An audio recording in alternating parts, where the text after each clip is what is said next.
The 80-20 Principle, The Secret to Achieving More with Less by Richard Koch. Preface to the second edition. I wrote this book in South Africa in 1996 and came to London in the so-called summer of 1990, Seven, to launch it. I remember traipsing from radio station to television station, usually tuned that my slot had been pulled at the last minute. When I did get on the air, nobody seemed very interested in the endings of an obscure Italian economist in the dying years of the 19th century. I would like to say that, without missing a beat, I mentioned the Inuits of St. Paul and the Gospel writers in doing the heavy lifting for the ideas of one Jesus of Nazareth, who would otherwise have been unknown. I would like to say that, but in fact I was lost for words. I returned to Cape Town, thoroughly dejected. And then, a minor miracle. The British publisher who had commissioned the work, a man well known for looking on the gloomy side, faxed me. Remember faxes? To say that despite the fiasco, the book was selling very well. In fact, the book has sold more than 700,000 copies worldwide and been translated into 24 languages. More than a century since, Vilfredo Pareto noted the consistently lopsided relationship between inputs and outputs. And a decade since this book reinterpreted Pareto's principle, I think we can now say that the principle has stood the test of time. There has been massive feedback, mainly positive, from readers and reviewers. Throughout the world, a large number of individuals, perhaps hundreds of thousands, have found the principle useful at work and in their careers, and increasingly in the whole of their life. The 80-20 principle has two almost opposite appeals. On the one hand, it is a statistical observation, a proven pattern. Solid, quantitative, reliable, hard. It pleases those who want to get more out of life, to get ahead of the crowd, to increase prots or decrease EORT or costs in the pursuit of gain, to dramatically raise efficiency, deem it as output divided by input. If we can spot the few cases where the results relative to EORT are so much greater than usual, we can become so much more efficient in whatever task we want to accomplish.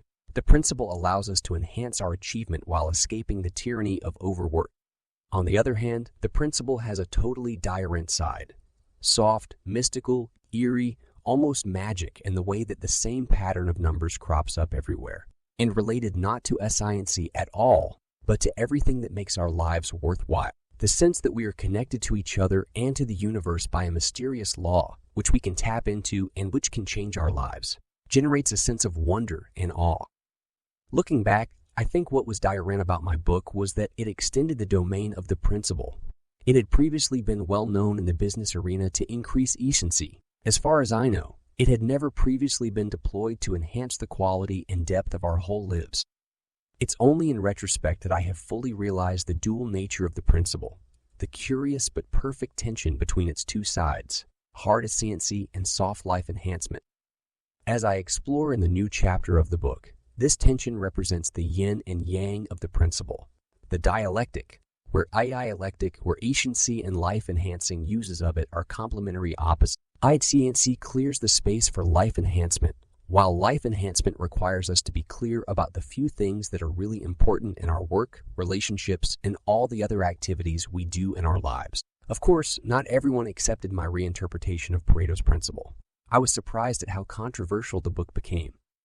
While it had its ear supporters and a huge number of quiet people who wrote to me saying the book had changed both their professional life and their life as a whole, there were many people who disliked the extension of the principle to the softer side of life and said so with great clarity and eloquence.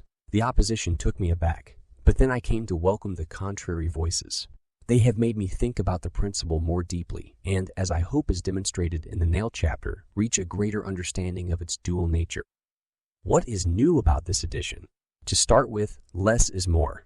I have cut out the original Nail chapter, Progress Regained. This was a frankly unsuccessful attempt to apply the 80-20 principle to society and politics. One whereas every other part of the book generated both positive and negative comments, this chapter seems to have fallen entirely on stony ground. The only piece I have retained is the conclusion, which is an appeal to individuals to take action. I have replaced it with an entirely new chapter, the 2 Dimensions of the Principle. This covers the highlights generated by a decade of reviews, conversations, letters, and emails, and applies and categorizes the best criticisms of the principle. Before giving my response, I believe this takes us to a new level of awareness and understanding of the power of the principle.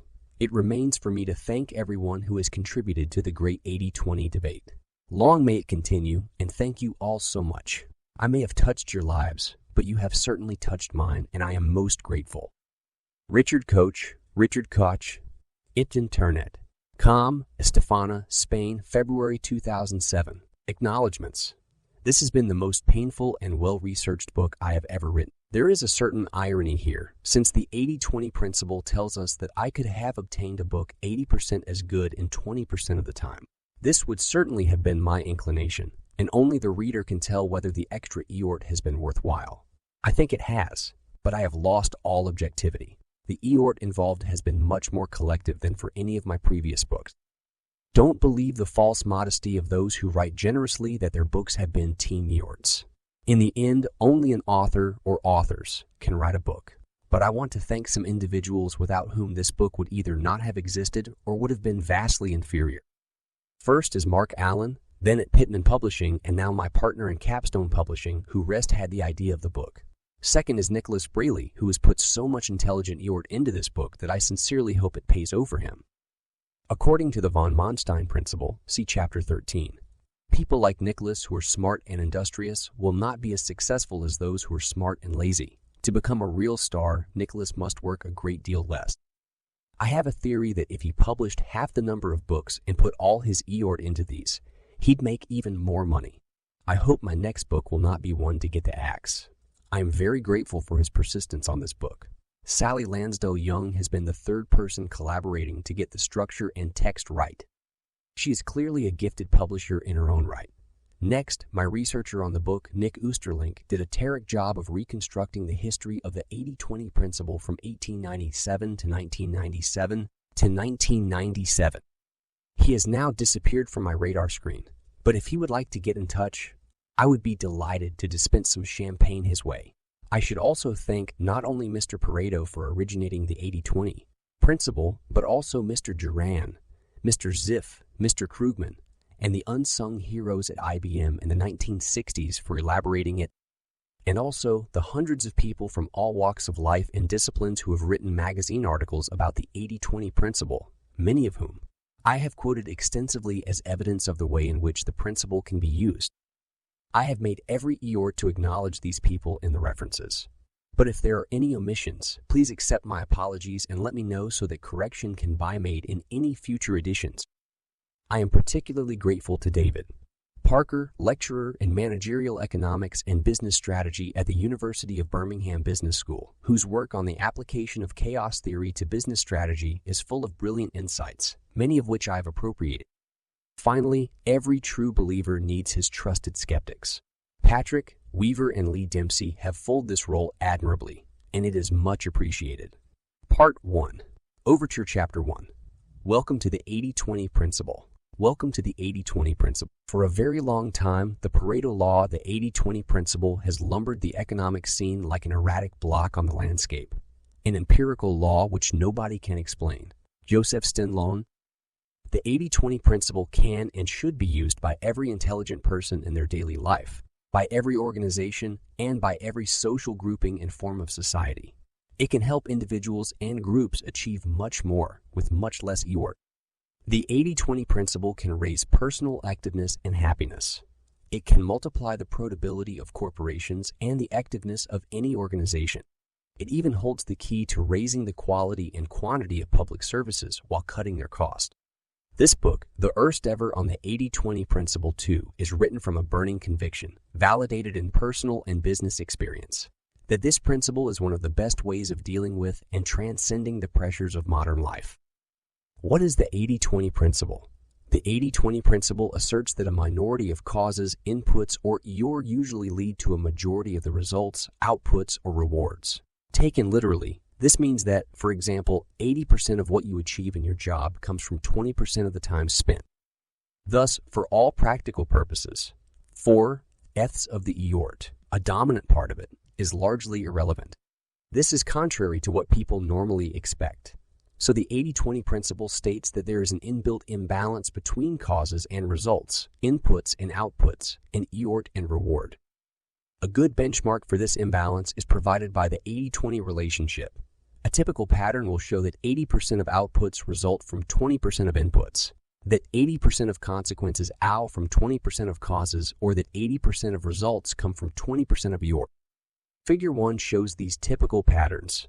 In business, many examples of the 80-20 principle have been validated. 20% of products usually account for about 80% of dollar sales value. So do 20% of customers.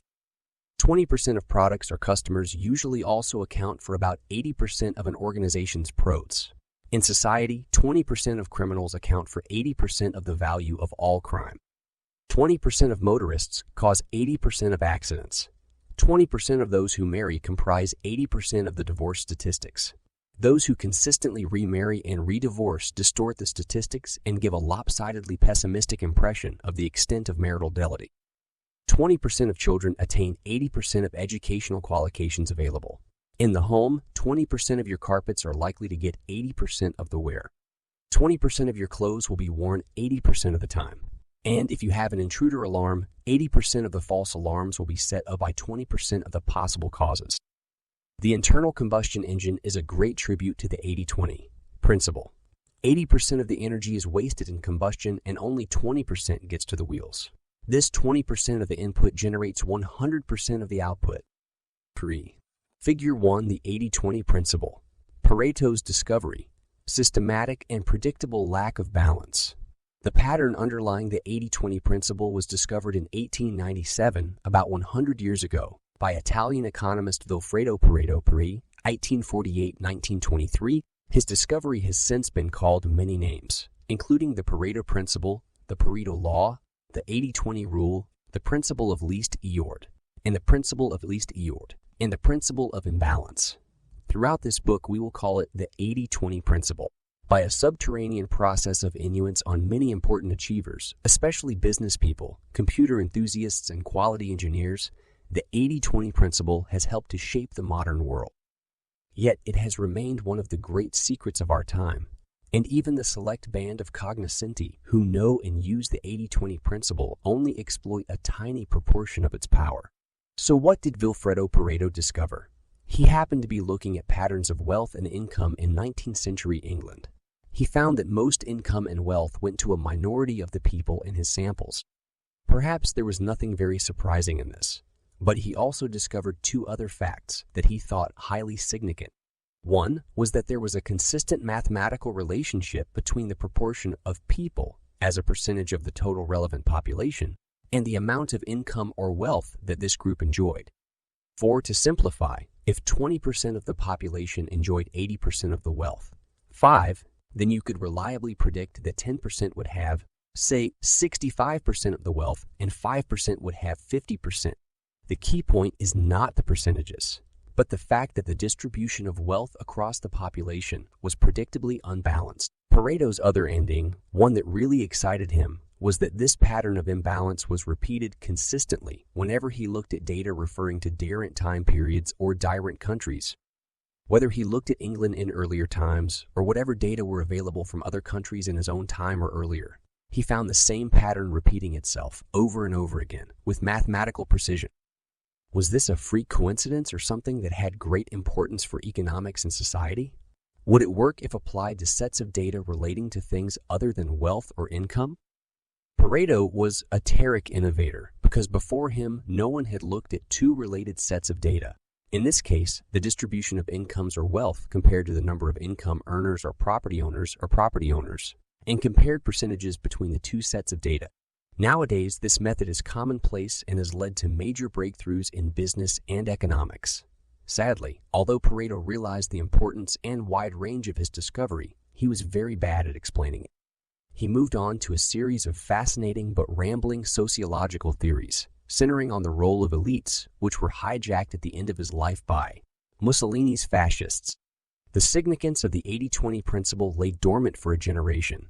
While a few economists, especially in the US, realized its importance, it was not until after the Second World War that two parallel yet completely different pioneers began to make waves with the 80-20 principle. 1949. Zipf's principle of least effort. One of these pioneers was the Harvard professor of philology, George K. Ziff. In 1949, Ziff discovered the principle of least effort, which was actually a rediscovery and elaboration of Pareto's principle. Ziff's principle said that resources, people, goods, time, skills, or anything else that is productive tended to arrange themselves so as to minimize work, so that approximately 20-30% of any resource accounted for 70-80% of the activity related to that resource. 7. Professor Ziff used population statistics, books, philology, and industrial behavior to show the consistent recurrence of this unbalanced pattern. For example, he analyzed all the Philadelphia marriage licenses granted in 1931 in a 20-block area, demonstrating that 70% of the marriages occurred between people who lived within 30% of the distance. Incidentally, Ziff also provided a scientific justification for the messy desk by justifying clutter with another law. Frequency of use draws near to us things that are frequently used. Intelligent secretaries have long known that lays in frequent use should not be led. 1950. 1. Juran's rule of the vital few and the rise of Japan. The other pioneer of the 80-20 principle was the great quality guru, Romanian-born U.S. engineer Joseph Moses Juran, born 1904, the man behind the quality revolution of 1950-90. He made what he alternately called the Pareto Principle and the rule of the vital few, virtually synonymous with the search for high product quality. In 1924, Juran joined Western Electric, the manufacturing division of Bell Telephone System, starting as a corporate industrial engineer and later setting up as one of the world's worst quality consultants. His great idea was to use the 80-20 principle together with other statistical methods to root out quality faults and improve the reliability and value of industrial and consumer goods. Juran's path-breaking quality control handbook was published in 1951 and extolled the 80-20 principle in very broad terms. The economist Pareto found that wealth was non-uniformly distributed in the same way as Juran's observations about quality losses. Many other instances can be found. The distribution of crime amongst criminals, the distribution of accidents among hazardous processes, etc. Pareto's principle of unequal distribution applied to distribution of wealth and to distribution of quality losses. 8. No major U.S. industrialist was interested in Juran's theories. In 1953, he was invited to Japan to lecture and met a receptive audience. He stayed on to work with several Japanese corporates, transforming the value and quality of their consumer goods. It was only once the Japanese threat to U.S. industry had become apparent, after 1970, that Juran was taken seriously in the West. He moved back to do for U.S. industry what he had done for the Japanese. The 80-20 principle was at the heart of this global quality revolution. From the 1960s to the 1990s, progress from using the 80-20 principle. IBM was one of the earliest and most successful corporations to spot and use the 80-20 principle, which helps to explain why most computer systems specialists trained in the 1960s and 1970s are familiar with the idea. In 1963, IBM discovered that about 80% of a computer's time is spent executing about 20% of the operating code. The company immediately rewrote its operating software to make the most used 20% very accessible and user-friendly, thus making IBM computers more efficient and faster than competitors' machines for the majority of applications. Those who developed the personal computer and its software in the next generation, such as Apple, Lotus, and Microsoft, applied the 80-20 principle with even more gusto to make their machines cheaper and easier to use for a new generation of customers, including the now celebrated dummies, who would previously have given computers a very wide berth. Winner take all. A century after Pareto, the implications of the 80-20 principle have surfaced in a recent controversy over the astronomical and ever-rising incomes going to superstars and those very few people at the top of a growing number of professions. Film director Steven Spielberg earned $165 million in 1994. Joseph J. Miao, the most highly paid trial lawyer, was paid $90 million. Merely competent film directors or lawyers, of course, earn a tiny fraction of these sums. The 20th century has seen massive awards to level incomes, but inequality removed in one sphere keeps popping up in another. In the United States from 1973 to 1995, average real incomes rose by 36%, yet the comparable GOR for non-supervisory workers fell by 14%. During the 1980s, all of the gains went to the top 20% of earners, and a mind-boggling 64% of the total increase went to the top 1%. The ownership of shares in the United States is also heavily concentrated within a small minority of households. 5% of U.S. households own about 75% of the household sector's equity. A similar equity may be seen in the role of the dollar. Almost 50% of world trade is invoiced in dollars, far above America's 13% share of world exports. And while the dollar share of foreign exchange reserves is 64%, the ratio of American GDP to global output is just over 20%. The 80-20 principle will always reassert itself unless conscious, consistent, and massive efforts are made and sustained to overcome it. Why the 80-20 principle is so important? The reason that the 80-20 principle is so valuable is that it is counterintuitive. We tend to expect that all causes will have roughly the same significance, that all customers are equally valuable, that every bit of business, every product, and every dollar of sales revenue is as good as any other, that all employees in a particular category have roughly equivalent value, that each day or week or year we spend has the same significance, that all our friends have roughly equal value to us, that all inquiries or phone calls should be treated in the same way, that one university is as good as another, that all problems have a large number of causes so that it is not worth isolating a few key causes, that all opportunities are of roughly equal value so that we treat them all equally. We tend to assume that 50% of causes or inputs will account for 50% of results or outputs. There seems to be a natural, almost democratic expectation that causes and results are generally equally balanced. And of course, sometimes they are. But this 50-50 fallacy is one of the most inaccurate and harmful, as well as the most deeply rooted of our mental maps. The 80-20 principle asserts that when two sets of data relating to causes and results can be examined and analyzed, the most likely result is that there will be a pattern of imbalance. The imbalance may be 65, 35, 70, 30, 75, 25, 80, 20, 95, or 99, 90.1, or any set of numbers in between. However, the two numbers in the comparison don't have to add up to 100. See this page. The 80-20 principle also asserts that when we know the true relationship, we are likely to be surprised at how unbalanced it is.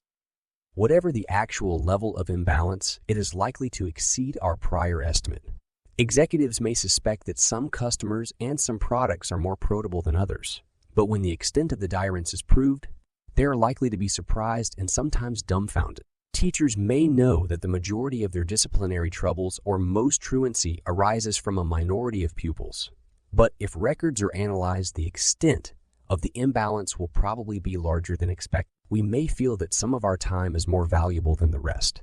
But if we measure inputs and outputs, the disparity can still stun us. Why should you care about the 80-20 principle? Whether you realize it or not, the principle applies to your life, to your social world, and to the place where you work. Understanding the 80-20 principle gives you great insight into what is really happening in the world around you. The overriding message of this book is that our daily lives can be greatly improved by using the 80-20 principle. Each individual can be more active and happier. Each profit-seeking corporation can become very much more profitable. Each non-pro organization can also deliver much more useful outputs. Every government can ensure that its citizens benefit much more from its existence. For everyone and every institution, it is possible to obtain much more that is of value and avoid what has negative value with much less input of effort, expense, or investment. At the heart of this progress is a process of substitution. Resources that have weak X in any particular use are not used, or are used sparingly. Resources that have powerful X are used as much as possible. Every resource is ideally used where it has the greatest value. Wherever possible, weak resources are developed so that they can mimic the behavior of the stronger resources. Business and markets have used this process to great effect for hundreds of years. The French economist J.D. Say coined the word entrepreneur around 1800, saying that the entrepreneur shifts economic resources out of an area of lower productivity into an area of higher productivity and yield. But one fascinating implication of the 80-20 principle is how far businesses and markets still are from producing optimal solutions. For example, the 80-20 principle asserts that 20% of products or customers or employees are really responsible for about 80% of profit. If this is true, and detailed investigations usually confirm that some such very unbalanced pattern exists, the state of affairs implied is very far from being efficient or optimal. The implication is that 80% of products or customers or employees are only contributing 20% of profits, that there is great waste, that the most powerful resources of the company are being held back by a majority of much less active resources, that profits could be multiplied if more of the best sort of products could be sold, employees hired, or customers attracted, or convinced to buy more from the arm. In this kind of situation, one might well ask, why continue to make the 80% of products that only generate 20% of products that only generate 20% of profit? Companies rarely ask these questions, perhaps because to answer them would mean very radical action. To stop doing 4/5 of what you are doing is not a trivial change. What J.B. Say called the work of entrepreneurs, modern financiers call arbitrage. International financial markets are very quick to correct anomalies in valuation, for example, between exchange rates. But business organizations and individuals are generally very poor at this sort of entrepreneurship or arbitrage, at shifting resources from where they have weak results to where they have powerful results, or at cutting low value resources and buying more high value resources Most of the time, we do not realize the extent to which some resources, but only a small minority, are super productive. What Joseph Juran called the vital few, while the majority, the trivial many, inhibit little productivity or else actually have negative value. If we did realize the difference between the vital few and the trivial many in all aspects of our lives, and if we did something about it, we could multiply anything that we value. The 80-20 principle in chaos theory. Probability theory tells us that it is virtually impossible for all the applications of the 80-20 principle to occur randomly, as a freak of chance. We can only explain the principle by positing some deeper meaning or cause that lurks behind it. Pareto himself grappled with this issue, trying to apply a consistent methodology to the study of society. He searched for theories that picture facts of experience and observation, for regular patterns, social laws, or uniformities that explain the behavior of individuals and society. Pareto's sociology failed to in a persuasive key. He died long before the emergence of chaos theory, which has great parallels with the 80-20 principle and helps to explain it. The last third of the 20th century has seen a revolution in the way that scientists think about the universe, overturning the prevailing wisdom of the past 350 years. That prevailing wisdom was a machine-based and rational view, which itself was a great advance on the mystical and random view of the world held in the Middle Ages. The machine-based view converted God from being an irrational and unpredictable force into a more user-friendly clockmaker engineer. The view of the world held from the 17th century and still prevalent today, except in advanced scientific circles, was immensely comforting and useful. All phenomena were reduced to regular, predictable, linear relationships. For example, a causes B causes C and ASC key cause D. This worldview enabled any individual part of the universe, the operation of the human heart, for example, or of any individual market, to be analyzed separately because the whole was the sum of the parts and vice versa. But in the second half of the 20th century, it seems much more accurate to view the world as an evolving organism where the whole system is more than the sum of its parts, and where relationships between the parts are nonlinear. Causes are difficult to pin down. There are complex interdependencies between causes, and causes and X are blurred. The snag with linear thinking is that it doesn't always work. It is an oversimplification of reality. Equilibrium is illusory or eating. The universe is wonky. Yet chaos theory, despite its name, does not say that everything is a hopeless and incomprehensible mess. Rather, there is a self-organizing logic lurking behind the disorder, a predictable non-linearity, something which economist Paul Krugman has called spooky, eerie, and terrifyingly exact. 9. The logic is more difficult to describe than to detect and is not totally dissimilar to the recurrence of a theme in a piece of music. Certain characteristic patterns recur, but with innate and unpredictable variety. Chaos theory and the 80-20 principle illuminate each other. What have chaos theory and related scientific concepts got to do with the 80-20 principle? Although no one else appears to have made the link, I think the answer is a great deal. The principle of imbalance. The common thread between chaos theory and the 80-20 principle is the issue of balance, or more precisely, imbalance. Both chaos theory and the 80-20 principle assert, with a great deal of empirical backing, that the universe is unbalanced. They both say that the world is not linear. Cause and effect are rarely linked in an equal way. Both also place great store by self-organization. Some forces are always more forceful than others and will try to grab more than their fair share of resources. Chaos theory helps to explain why and how this imbalance happens by tracing a number of developments over time. The universe is not a straight line. The universe is not a straight line. The 80-20 principle, like chaos theory, is based around the idea of non-linearity.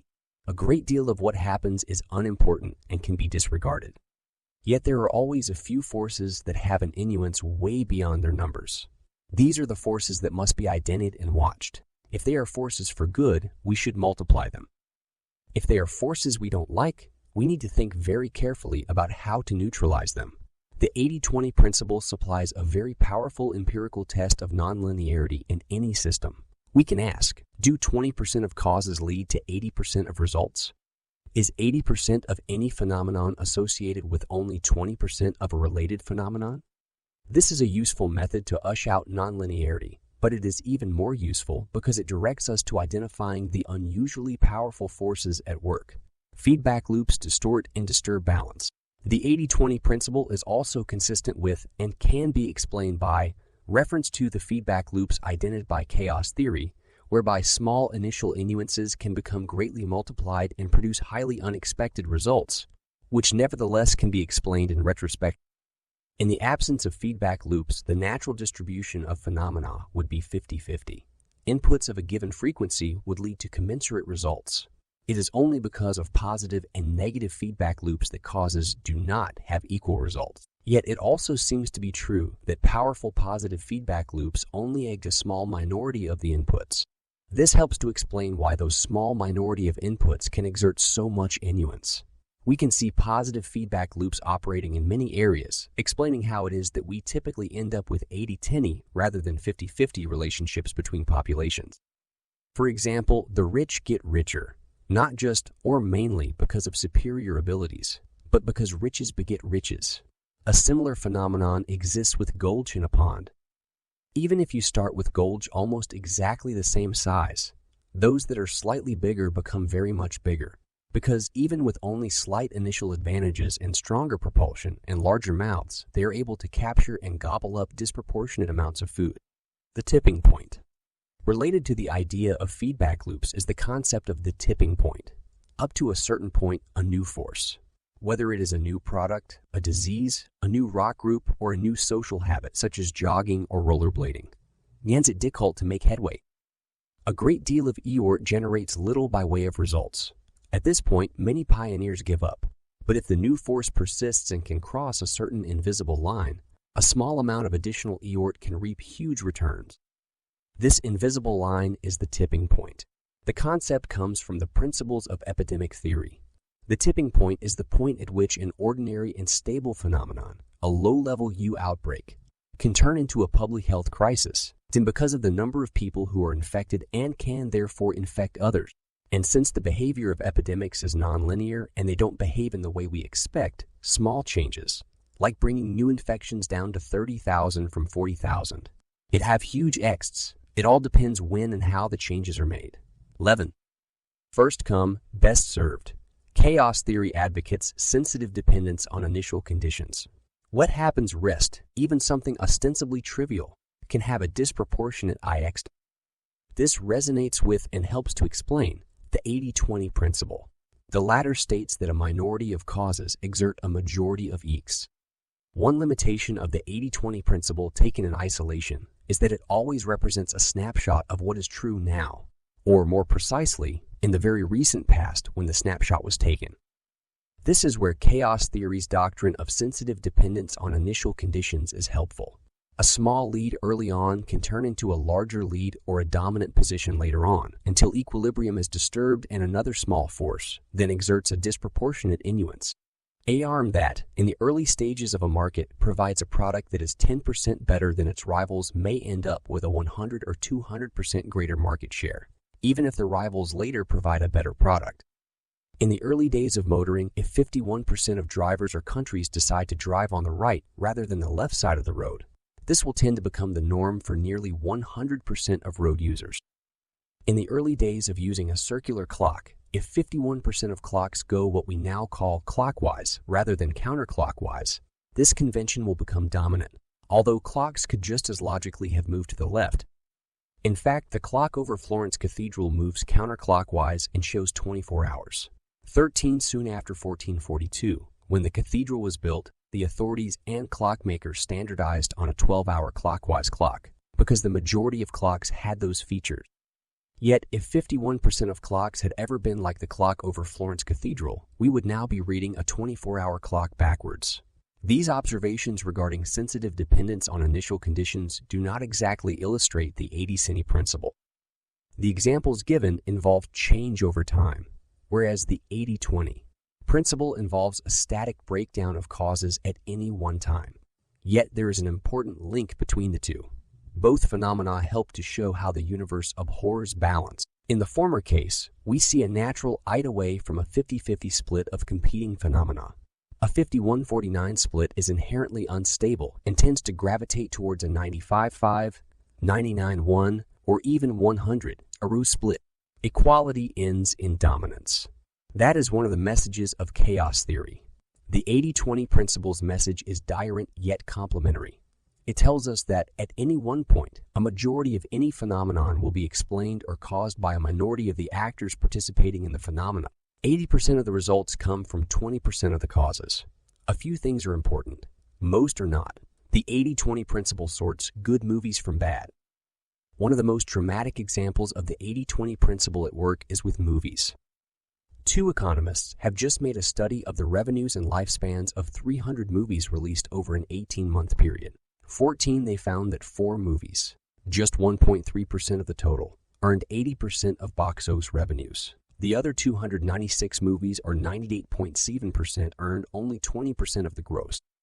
So, movies, which are a good example of unrestricted markets at work, produce virtually an 80-1 rule, a very clear demonstration of the principle of imbalance. Even more intriguing is why.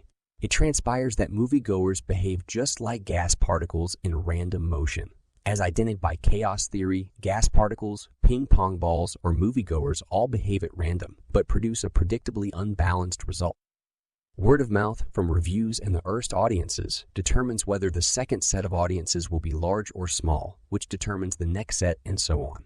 Movies like Independence Day or Mission Impossible continue to play to packed houses, while other star-studded and expensive movies like Waterworld or Daylight very quickly play to smaller and smaller houses, and then none at all. This is the 80-20 principle working with a vengeance. A guide to this guidebook, Chapter 2, explains how you can put the 80-20 principle into practice and explores the distinction between 80-20 analysis and 80-20 thinking, both of which are useful methods derived from the 80-20 thinking, both of which are useful methods derived from the 80-20. 80-20 analysis is a systematic, quantitative method of comparing causes and ICs. 80-20 thinking is a broader, less precise, and more intuitive procedure, comprising the mental models and habits that enable us to hypothesize what are the important causes of anything important in our lives, to identify these causes and to make sharp improvements in our position by redeploying our resources accordingly. Part 2. Corporate success needn't be a mystery summarizes the most powerful business uses of the 80-20 principle. These uses have been tried and tested and found to be of immense value, yet remain curiously unexploited by most of the business community. There is little in my summary that is original, but anyone seeking major product improvement, whether for a small or large business, should miss a very useful primer and the rarest ever to appear in a book. Part 3. Work less, earn and enjoy more shows how the 80-20 principle can be used to raise the level at which you are operating in both your work and personal life. This is a pioneering attempt to apply the 80-20 principle on a novel canvas. And the attempt, although I am sure it is imperfect and incomplete in many ways, does lead to some surprising insights. For example, 80% of the typical person's happiness or achievement in life occurs in a small proportion of that life. The peaks of great personal value can usually be greatly expanded. The common view is that we are short of time. My application of the 80-20 principle suggests the reverse, that we are actually awash with time and prorogate in its abuse. Part 4. Crescendo. Progress Regained draws the themes together and positions the 80-20 principle as the greatest secret engine of progress available to us all. It hints at the uses that could be made of the 80-20 principle for the public good, as well as for corporate wealth creation and personal advancement. Why the 80-20 principle brings good news. I want to end this introduction on a personal rather than a procedural note. I believe that the 80-20 principle is enormously hopeful. Certainly, the principle brings home what may be evident anyway, that there is a tragic amount of waste everywhere in the way that nature operates, in business, in society, and in our own lives. If the typical pattern is for 80% of results to come from 20% of inputs, it is necessarily typical too that 80%, the great majority of inputs, are having only a marginal 20% impact. The paradox is that such waste can be wonderful news if we can use the 80-20 principle creatively, not just to identify and castigate low productivity, but to do something positive about it.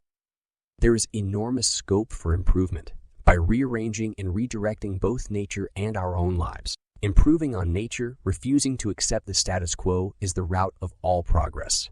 Evolutionary, scientific, social, and personal. George Bernard Shaw put it well. The reasonable man adapts himself to the world. The unreasonable one persists in trying to adapt the world to himself. Therefore, all progress depends on the unreasonable man. 15. The implication of the 80-20 principle is that output can be not just increased, but multiplied. If we can make the low productivity inputs nearly as productive as the high productivity inputs.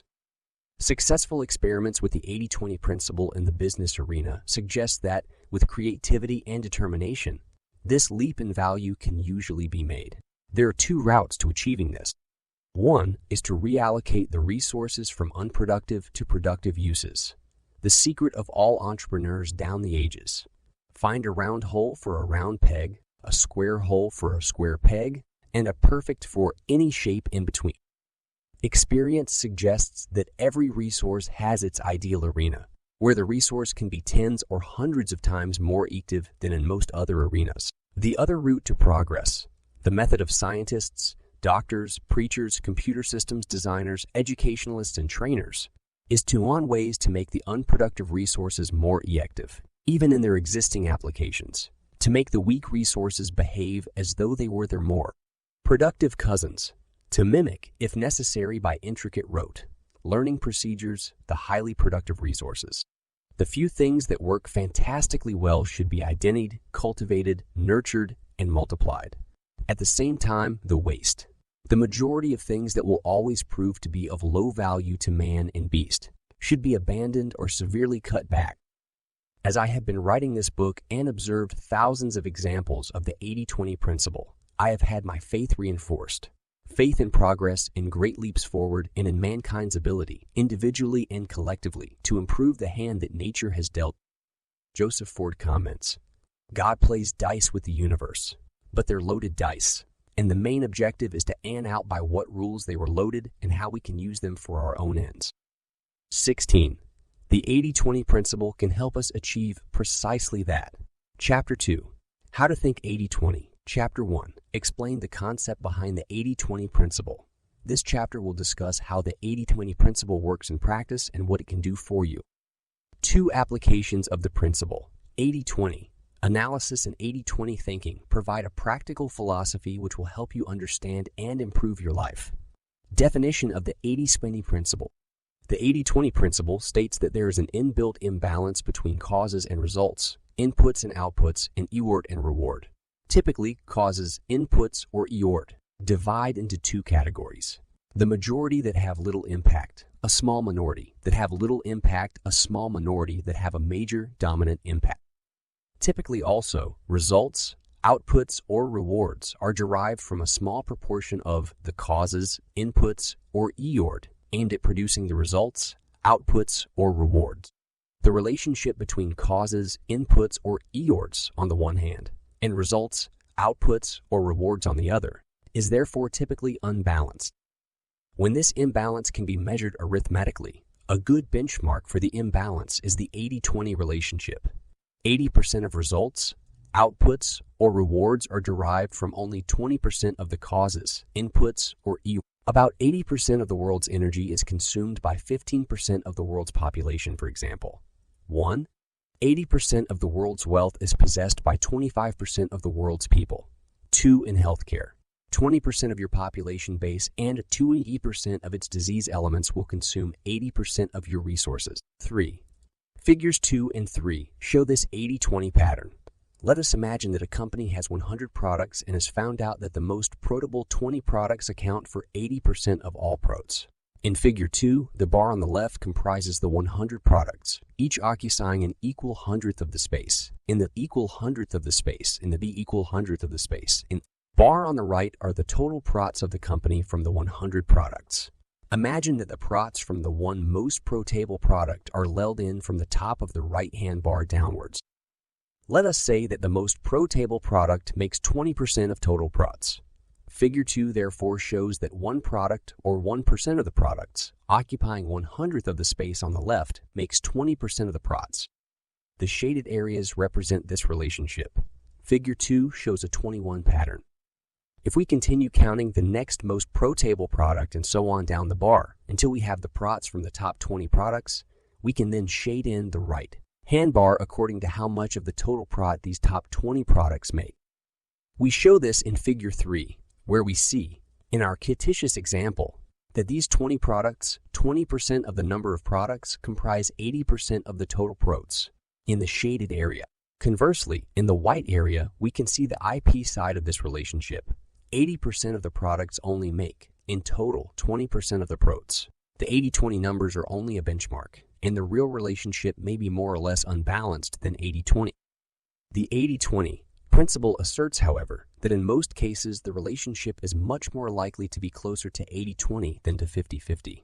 If all of the products in our example made the same prot, then the relationship would be as shown in Figure 4. The curious but crucial point is that when such investigations are conducted, Figure 3 turns out to be a much more typical pattern than Figure 4. Nearly always, a small proportion of total products produces a large proportion of prots. Figure 3, a typical 80-20 pattern. Figure 4, an unusual 50-50 pattern. Of course, the exact relationship may not be 80-20. 80-20 is both a convenient metaphor and a useful hypothesis, but it is not the only pattern. Sometimes 80% of the prots come from 30% of the products. Sometimes 80% of the products. Sometimes 80% of the prots come from 15% or even 10% of the prot. The numbers compared do not have to add up to 100, but the picture usually looks unbalanced, much more like Figure 3 than Figure 4. It is perhaps unfortunate that the numbers 80 and 20 add up to 100. This makes the result look elegant, as indeed would a result of 50-50, 70-30, 99-1, or many other combinations. And it is certainly memorable, but it makes many people think that we are dealing with just one set of data, 100%. This is not so. If 80% of people are right-handed and 20% are left-handed, this is not an 80-20 observation. To apply the 80-20 principle, you have to have two sets of data, both adding up to 100% and one, measuring a variable quantity owned, exhibited, or caused by the people or things making up the other 100%. What the 80-20 principle can do for you. Every person I have known who has taken the 80-20 principle seriously has emerged with useful and in some cases life-changing insights. You have to work out your own uses for the principle. They will be there if you look creatively. Part 3, Chapters 9 to 15 will guide you on your odyssey, but I can illustrate with some examples from my own life how the 80-20 principle has helped me. When I was a raw student at Oxford, my tutor told me never to go to lectures. Books can be read far faster, he explained, but never read a book from cover to cover, except for pleasure, when you are working and out what the book is saying much faster than you would by reading it through. Read the conclusion, then the introduction, then the introduction, then the conclusion again, then dip lightly into any interesting bit. What he was really saying was that 80% of the value of a book can be found in 20% or fewer of its pages and absorbed in 20% of the time most people would take to read it through. I took to this study method and extended it. At Oxford, there is no system of continuous assessment, and the class of degree earned depends entirely on NALS, the examinations taken at the end of the course. I discovered from the form book, that is, by analyzing past examination papers, that at least 80%, sometimes 100%, of an examination could be well answered with knowledge from 20% or fewer of the subjects that the exam was meant to cover.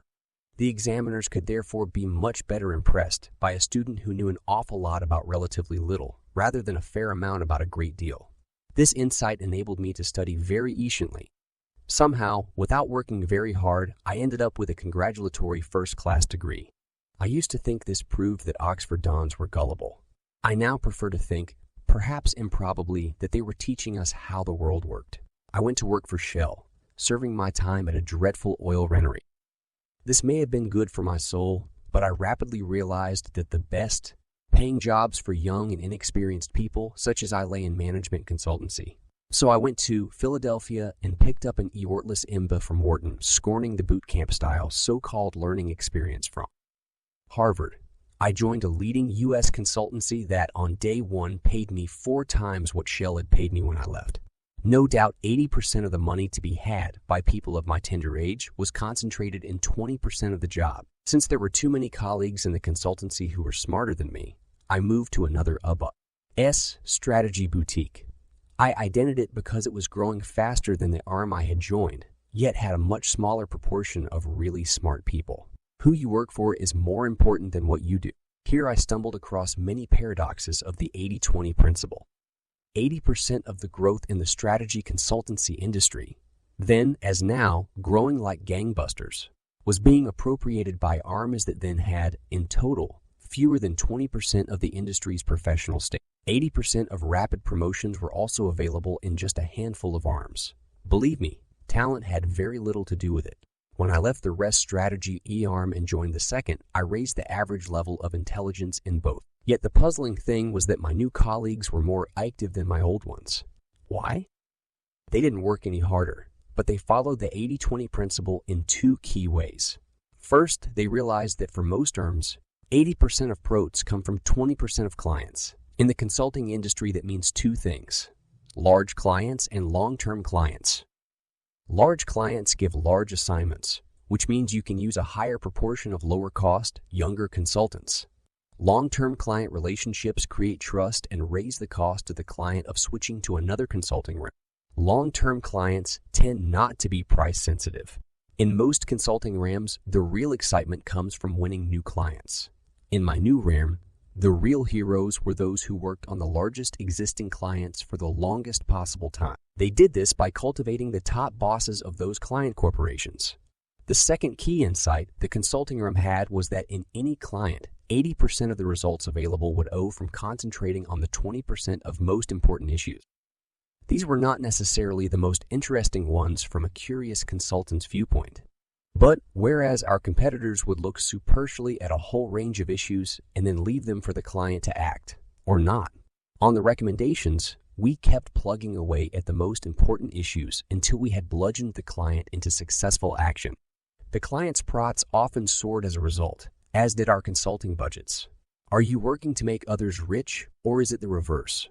I soon became convinced that, for both consultants and their clients, reward and reward were at best only loosely linked. It was better to be in the right place than to be smart and work hard. It was best to be cunning and focus on results rather than inputs. Acting on a few key insights produced the goods. Being intelligent and hardworking did not. Sadly, for many years, guilt and conformity to peer group pressure kept me from fully acting on this lesson. I worked far too hard. By this time, the consulting firm had several hundred professionals stay and about 30 people, including myself, who were called partners. But 80% of the prots went to one man, the founder, even though numerically he constituted less than 4% of the partnership and a fraction of 1% of the consulting force. Instead of continuing to enrich the founder, 2 other junior partners and I spun out to set up our own arm doing exactly the same thing. We in turn grew to have hundreds of consultants. Before long, although the three of us, on any measure, did less than 20% of the arm's valuable work, we enjoyed over 80% of the profits. This, too, caused me guilt. After 6 years, I quit, selling my shares to the other partners. At this time, we had doubled our revenues and profits every year, and I was able to secure a good price for my share. Shortly after, the recession of 1990 hit the consulting industry. Although I will counsel you later to give up guilt, I was lucky with my guilt. Even those who follow the 80-20 principle need a bit of luck, and I have always enjoyed far more than my share. Wealth from investment can dwarf wealth from working. With 20% of the money received, I made a large investment in the shares of one corporation, Filofax. Investment advisors were horrid. At the time, I owned about 20 shares in quoted public companies. But this one stock, 5% of the number of shares I owned, accounted for about 80% of my portfolio. Fortunately, the proportion proceeded to grow still further, as over the next 3 years, Filofax shares multiplied several times in value. When I sold some shares in 1995, it was at nearly 18 times the price I had paid for my rest stake. I made 2 other large investments, one in a startup restaurant called Belgo and the other in MZI, a hotel company that at the time owned no hotels. Together, these 3 investments at cost comprised about 20% of my net worth. But they have accounted for more than 80% of my subsequent investment gains and now comprise over 80% of a much larger net worth. As Chapter 14 will show, 80% of the increase in wealth from most long-term portfolios comes from fewer than 20% of the investments. It is crucial to pick this 20% well and then concentrate as much investment as possible into. Conventional wisdom is not to put all your eggs in one basket. 80-20 wisdom is to choose a basket carefully, load all your eggs into it, and then watch it like a hawk. How to use the 80-20 principle. There are 2 ways to use the 80-20 principle, as shown in Figure Chapter 5. Traditionally, the 80-20 principle has required 80-20 analysis, a quantitative method to establish the precise relationship between causes, input, and results, output. This method uses the possible existence of the 80-20 relationship as a hypothesis and then gathers the facts so that the true relationship is revealed. This is an empirical procedure which may lead to any result ranging from 50-50 to 99.9's 0.1. If the result does demonstrate a marked imbalance between inputs and outputs, say a 65-35 relationship or an even more unbalanced one, then normally action is taken as a result. See below. A new and complementary way to use the 80-20 principle is what I call 80-20 thinking. This requires deep thought about any issue that is important to you and asks you to make a judgment on whether the 80-20 principle is working in that area. You can then act on the insight. 80-20 thinking does not require you to collect data or actually test the hypothesis. Consequently, 80-20 thinking may on occasion mislead you. It is dangerous to assume, for example, that you already know what the 20% is if you identify a relationship. But I will argue that 80-20 thinking is much less likely to mislead you than is conventional thinking. 80-20 thinking is much more accessible and faster than 80-20 analysis, although the latter may be preferred when the issue is extremely important and you may difficult to be candid about an estimate. Figure 5 ways to use the 80-20 principle. We look first at 80-20 analysis and then at 80-20 thinking. 80-20 analysis, 80-20 analysis, 80-20 analysis examines the relationship between 2 sets of comparable data. One set of data is always a universe of people or objects, usually a large number of 100 or more. They can be turned into a percentage. The other set of data relates to some interesting characteristic of the people or objects that can be measured and also turned into a percentage. For example, we might decide to look at a group of 100 friends, all of whom are at least occasional beer drinkers, and compare how much beer they drank last week. So far, this method of analysis is common to many statistical techniques. What makes 80-20 analysis unique is that the measurement ranks the second set of data in descending order of importance and makes comparisons between percentages in the 2 sets of data. In our example, then, we will ask all our 100 friends how many glasses of beer they drank last week and array the answers in a table in descending order. Figure 6 shows the top 20 and bottom 20 from the table. 80-20 analysis can compare percentages from the 2 sets of data, the friends and the amount of beer drunk.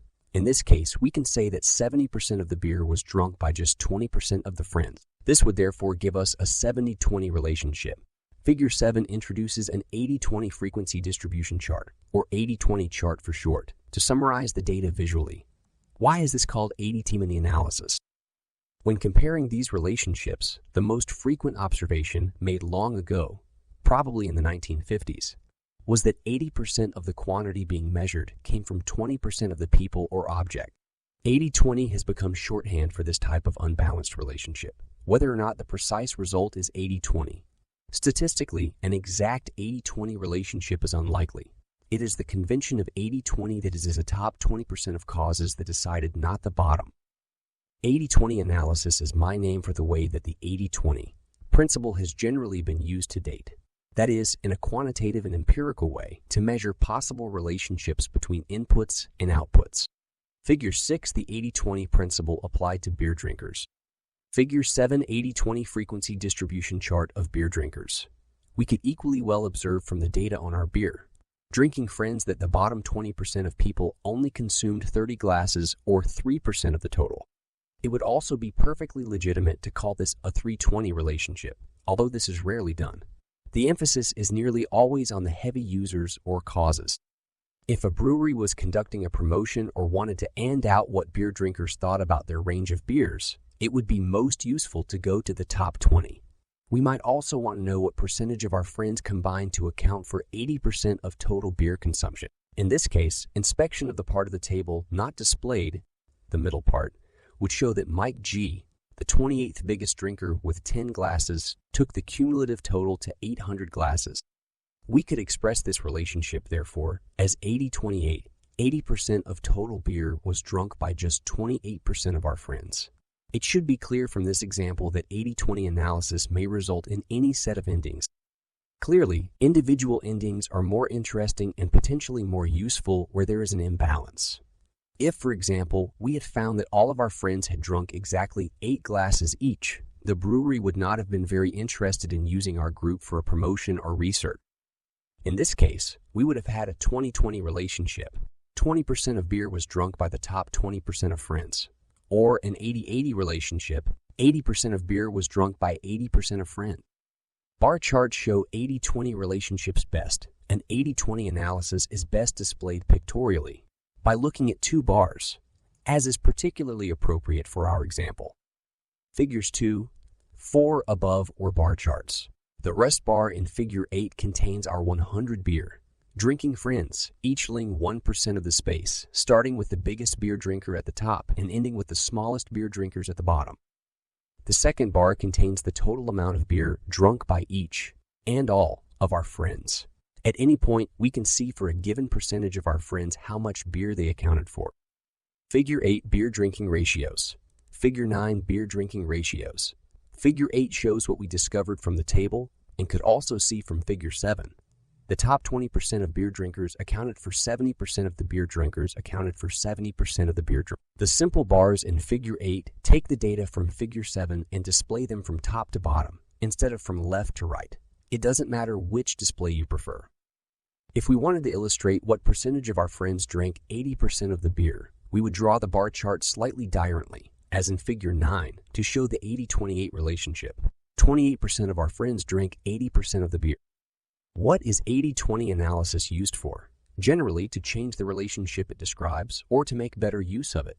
One use is to concentrate on the key causes of the relationship, the 20% of inputs that lead to 80% or whatever the precise number is of the outputs. If the top 20% of beer drinkers account for 70% of beer consumed, this is the group that a brewery should concentrate on reaching in order to attract as high a share as possible of the business from the 20%, and possibly also to increase their beer consumption still further. For all practical purposes, the brewery may decide to ignore the 80% of beer drinkers who only consume 30% of the beer. This simplifies the task immensely. Similarly, a RAM that ends that 80% of its prots come from 20% of its customers should use this information to concentrate on keeping that 20% happy and increasing the business carried out with them. This is much easier, as well as more rewarding, than paying equal attention to the whole customer group. Or if the ARM ends that 80% of its prots come from 20% of its products, it should put most of its eORts behind selling more of those products. The same idea applies to non-business applications of 80-20 analysis. If you analyze the enjoyment you derived from all your leisure activities and found that 80% of the enjoyment derived from 20% of the activities, which currently took only 20% of your leisure time, it would make sense to increase the time allocation from 20 to at least 80%. Take transport as another example. 80% of trace jams occur on 20% of roads. If you drive on the same route to work each day, you will know that roughly 80% of delays usually occur at 20% of the intersections. A sensible reaction would be for TRAS authorities to pay particular attention to track phasing on those 20% of jam, creating intersections. While the expense of such phasing might be too much for 100% of junctions 100% of the time, it would be money well spent in the key 20% of locations for 20% of the day. The second main use of 80-20 analysis is to do something about the underperforming 80% of inputs that contribute only 20% of the output.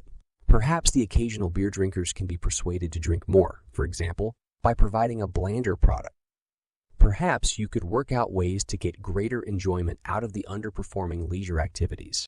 In education, interactive teaching systems now replicate the technique used by college professors where questions are addressed randomly to any student in order to combat the 80-20 rule, where 80% of classroom participation comes from 20% of the trainee. In U.S. shopping malls, it has been found that women, some 50% of the population, account for 70% of the dollar value of all purchases. 4. One way to increase the 30% of sales to men might be to build stores specifically designed for them. Although this second application of 80-20 analysis is sometimes very useful and has been put to great use in industry in improving the productivity of underperforming factories, it is generally harder work and less rewarding than the rest use.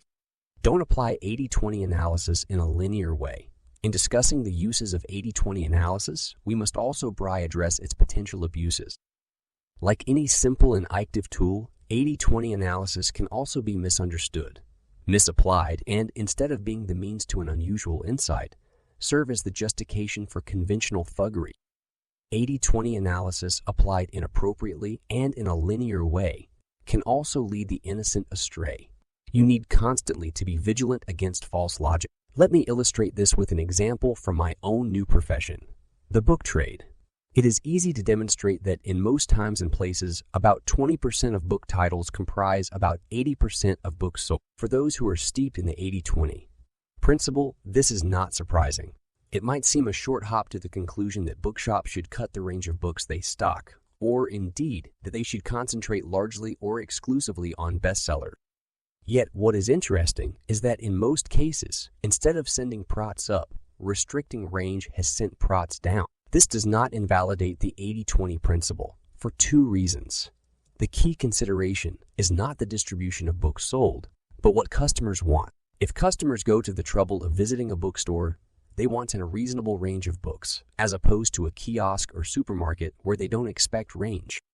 Bookstores should concentrate on the 20% of customers who account for 80% of their PROTs and out what those 20% of customers want. The other reason is that what matters even when considering books as opposed to customers is not the distribution of sales, the 20% of books that represent 80% of sales, but the distribution of PROTs, the 20% of titles that generate 80% of PROT. Very often, these are not the so-called bestsellers, books written by well-known authors. In fact, a study in the United States revealed that bestsellers represent about 5% of total sales. 5. The true bestsellers are often those books that never make it into the charts, but sell a reliable quantity year in and year out, often at high margins. As the same U.S. research comments, core inventory represents those books that sell season in and season out. They are the 80 in the 80-20 rule, often accounting for the lion's share of sales in a particular subject. This illustration is salutary. It does not invalidate 80-20 analysis at all, since the key questions should always be which customers and products generate 80% of PROTs. But it does show the danger of not thinking clearly enough about how the analysis is applied. When using the 80-20 principle, be selective and be contrarian. Don't be seduced into thinking that the variable that everyone else is looking at, in this case, the books on the latest bestseller list, is what really matters. This is linear thinking. The most valuable insight from 80-20 analysis will always come from examining nonlinear relationships that others are neglecting. In addition, because 80-20 analysis is based on a freeze frame of the situation at a particular point, rather than incorporating changes over time, you must be aware that if you inadvertently freeze the wrong or an incomplete picture, you will get an inaccurate view. 80-20 thinking and why it is necessary 80-20 analysis is extremely useful. But most people are not natural analysts, and even analysts cannot stop to investigate the data every time they have to make a decision. It would bring life to a shuddering halt. Most important decisions have never been made by analysis, and never will be, however clever our computers become. Therefore, if we want the 80-20 principle to be a guide in our daily lives, we need something less analytical and more instantly available than 80-20 analysis. We need 80-20 thinking. 80-20 thinking is my phrase for the application of the 80-20 principle to daily life for non-quantitative applications of the principle. As with 80-20 analysis, we start with a hypothesis about a possible imbalance between inputs and outputs. But instead of collecting data and analyzing them, we estimate them. 80-20 thinking requires, and with practice enables, us to spot the few really important things that are happening and ignore the mass of unimportant things. It teaches us to see the wood for the trees. 80-20 thinking is too valuable to be conned to causes where data and analysis are perfect. For every ounce of insight generated quantitatively, there must be many pounds of insight arrived at intuitively and impressionistic. This is why 80-20 thinking, although helped by data, must not be constrained by it. To engage in 80-20 thinking, we must constantly ask ourselves, what is the 20% that is leading to 80%? We must never assume that we automatically know what the answer is, but take some time to think creatively about it. What are the vital few inputs or causes as opposed to the trivial many? Where is the haunting melody being drowned out by the background noise? 80-20 thinking is then used in the same way as the results from 80-20 analysis, to change behavior and normally to concentrate on the most important 20%. You know that 80-20 thinking is working when it multiplies effectiveness. Action resulting from 80-20 thinking should lead us to get much more from much less. When we are using the 80-20 principle, we do not assume that its results are good or bad, or that the powerful forces we observe are necessarily good. We decide whether they are good from our own perspective, and either determine to give the minority of powerful forces a further shove in the right direction or work out how to frustrate their operation. The 80-20 principle turns conventional wisdom upside down. Application of the 80-20 principle implies that we should do the following. Celebrate exceptional productivity rather than raise average EORs. Look for the shortcut rather than run the full course. Exercise control over our lives with the least possible EOR. Be selective, not exhaustive. Strive for excellence in few things rather than good performance in many. Delegate or outsource as much as possible in our daily lives and be encouraged rather than penalized by tax systems to do this. Use gardeners, car mechanics, decorators, and other specialists to the maximum instead of doing the work ourselves. Choose our careers and employers with extraordinary care, and if possible, employ others rather than being employed ourselves. Only do the thing we are best at doing and enjoy most. Look beneath the normal texture of life to uncover ironies and oddities in every important sphere. Work out where 20% of EOR can lead to 80% of returns. Calm down. Work less and target a limited number of very valuable goals where the 80-20 principle will work for us rather than pursuing every available opportunity. Make the most of those few lucky streaks in our life where we are at our creative peak and the stars line up to guarantee success. There are no boundaries to the 80-20 principle.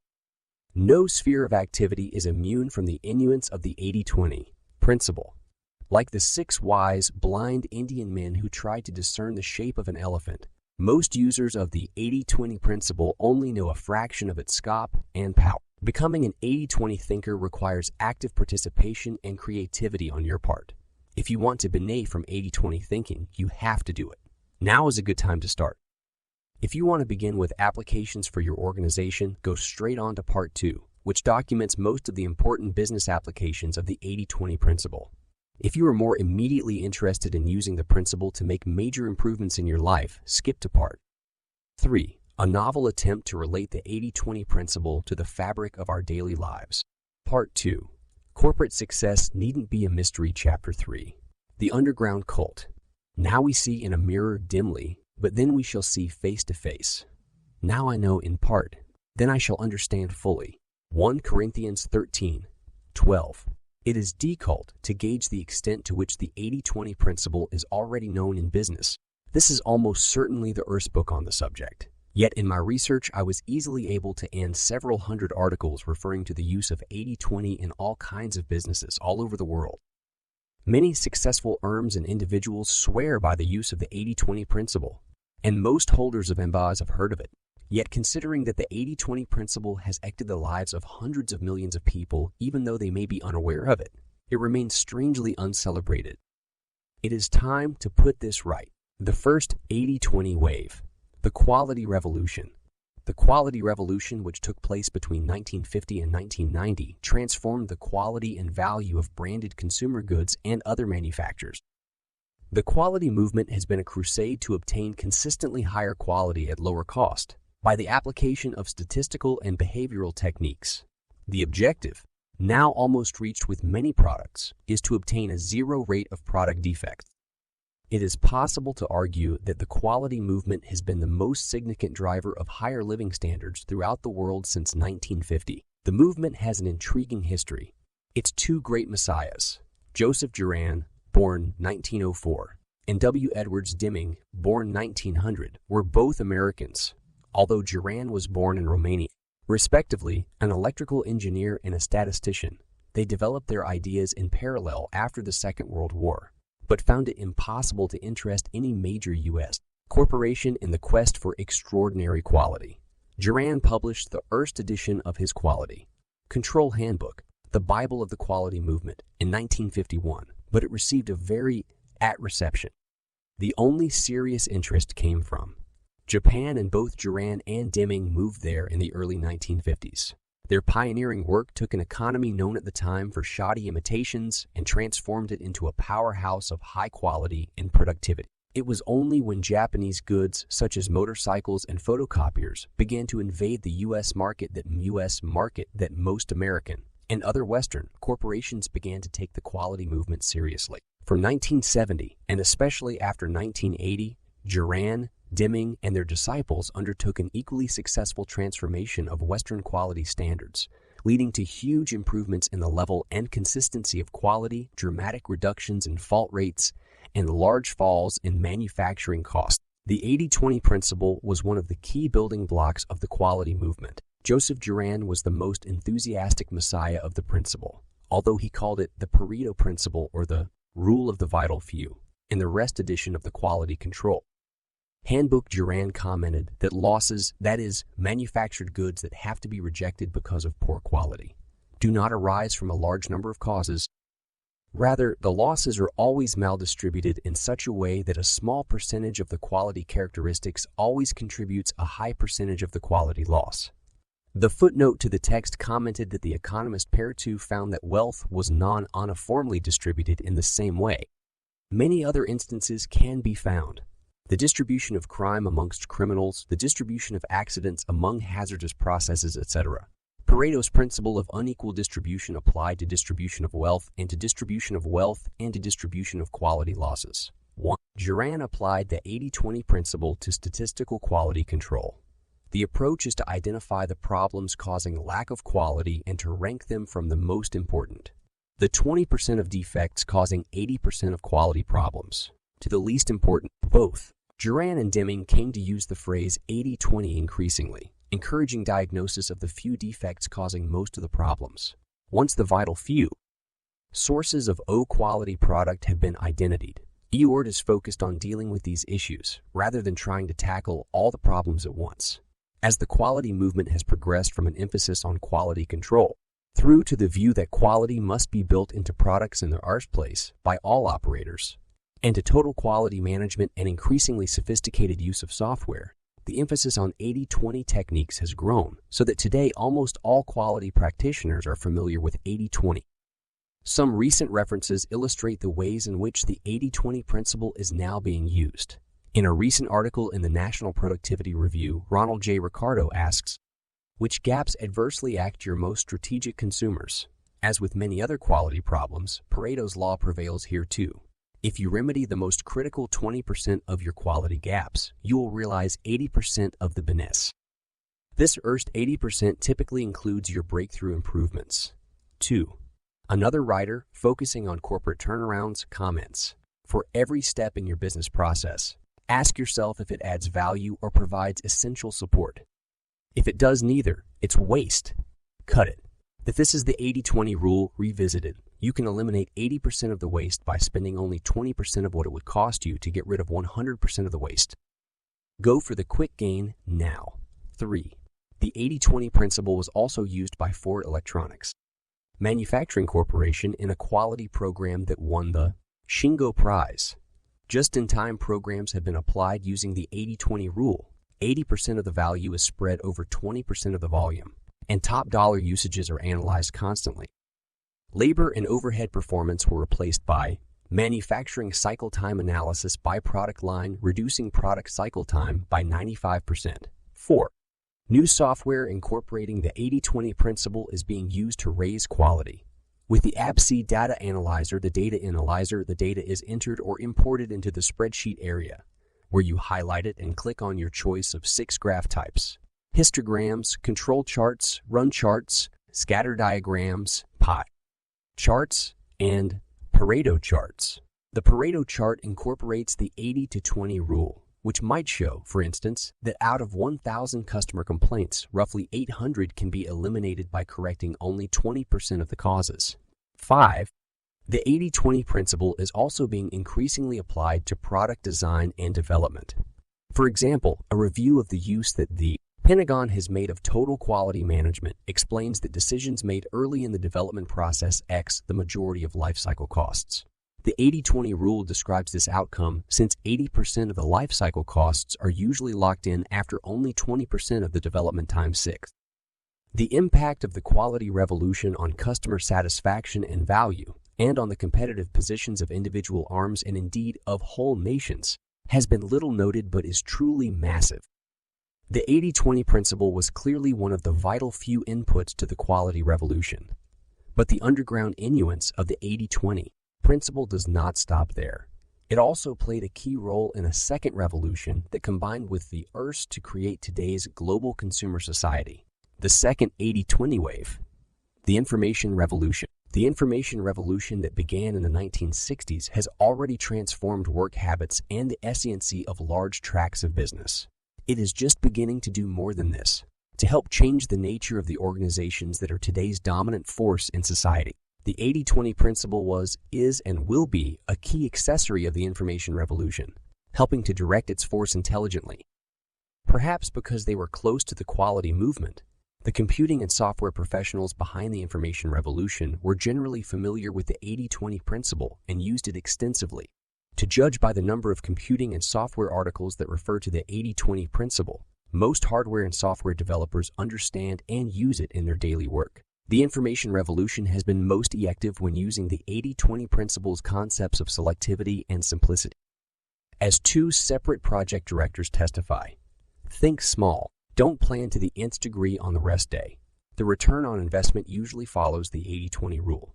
80% of the beignets will be found in the simplest 20% of the system, and the nail 20% of the beignets will come from the most complex 80% of the system. 7. Apple used the 80-20 principle in developing the Apple Newton message pad, an electronic personal organizer. The Newton engineers took advantage of a slightly modified version of 80-20. They found that 1% of a person's vocabulary was sufficient to do 50% of the things you want to do with a small handheld computer. 8. Increasingly, software is substituting for hardware using the 80-20 principle. An example is the RISC software invented in 1994. RISC is based on a variation of the 80-20 rule. This rule assumes that most software spends 80% of its time executing only 20% of the available instructions. RISC processors optimize the performance of that 20% and keep chip size and cost down by eliminating the other 80%. RISC does in software what CISC, the previously dominant system, does in Silicon 9. Those who apply software know that, even though it is incredibly efficient, usage follows 80-20 patterns. As one developer states, the business world has long abided by the 80-20 rule. It's especially true for software, where 80% of a product's uses take advantage of only 20% of its capability. That means that most of us pay for what we don't want or need.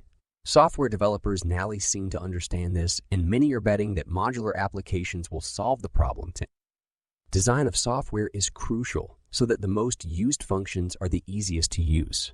The same approach is being used for new database services. How do WordPerfect and other software developers it? First, they identify what customers want most of the time and how they want to do it. The old 80-20 rule. People use 20% of a program's functions 80% of the time. Good software developers make use functions as simple and automatic and inevitable as possible. Translating such an approach to today's database services would mean looking at key customer use all the time. How many times do customers call search service support desks to ask which lead to pick or where a lead can be found? Good design could eliminate such calls. 11. Wherever one turns, give innovations in information, in data storage, retrieval, and processing. Focus heavily on the 20% or fewer of key needs. The information revolution has a long way to run. The information revolution is the most subversive force business has ever known. Already the phenomenon of information power to the people has given knowledge and authority to frontline workers and technicians, destroying the power and often the jobs of middle management who were previously protected by proprietary knowledge. The information revolution has also decentralized corporations physically. The phone, the fax, the CE, the modem, and the increasing miniaturization and mobility of these technologies have already begun to destroy the power of corporate palaces and those who sit or increasingly sat in them. Ultimately, the information revolution will help to destroy the profession of management itself, thus enabling much greater direct value creation by doers and corporations for their key customers. 12. The value of automated information is increasing exponentially, much faster than we can use. The key to using this power actively, now and in the future, lies in selectivity. In applying the 80-20 principle, Peter Drucker points the way. A database, no matter how copious, is not information. It is information's orgy. The information a business most depends on is available, if at all, only in a primitive and disorganized form, for what a business needs the most for its decisions, especially its strategic ones, are data about what goes on outside of it. It is only outside the business where there are results, opportunities, and threats. 13. Drucker argues that we need new ways of measuring wealth creation. Godden and I call these new tools automated performance measures. We're seeing they're just beginning to be created by some corporation. But well over 80%, probably around 99%, of the information revolution's resources are still being applied to counting better what we used to count, paving over the cowpaths, rather than creating and simplifying measures of genuine corporate wealth creation. The tiny proportion of e-org that uses the information revolution to create a die-rent sort of corporation will have an explosive impact. The 80-20 principle is still the best kept business secret. Considering the importance of the 80-20 principle and the extent to which it is known by managers, it remains extremely discreet.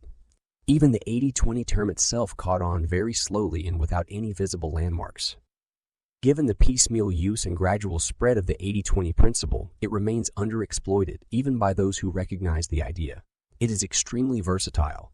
It can be probatably applied to any industry and any organization, any function within an organization, and any individual job. The 80-20 principle can help the chief executive, line managers, functional specialists, and any knowledge worker down to the lowest level or the newest trainee.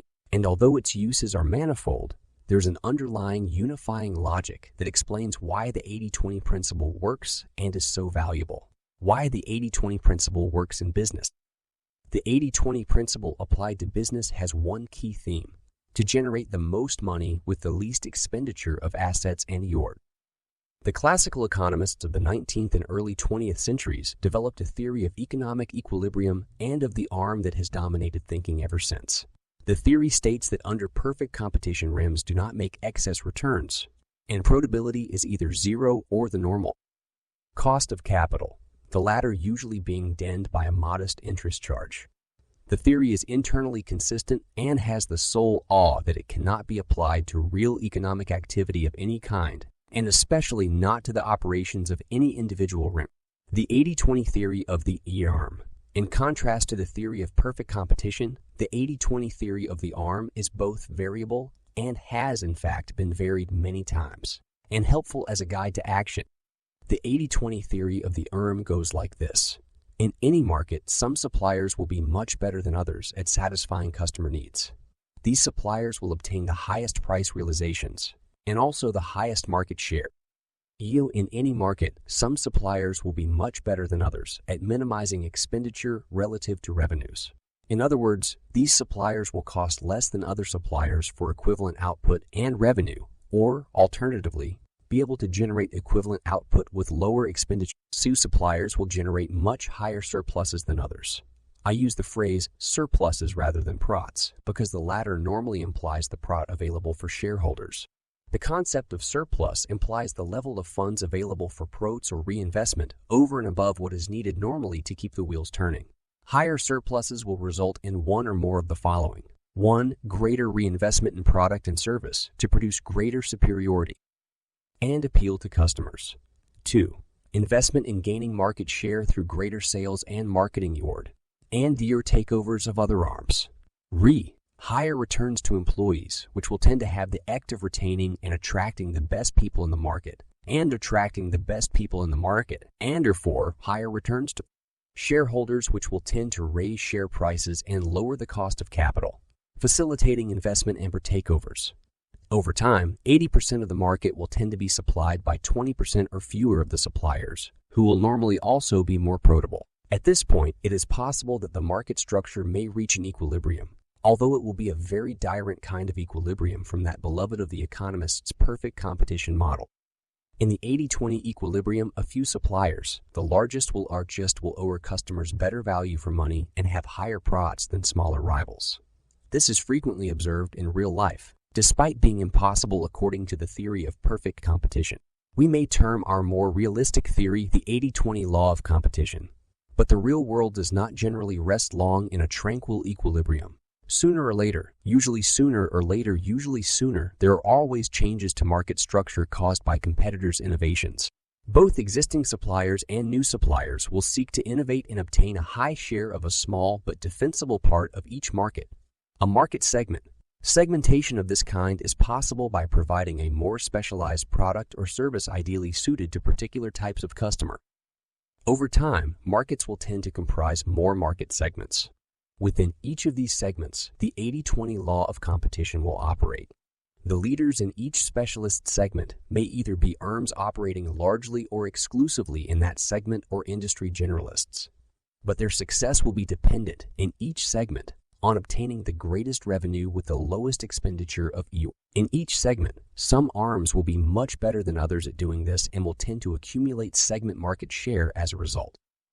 Any large RM will operate in a large number of segments, that is, in a large number of customer product combinations where a direct formula is required to maximize revenue relative to E or ANR, where direct competitors are met. In some of these segments, the individual large ERM will generate large surpluses and in other segments, much lower surpluses, or even to sites.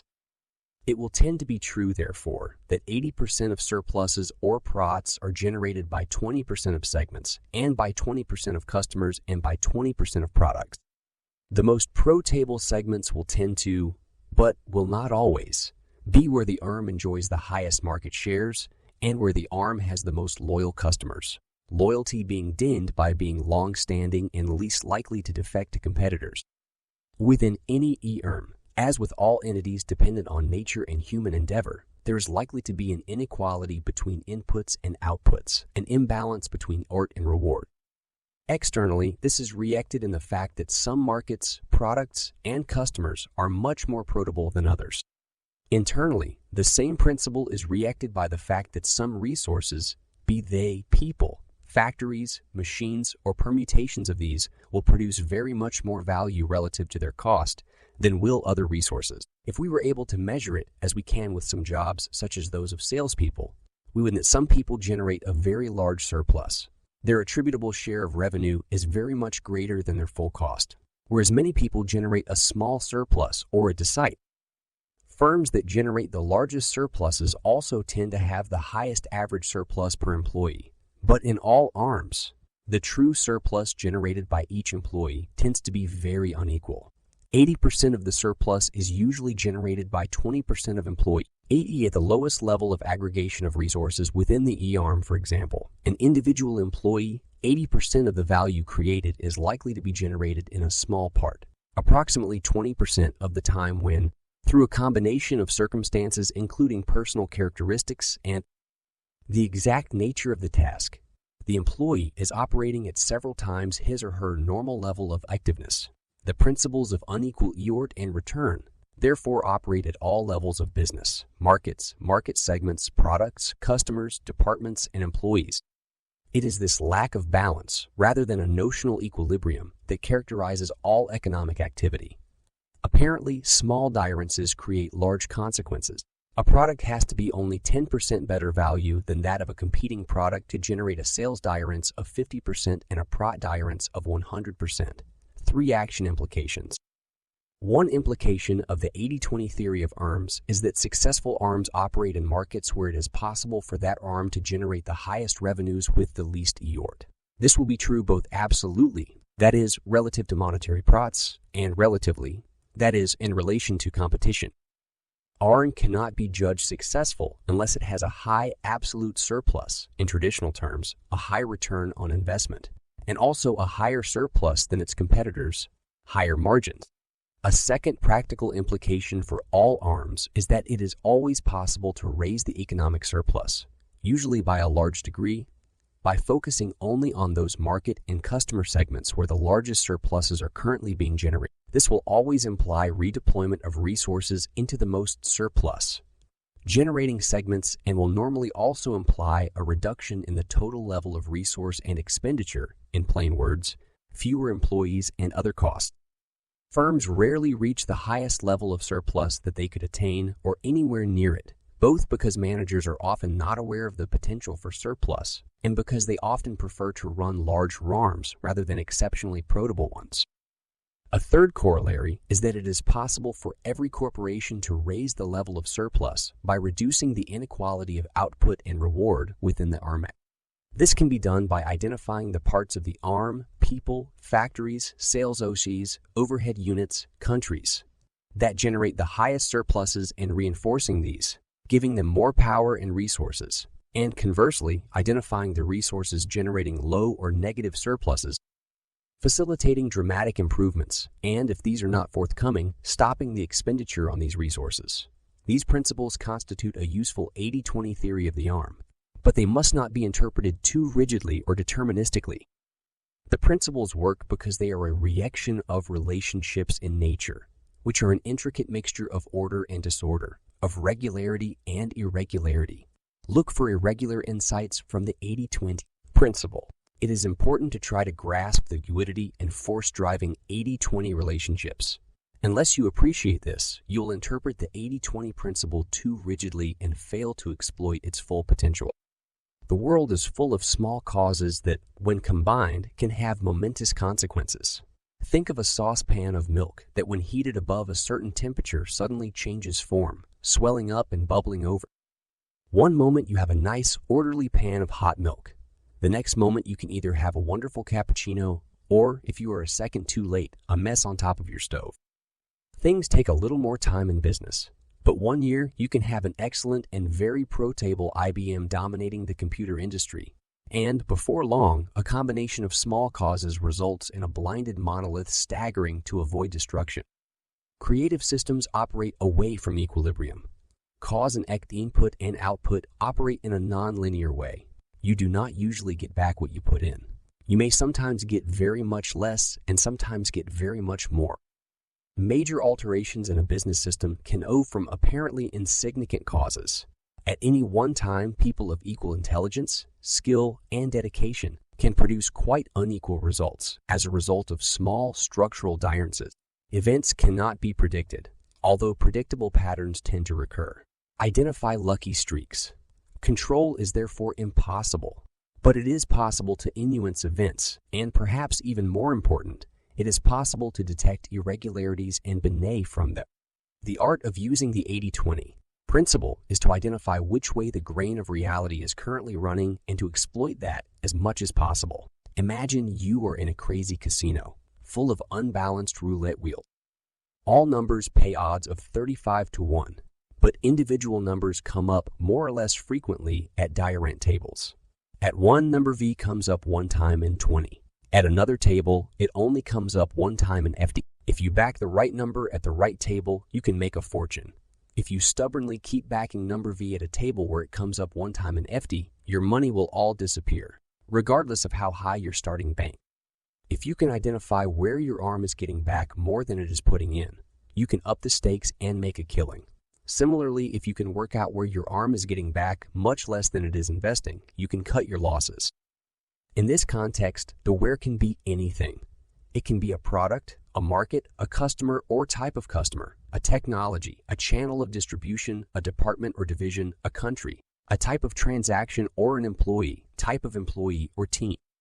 The game is to spot the few places where you are making great surpluses and to maximize them, and to identify the places where you are losing and get out.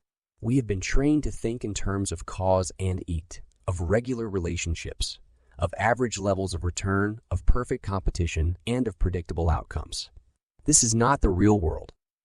The real world comprises a mass of influences, where cause and effect are blurred, and where complex feedback loops distort inputs, where equilibrium is eating and often illusory, where there are patterns of repeated but irregular performance, where ROMs never compete head-to-head and prosper by differentiation, and where a few favored souls are able to corner the market for high returns. Viewed in this light, large firms are incredibly complex and constantly changing coalitions of forces, some of which are going with the grain of nature and making a fortune, while others are going against the grain and stacking up huge losses. All this is obscured by our inability to disentangle reality and by the calming, averaging, and highly distorting eyes of accounting systems. The 80-20 principle is rampant but largely unobserved. What we are generally allowed to see in business is the net effect of what happens, which is by no means the whole picture. Beneath the surface, there are warring positive and negative inputs that combine to produce the effect we can observe above the surface. The 80-20 principle is most useful when we can identify all the forces beneath the surface so that we can stop the negative influences and give maximum power to the most productive forces. How companies can use the 80-20 principle to raise profits. Enough of history, philosophy, and theory. We now switch gears to the intensely practical. Any individual business can gain immensely through practical application of the 80-20 principle. It is time to show you how. Chapters 4 to 7 cover the most important ways to raise profits via the 80-20 principle. Chapter 8 closes Part 2 with hints on how to embed 80-20 thinking into your business life so that you can gain an unfair advantage over colleagues and competitors alike. We start in the next chapter with the most important use of the 80-20 principle in any firm, to isolate where you are really making the profits and, just as important, where you are really losing money. Every business person thinks they know this already, and nearly all are wrong. If they had the right picture, their whole business would be transformed. Chapter 4. Why your strategy is wrong. Unless you have used the 80-20 principle to redirect your strategy, you can be pretty sure that the strategy is badly odd. Almost certainly, you don't have an accurate picture of where you make and lose the most money. It is almost inevitable that you are doing too many things for too many people. Business strategy should not be a grand and sweeping overview. It should be more like an underview, a peek beneath the covers to look in great detail at what is going on. To arrive at a useful business strategy, you need to look carefully at the different chunks of your business, particularly at their profitability and cash generation. Unless your arm is very small and simple, it is almost certainly true that you make at least 80% of your profits in cash in 20% of your activity, and in 20% of your activity, and in 20% of your revenue. The trick is to work out which 20%. Where are you making the most money? Identify which parts of the business are making very high returns, which are just about washing their faces, and which are disasters. To do this, we will conduct an 80-20 analysis of profits by different categories of business, by product or product group type, by customer or customer group type, by customer group type, by any other split which appears to be relevant for your business for which you have data. For example, by geographical area or distribution channel, by competitive segment. Start with products. Your business will almost certainly have information by product or product group. For each, look at the sales over the last period, month, quarter, or year. Decide which is most reliable, and work out the profitability after allocating all costs. How easy or difficult this will be depends on the state of your management information. What you need may all be readily available, but if not, you will have to build it up yourself. You are bound to have sales by product or product line and almost certainly the gross margin, sales less cost of sale. You will also know the total costs for the whole business, all the overhead costs. What you then have to do is to allocate all the overhead costs to each product group on some reasonable basis. The crudest way is to allocate costs on a percentage of turnover. A moment's thought, however, should convince you that this will not be very accurate. Some products take a great deal of salespeople's time relative to their value, for example, and others take very little. Some are heavily advertised and others not at all. Some require a lot of fussing around in manufacturing, whereas others are straightforward. Take each category of overhead cost and allocate it to each product group. Do this for all the costs. Then look at the results. Typically, some products representing a minority of turnover are very profitable. Most products are modestly or marginally profitable, and some are really making large losses once you allocate all the costs. Figure 10 shows the numbers for a recent study I conducted of an electronic instrumentation group. Figure 11 gives the same data visually. Look at this if you prefer pictures to numbers. Figure 10, electronic instruments INS. Sales and PROTS table by product group. We can see from the two gears that product group accounts for only 3% of sales, but for 10% of PROTS. Product groups A, E, B, and C account for 20% of sales, but for 53% of PROTS. This becomes very clear if we compile an 80-20 table or an 80-20 chart, as in figures 12 and 13 respectively. We have not yet found the 20% of sales that account for 80% of PROTS, but we are on our way. If not 80-20, then 67-30. 30% of product sales account for almost 67% of PROTS. Already you may be thinking about what can be done to raise the sales of product groups A, B, and C. For example, you might want to reallocate all sales from the other 80% of business, telling salespeople to concentrate on doubling the sales of products I, B, and C and not to worry about the rest. If they succeeded in doing this, sales would only go up by 20%, but PROTS would rise more than 50%. You might also already be thinking about cutting costs or raising prices in product groups D, A, and F, or about radical retrenchment or total exit from product groups G and H. Figure 11, electronic instruments and chat. Sales and PROTS chart by product group. Figure 12, electronic instruments and 80-20 table. What about customer profitability? After products, go on to look at customers. Repeat the analysis, but look at total purchases by each customer or customer group. Some customers pay high prices but have a high cost to serve. These are often smaller customers. The very big customers may be easy to deal with and take large volumes of the same product, but screw you down on price. Sometimes these differences balance out, but often they do not. For the group we are calling electronic instruments and the results are shown in figures 14 and 15. Figure 13, electronic instruments in 80-20 chart. Figure 14, electronic instruments in sales and PROTS table by customer group. A word of explanation about the customer groups. Type of customers are small, direct accounts paying very high prices and giving very fat gross margin. They're quite expensive to service, but the margins more than compensate for this. Type B customers are distributors who tend to place large orders and have very low costs to serve. Yet for one reason or another, it is acceptable to pay fairly high prices, mainly because the electronic components bought are a tiny fraction of their total product cost. Type C customers are export accounts paying high prices. The snag with them, however, is that they are very expensive to service.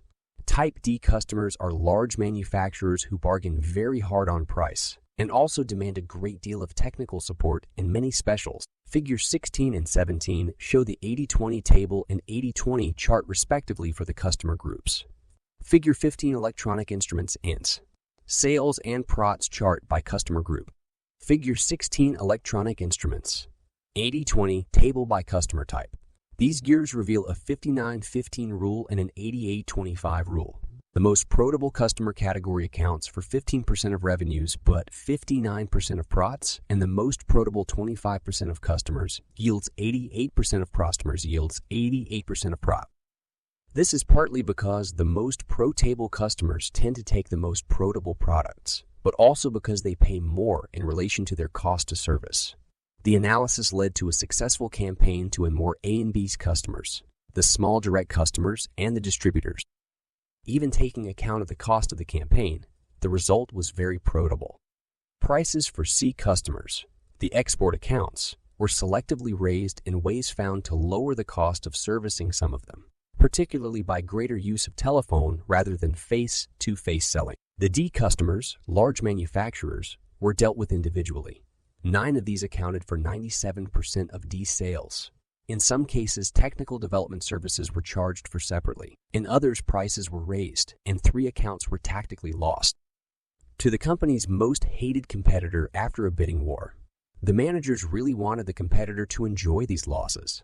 Figure 17 electronic instruments and 80-20 chart by customer type. 80-20 analysis applied to a consultancy firm. After products and customers, take any other split of business that appears especially relevant to your business. There was no special analysis in the case of the instrumentation company, but to illustrate the point, consider the simple split of sales and PROTS for a strategy consultancy shown in figures 18 and 19. Figure 18 strategy consulting anchor. Table of profitability of large versus small clients. These gears exhibit a 56-21 rule. Large projects constitute only 21% of turnover, but give 56% of PROTS. Another analysis, shown in figures 20 and 21, splits the business into old clients, more than 3 years old, new clients, less than 6 months old, and those in between. Figure 19 strategy consulting in. Chart of profitability of large versus small clients. These gears tell us that 26% of the business, old clients, made up 84% of the PROTS, an 84-26 rule. The message here was to strive above all to keep and expand long-serving clients, who were the least price-sensitive and who could be served most cheaply. New clients who do not turn into long-serving clients were recognized as being loss makers, leading to a much more selective approach to pitching for business. Pitches were only made where it was believed the company concerned would turn into a long-term client. Figure 20 strategy consulting in. Table of profitability of old versus new clients. Figure 21 strategy consulting in C. Chart of profitability of old versus new clients. Figures 22 and 23 summarize a third analysis for the consultants, which divided projects into work on mergers and acquisitions, Mattei, strategic analysis, and operational project. This split demonstrated an 87-22 rule. The Mattei work was wildly profitable, giving 87% of PROTS for 22% of revenues. EORTs were redoubled to sell more Maya work. Figure 22 strategy consulting entry. Table of profitability by project type. Operational projects for old clients, when analyzed separately, turned out at about break even, while large losses were made on operational projects for new clients.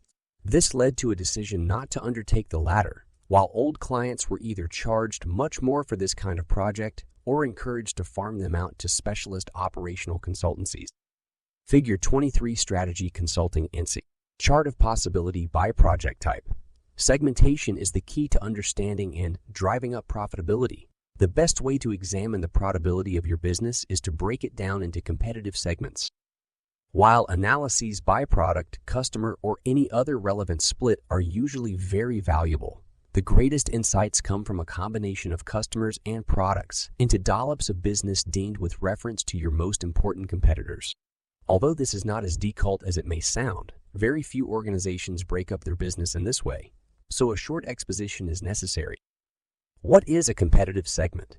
A competitive segment is a part of your business where you face a direct competitor or direct competitive dynamics. Take any part of your business that comes to mind. A product, a customer, a product line sold to a customer type, or any other split that may be important to you. For example, consultants may think of meta work. Now ask yourself two simple questions. Do you face a direct main competitor in this part of your business compared to the rest of it? If the answer is yes, then that part of the business is a separate competitive segment, or simply segment for short. If you are up against a specialist competitor, your profitability will depend on the interaction of your product and service against theirs. Which do consumers prefer? And what is your total cost to deliver the product or service relative to your competitors? Your profitability will be as much determined by your competitor as by anything else. It is therefore sensible to think of this area of your business separately to determine a strategy for it that will beat or collude with your competitor. It is certainly sensible to look at its profitability separately too. You may have a surprise, but even if the part of your business you're looking at has the same competitor as another part of your business, for example, your main competitor in product A is the same as in product B, then you need to ask another question. Do you and your competitor have the same ratio of sales or market share in the two areas? Or are they relatively stronger in one area and you relatively stronger in another? For example, if you have 20% market share in product A and the largest competitor has 40%, they are twice as big as you. Is it the same ratio in product B? Are they twice as big as you there? If you have 15% market share in product B, but your competitor only has 10%, then there is a direct relative competitive position in the two products. There will be real reasons for this.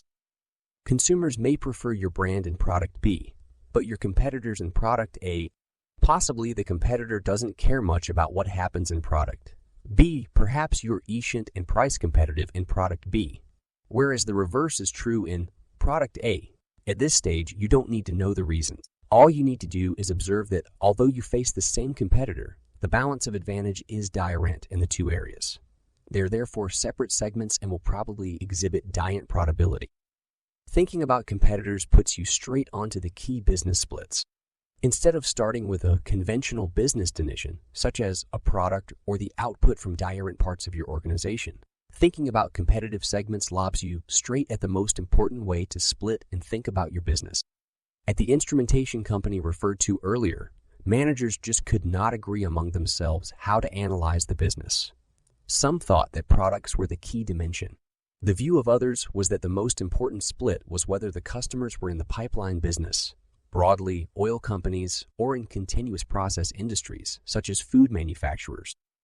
A third faction held that the U.S. business was very different from the export business. Since they started from different assumptions, all of which were to some degree valid, it was very difficult to make progress, either in organizing the business or in communicating with each other.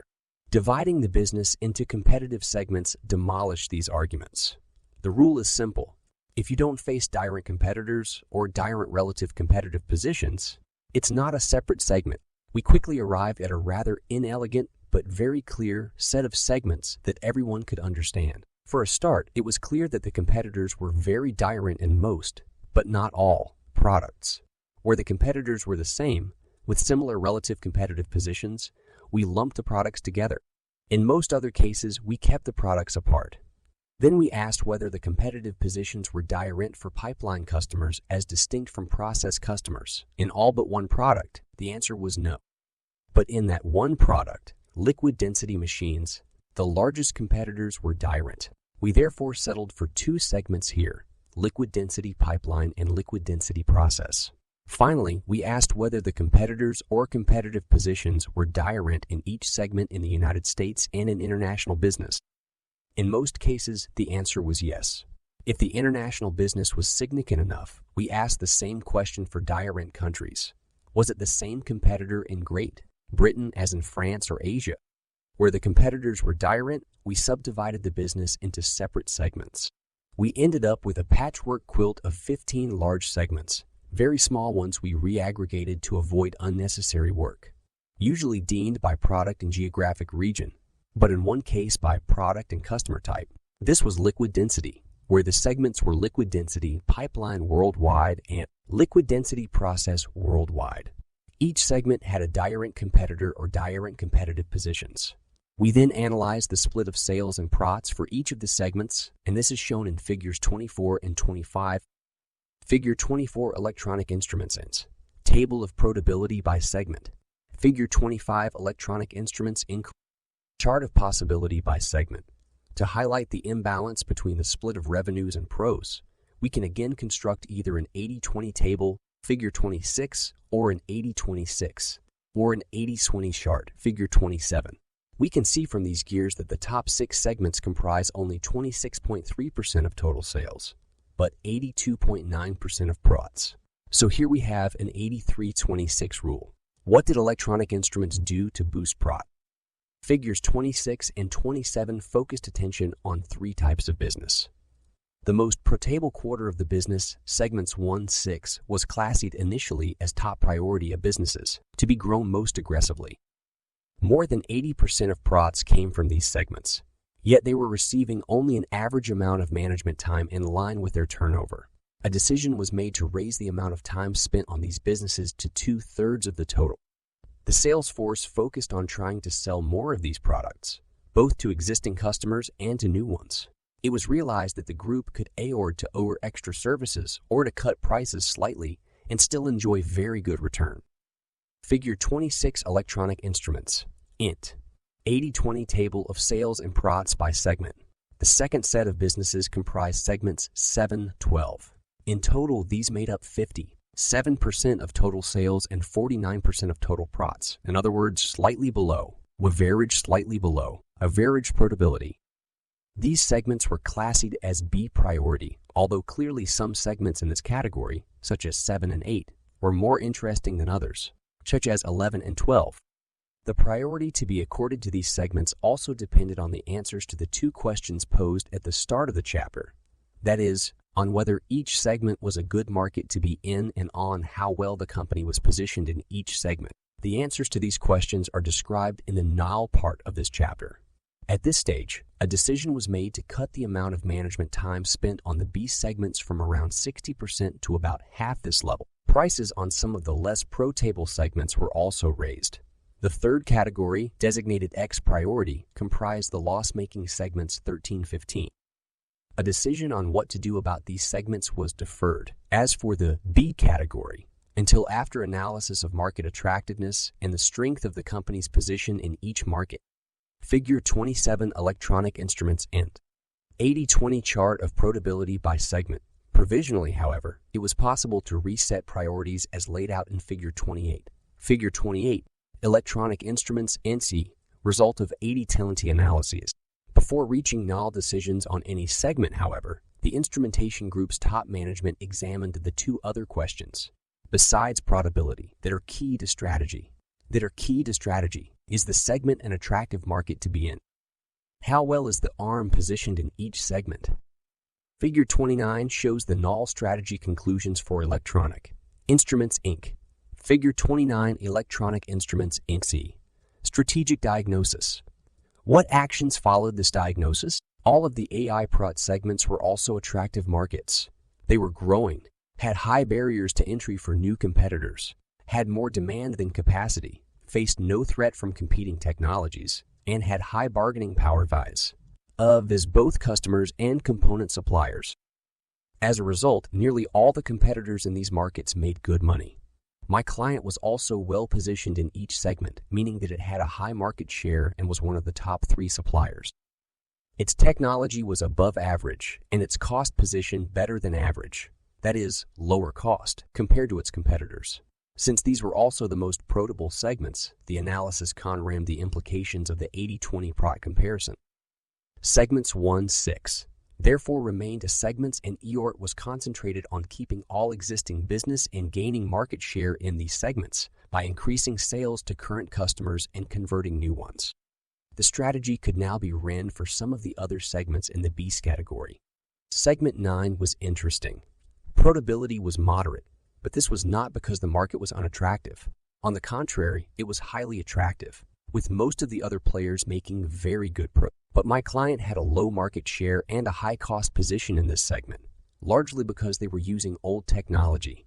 To update the technology would have taken a taric ort and would have been very expensive. A decision was made, therefore, to harvest the segment, which meant cutting the EORT, going to protect the business and raising prices. This was expected to lead to a loss in sales, but for a time, to higher profits.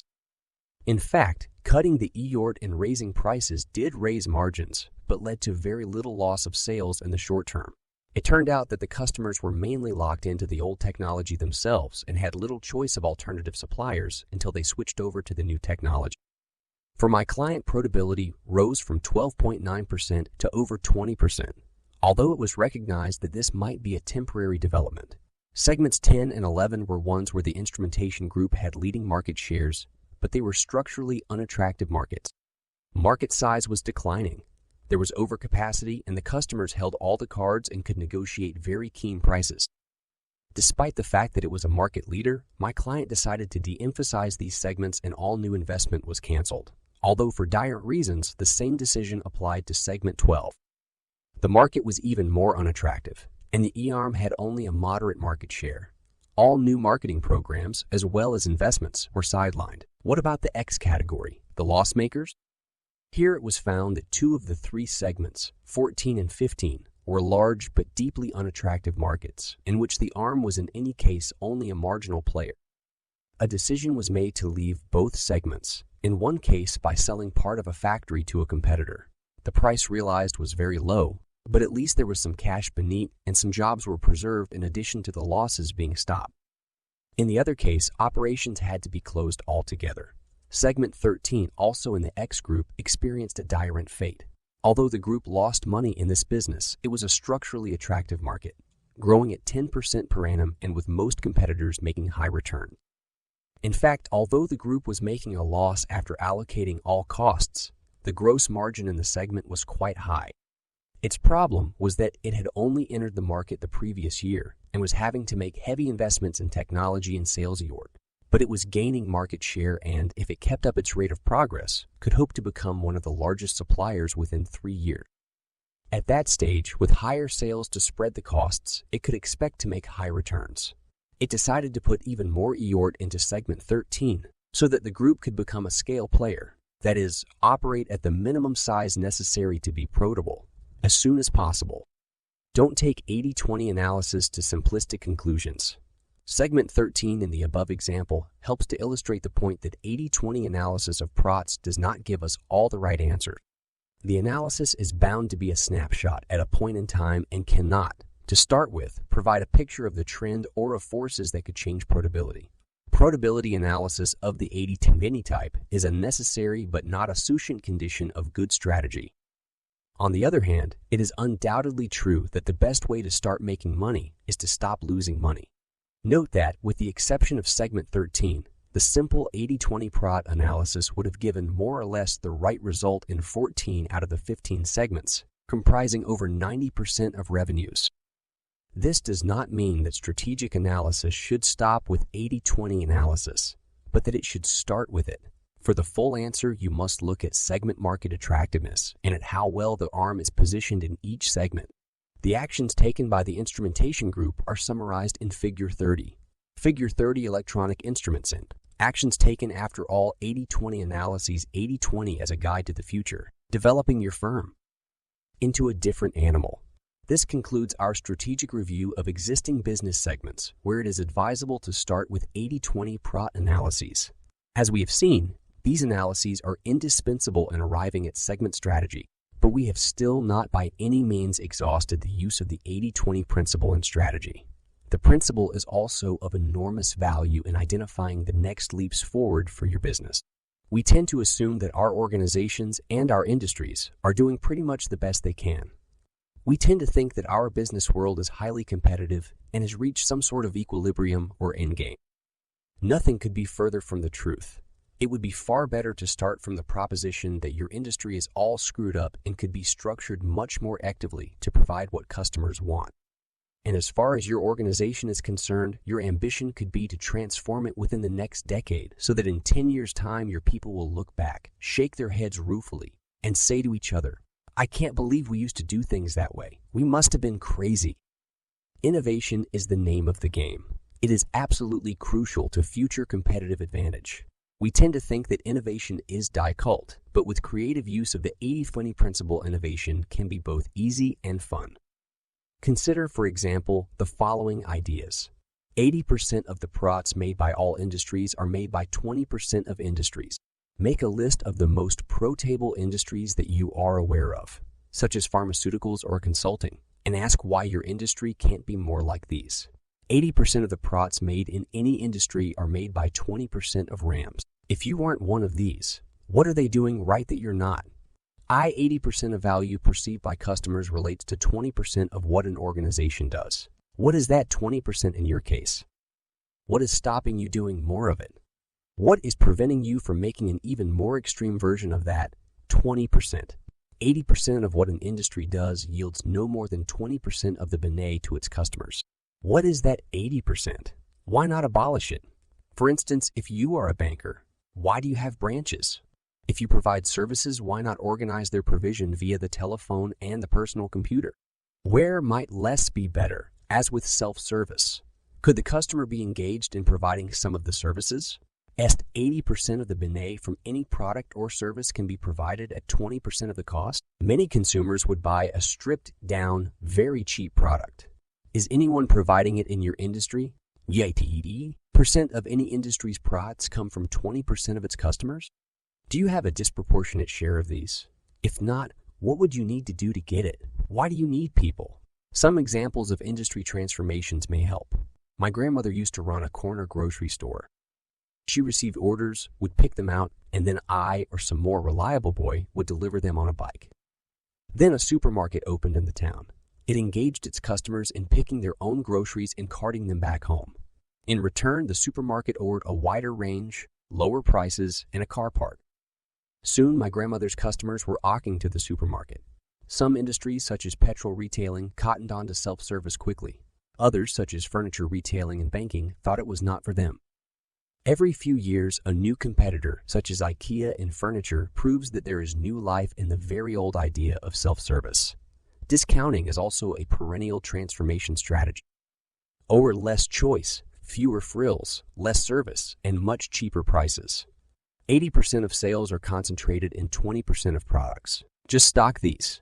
Another place I used to work, a wine merchant stocked 30 different types of claret. Who needed that amount of choice? The Erm was taken over by a discount chain, and now a wine warehouse has opened up down the road. Who would have thought 50 years ago that people would have wanted fast food outlets? And today, who realizes that accessible mega restaurants, the sort that offer a limited and predictable menu and glitzy surroundings at reasonable prices, but insist that you give back the table after 90 minutes, constitute a death warrant for traditional owner restaurants? Why do we insist on using people to do things that machines can do much more cheaply? When will airlines start to use robots to serve you? Most people prefer humans, but machines are more reliable and much cheaper. Machines may give 80% of the benet at 20% of the cost. In some cases, as with cash machines, automatic teller machines, also known as holes in the wall, they provide a much better service, much faster, and at a fraction of the cost. In the next century, only old fogies like me will prefer to deal with humans, and even I will have my doubts. Are carpets obsolete? I want to leave you to your own imagination. Just one nailed example where use of the 80-20 principle has transformed a company's fortunes and could conceivably change a whole industry. Consider the Interface Corporation of Georgia, now an $800 million carpet supplier. It used to sell carpets. Now it leases them, installing carpet tiles rather than whole carpets. Interface realized that 20% of any carpet receives 80% of the wear. Normally, a carpet is replaced when most of it is still perfectly good. Under Interface's leasing scheme, carpets are regularly inspected and any worn or damaged carpet tile is replaced. This lowers costs for both Interface and the customer. A trivial 80-20 observation has transformed one company and could lead to widespread future changes in the industry. Conclusion: the 80-20 principle suggests that your strategy is wrong. If you make most of your money out of a small part of your activity, you should turn your company upside down and concentrate your yields on multiplying this small part. Yet this is only part of the answer. Behind the need for focus lurks an even more powerful truth about business, and it is to this theme that we turn next. Chapter 5. Simple is beautiful. My eord is in the direction of simplicity. People in general have so little and it costs so much to buy even the barest necessities, let alone the luxuries to which I think everyone is entitled, because nearly everything we make is much more complex than it needs to be. Our clothing, our food, our household furnishings, all could be much simpler than they now are and at the same time be better looking. Henry Ford. We saw in the previous chapter that nearly all businesses have within them chunks of business with widely varying profitability. The 80-20 principle suggests something quite outrageous as a working hypothesis. That one. 1/5 of a typical company's revenues account for 4/5 of its profits and cash. Conversely, 4/5 of the average company's revenues account for only 1/5 of profits and cash. This is a bizarre hypothesis. If we assume that one such business has sales of $100 million and total profits of $5 million, for the 80-20 principle to be correct, $20 million of sales has to produce $4 million of profits, a return on sales of 20%, while $80 million of sales has to produce just $2 million of profits, a return on sales of just 1.25%. This means that the top fifth of business is 16 times more profitable than the rest of the business. What is extraordinary is that when it is tested, the hypothesis generally turns out to be correct or not very far wide of the mark. How can this be true? It is intuitively obvious that some business chunks may be considerably more profitable than others, but 16 times better. It almost beggars belief. And routinely, executives who commission product line profitability exercises often do refuse to believe the results when first presented with them. Even when they have checked the assumptions and varied them, they still end up baited. The next stage is often for managers to refuse to get rid of the 80% of business that is unprofitable, on the apparently reasonable grounds that the 80% makes a very large contribution to overheads. Removing the 80%, they say, would clearly decrease profits because you simply couldn't remove 80% of your overhead in any sensible time frame. When faced with these objections, corporate analysts or consultants generally give way to the manager. Only the most horribly unprofitable business is removed, and only minor efforts are made to increase the extremely profitable business. Yet all this is a dreadful compromise, based on a misunderstanding. Few people stop to ask why the unprofitable business is so bad. Even fewer stop to think whether you could, in practice, as well as in theory, have a business solely composed of the most profitable chunks and get rid of 80% of the overhead. The truth is that the unprofitable business is so unprofitable because it requires the overheads and because having so many different chunks of business makes the organization horrendously complicated. It is equally true that the very profitable business does not require the overheads, or only a very small portion of them. You could have a business solely composed of the profitable business, and it could make the same absolute returns, provided that you organize things differently. And why is this so? The reason is the same. It is that simple is beautiful. Business people seem to love complexity. No sooner is a simple business successful than its managers pour vast amounts of energy into making it very much more complicated. But business returns abhor complexity. As the business becomes more complex, its returns fall dramatically. This is not just because more marginal business is being taken. It is also because the act of making a business more complex depresses returns more actively than any other means known to humanity. It follows that the process can be reversed. A complex business can be made more simple and returns can soar. All it takes is an understanding of the costs of complexity or the value of simplicity, and courage to remove at least 4/5 of lethal managerial overhead. Simple is beautiful. Complex is ugly. Those of us who believe in the 80-20 principle will never succeed in transforming industry until we can demonstrate that simple is beautiful and why. Unless people understand this, they will never be willing to give up 80% of their current business and overhead. So we need to go back to basics and revise the common view of the roots of business success. To do so, we must get involved in a current controversy over whether size in business is a help or a hindrance. By resolving this dispute, we will also be able to show why simple is beautiful. Something very interesting and unprecedented is happening to our industrial structure. Since the Industrial Revolution, companies have become both bigger and more diverse. Until the end of the 19th century, nearly all companies were national or subnational, having the vast bulk of their revenues conned to their home country, and nearly all were in just one line of business. The 20th century has seen a series of transformations, changing the nature both of business and of our daily lives. First, thanks largely to Henry Ford's sensationally successful quest to democratize the automobile.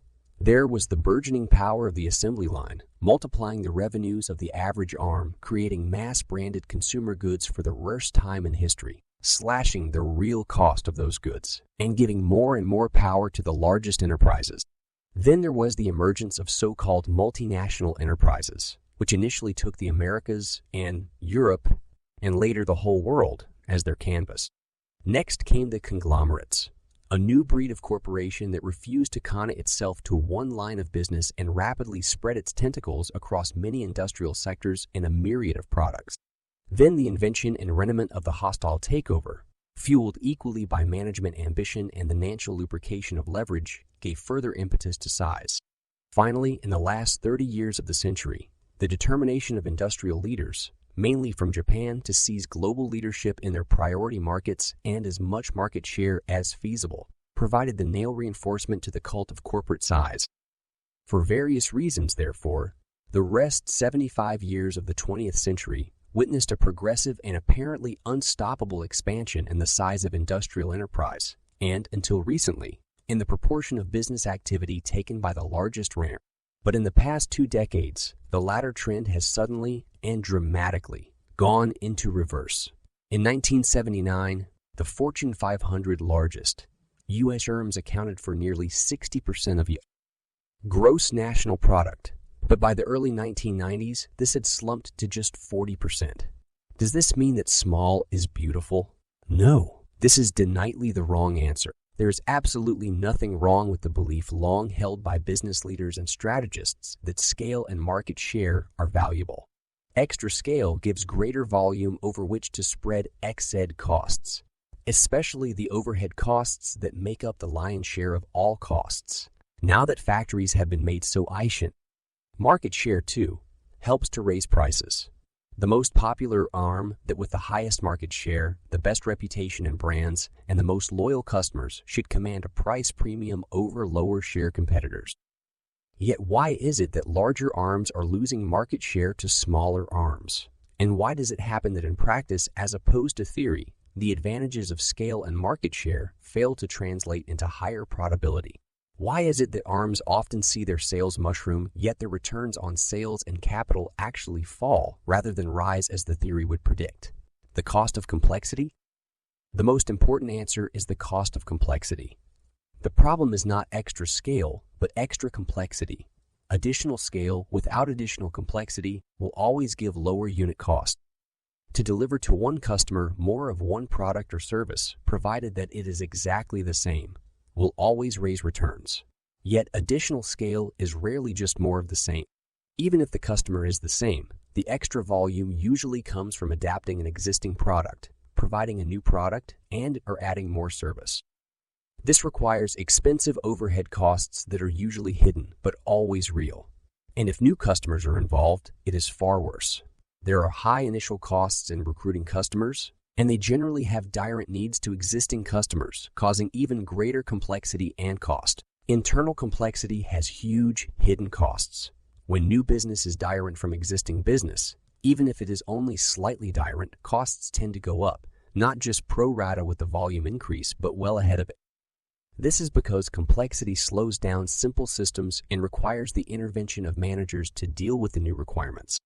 The cost of stopping and starting again, of communication and miscommunication between extra people, and above all, the cost of the gaps between people when partially completed work is set down to await someone else's intervention and later picked up and passed on into another gap.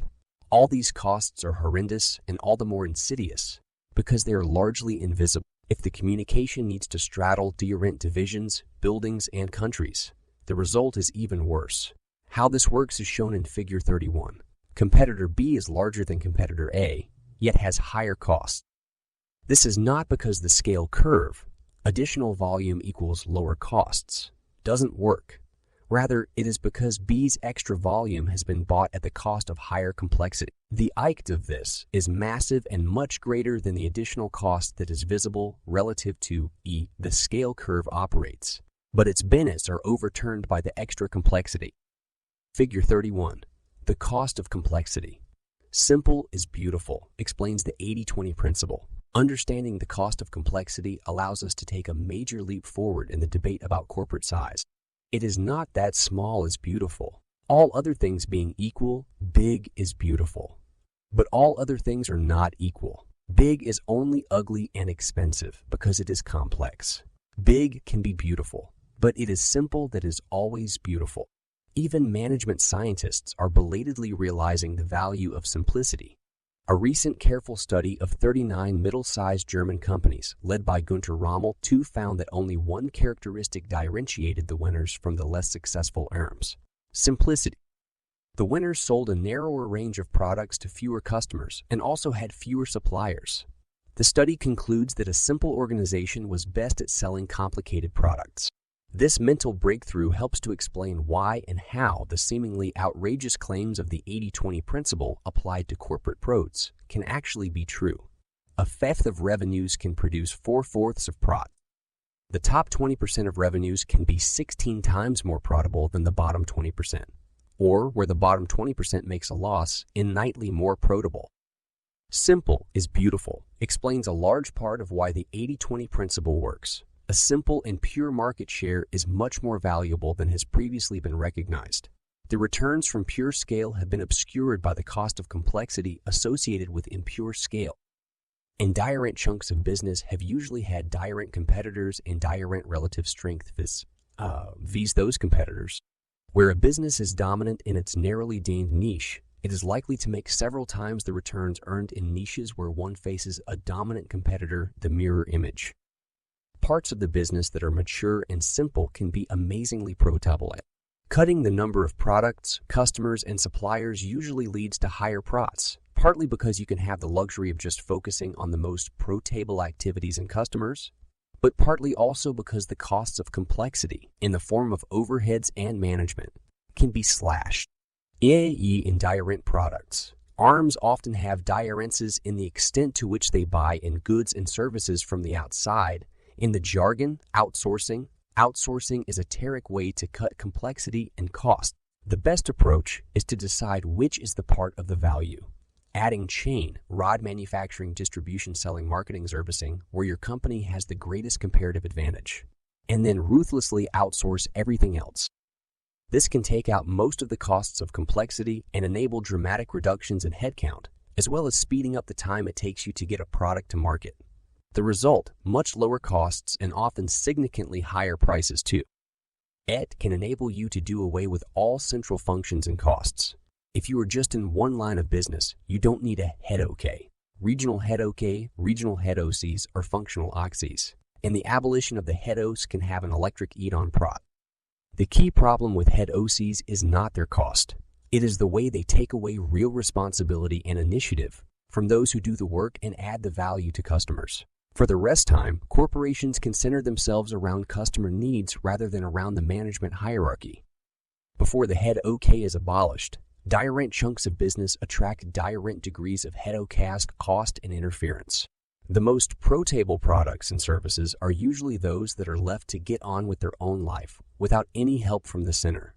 This is why when 80-20 profitability exercises have been carried out, executives are often staggered to learn that the most neglected areas are the most profitable. It is no accident. And one of the unfortunate byproducts of 80-20 analysis is sometimes that the most profitable areas get a lot more attention from managers at the top. As a result, they can begin to drop down the profitability league table. Finally, where a chunk of business is simple, the chances are that it is closer to the customer. There is less management to get in the way. Customers can be listened to and feel that they are important. People are willing to pay a lot more for this. For customers, the quest for self-importance is at least as important as the quest for value. Simplicity raises prices as well as lowering costs. Contribution to overhead, one of the lamest excuses for inaction. Frequently, managers faced with the results of 80-20 analysis protest that they cannot just focus on the most profitable segments. They point out that the less profitable segments and even the loss-making segments make a positive contribution to overheads. This is one of the lamest and most self-serving defense mechanisms ever contrived. If you focus on the most profitable segments, you can grow them surprisingly fast, nearly always at 20% a year and sometimes even faster. Remember that the initial position and customer franchise are strong, so it's a lot easier than growing the business overall. The need for overhead coverage from unprofitable segments can disappear pretty quickly. Yet the truth is that you don't need to wait. If your IO ends you, pluck it out. Just remove the O-ending overhead. If your will is strong, you can always do it. The less profitable segments can sometimes be sold with or without their overheads, and always be closed. Do not listen to accountants who bleat about exit costs. A lot of these are just numbers on a page with no cash cost. Even where there is a cash cost, there is normally a very quick payback, one that will be much quicker because of the value of simplicity than the bean counters will ever tell you. A third option, often the most profitable, is to harvest these segments, deliberately losing market share. You let go of the less profitable customers and products, cut most support and sales effort, raise prices, and allow sales to decline at 5-20% while you laugh all the way to the bank. Go for the most simple 20%. What is most simple and standardized is hugely more productive and cost-effective than what is complex. The simplest messages are the most appealing and universal to colleagues, consumers, and suppliers. The simplest structures and process O's are at once the most attractive and the lowest cost. Letting the customer access your business system, as with all forms of self-service, creates choice, economy, speed, and spend. Always try to identify the simplest 20% of any product range, process, marketing message, sales channel, product design, product manufacture, service delivery, or customer feedback mechanism. Cultivate the simplest 20%. Renee it until it is as simple as you can make it. Standardize delivery of a simple product or service on as universal and global a basis as possible. Pass up thrills, bells, and whistles. Make the simplest 20% as high quality and consistent as imaginable. Whenever something has become complex, simplify it. If you cannot, eliminate it. Reducing complexity at Corning. How can a business in trouble use the 80-20 principle to reduce complexity and raise profits? An excellent case study is provided by Corning, which produces ceramic substrates for automobile exhaust systems in Greenville, Ohio, and Kaiserslautern, Germany. 3. In 1992, the U.S. business was doing badly, and the next year the German market fell sharply. Instead of panicking, the Corning executives took a long, hard look at the profitability of all their products. As in almost every arm around the world, the Corning executives had used a standard cost approach to decide what to produce. But standard cost systems are one of the most important reasons the 80-20 principle has so much to add. Standard cost systems make it impossible to know true product profitability, largely because they do not differentiate between high and low volume product. When variable costs, such as overtime, training, equipment modifications, and downtime, were fully allocated at Corning, the results caused astonishment. Take two products made at Kaiserslautern. A high-volume, simple, symmetrically shaped ceramic substrate disguised here as the R10, and a much lower volume product, the R5, an odd-shaped substrate. The standard cost of the R5 was 20% more than that of the R10. But when the extra engineering and support to produce the R5 were fully costed, it turned out to have an incredible cost, around 500,000% greater than the R10. Yet on reaction, the data could be believed. The R10 virtually made itself. The R5 required expensive engineers to hover over it, nudging it to keep within specification. Therefore, if only R10s were made, far fewer engineers would be needed, and that is what happened. By eliminating low-volume, unprofitable products which contributed little to revenues and negative amounts of profit, engineering capacity was reduced by 25%. The 55 principle. The Corning analysis kept gravitating toward a very useful cousin of the 80-20 principle, the 55 principle. The 55 principle. The 55 principle asserts that typically 50% of a company's customers, products, components, and suppliers will add less than 5% to revenues and profit. Getting rid of the low volume and negative value, 50% of items, is the key to reducing complexity. The 55 principle worked at Corning. Out of 450 products produced at Greenville, half produced 96.3% of revenue. The other 50% yield just 3.7%. Depending on the period analyzed, the German plant showed that the low-volume 50% of products produced only 5% of sales.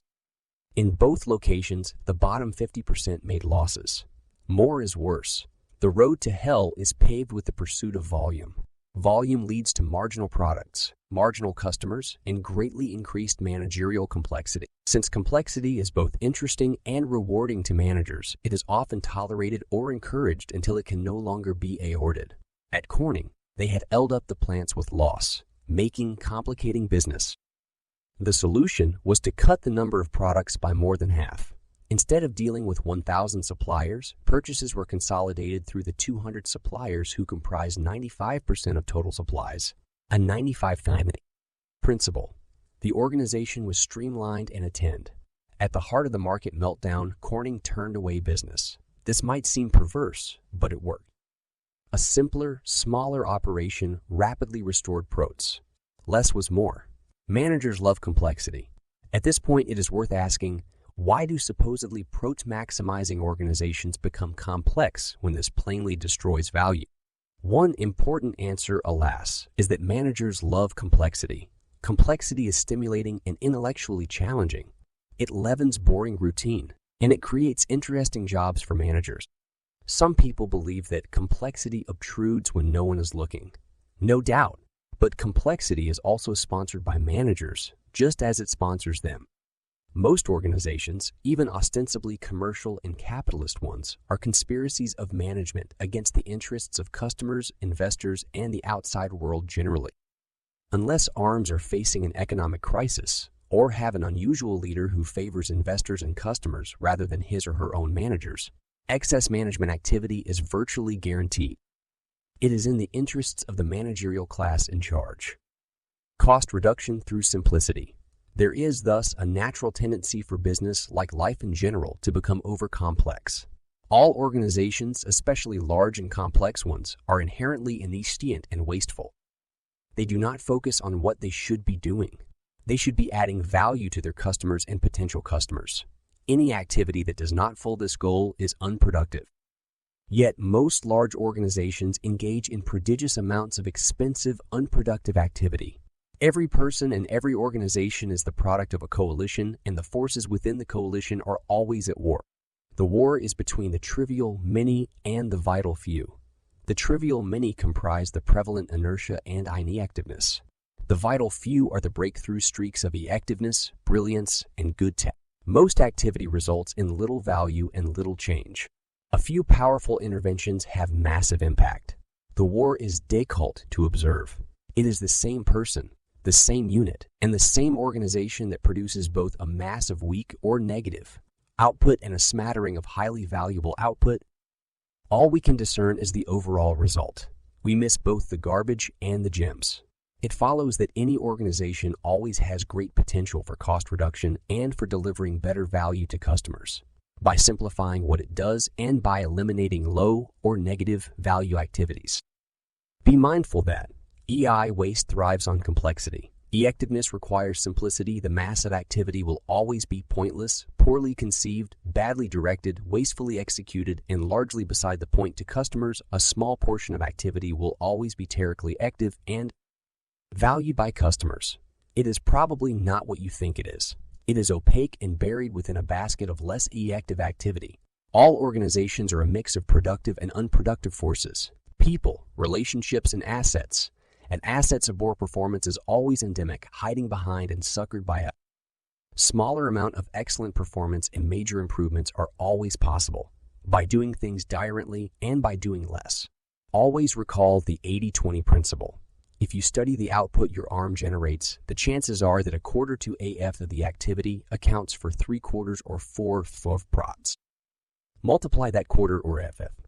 Multiply the activeness of the rest or cut it out. Reducing costs using the 80-20 principle. All active techniques to reduce costs use 3 80-20 insights. Simplification through elimination of unprofitable activity. Focus on a few key drivers of improvements and comparison of performance. The last two deserve elaboration. Be selective. Do not tackle everything with equal effort.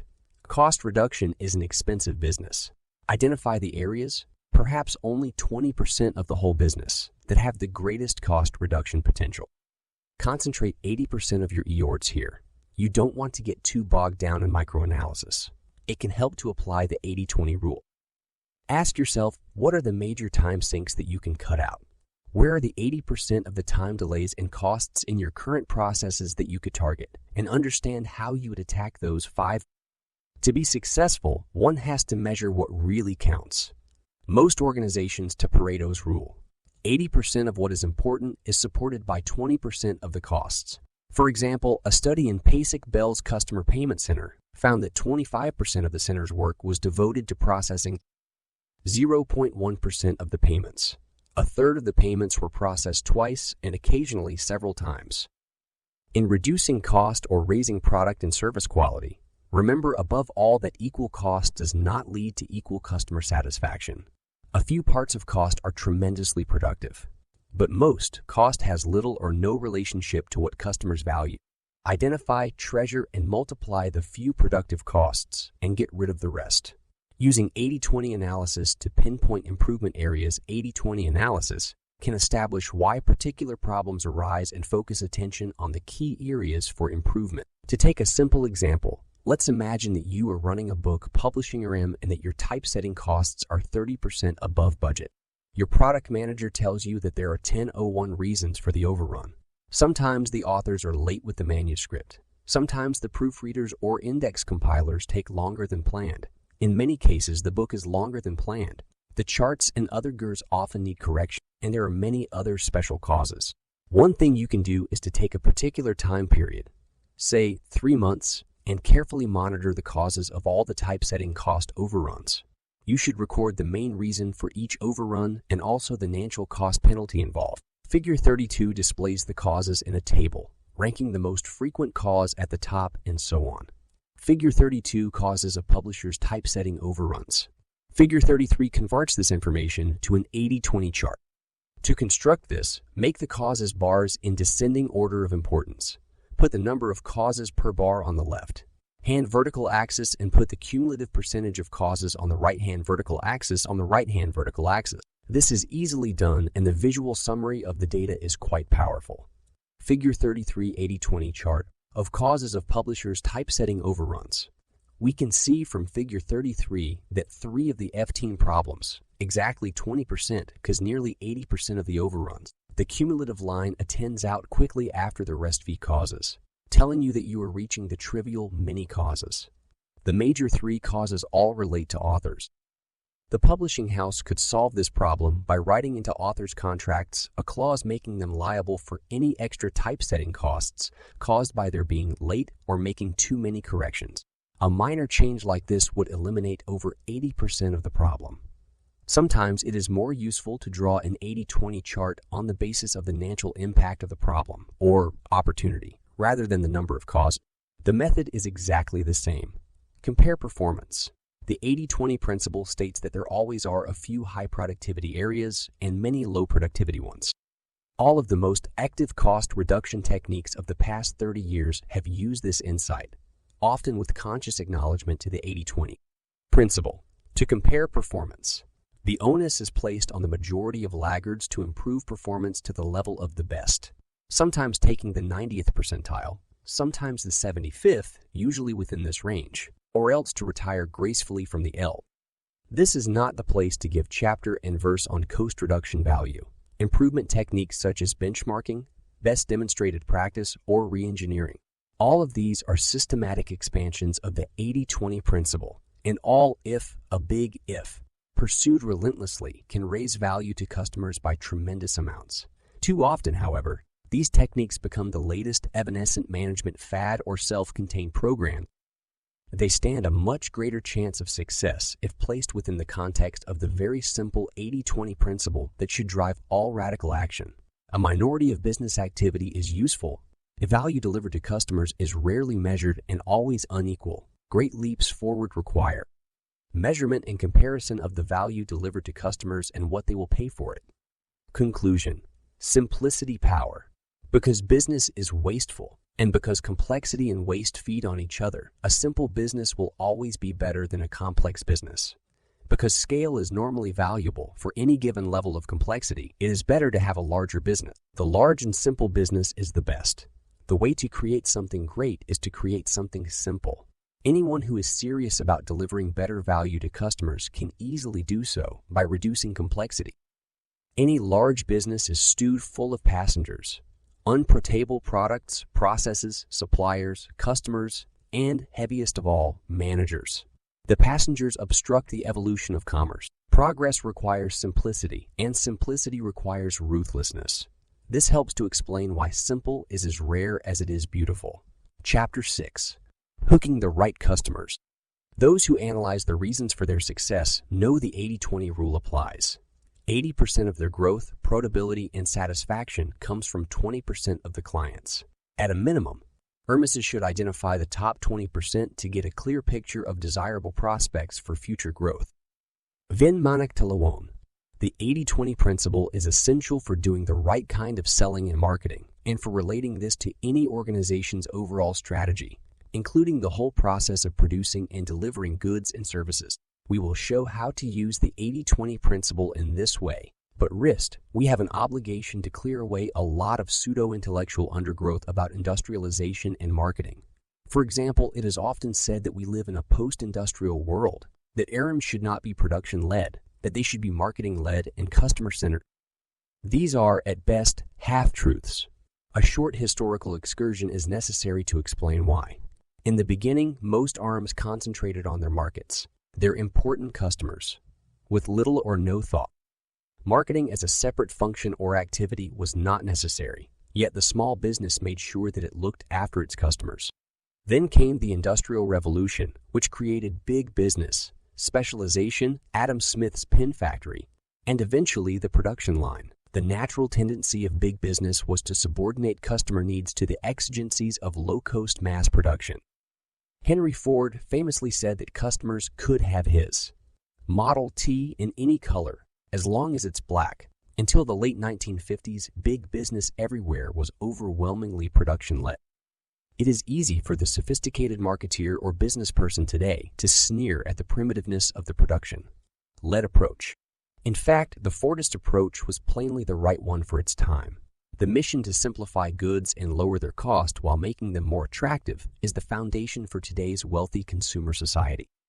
Products from the low-cost factory progressively made goods in higher and higher categories available, or, in the ghastly phrase, affordable, to consumers previously excluded from the market.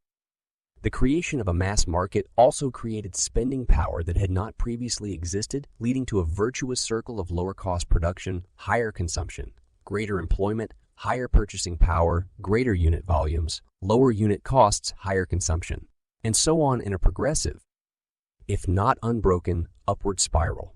Viewed in this light, Henry Ford was not a production-driven troglodyte. He was a creative genius who did signal service to ordinary citizens. In 1909, he said that his mission was to democratize the automobile. At the time, the goal was laughable.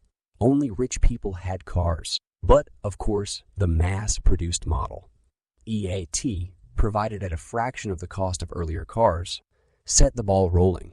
For good and ill, and on the whole much more good than ill, we enjoy the horn of plenty too provided by the Fordist world. Mass industrialization and innovation did not stop with automobiles. Many products, from refrigerators to the Sony, Walkman, or the CD-ROM, could not have been commissioned as a result of market research. Nobody in the 19th century would have wanted frozen food, because there were no freezers to keep it in. All the great breakthroughs from the invention of and the wheel onward have been triumphs of production, which then created their own market. And it is nonsense to say that we live in a post-industrial world. Services are now being industrialized in the same way that physical products were in the so-called industrial era. Retailing, agriculture, hour production, language, entertainment, teaching, cleaning, hotel provision, and even the art of restauranteering. All these used to be exclusively the province of individual service providers, non-industrializable and non-exportable. Now all these areas are being rapidly industrialized and in some cases globalized. 3. The 1960s rediscovered marketing and the 1990s rediscovered customers. The success of the production-driven approach, with the focus on making the product, expanding production, and driving down costs, eventually highlighted the approach's own deficiency. In the early 1960s, business school professors like Theodore Leavitt told managers to be marketing-led. His legendary Harvard Business Review article in 1960 called Marketing Myopia encouraged industry to be customer satisfying rather than goods producing. The new gospel was electric. Business people fell over themselves to win the hearts and minds of customers. A relatively new branch of business studies, market research, was vastly expanded in order to discover which new products customers wanted. Marketing became the hot topic at business schools, and marketing executives ousted those from production backgrounds as the new generation of CEOs. The mass market was dead. Product and customer segmentation became the watchwords of the wise.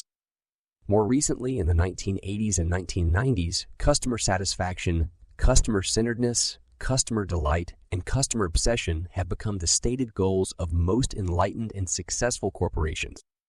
The customer-led approach is both right and dangerous. It is absolutely right to be marketing-led and customer-centered, but it can also have dangerous and potentially lethal side effects. If the product range is extended into too many new areas, or if the obsession with customers leads to recruiting more and more marginal consumers, unit costs will rise and returns fall. With additional product range, overhead costs rise sharply as a result of the cost of complexity.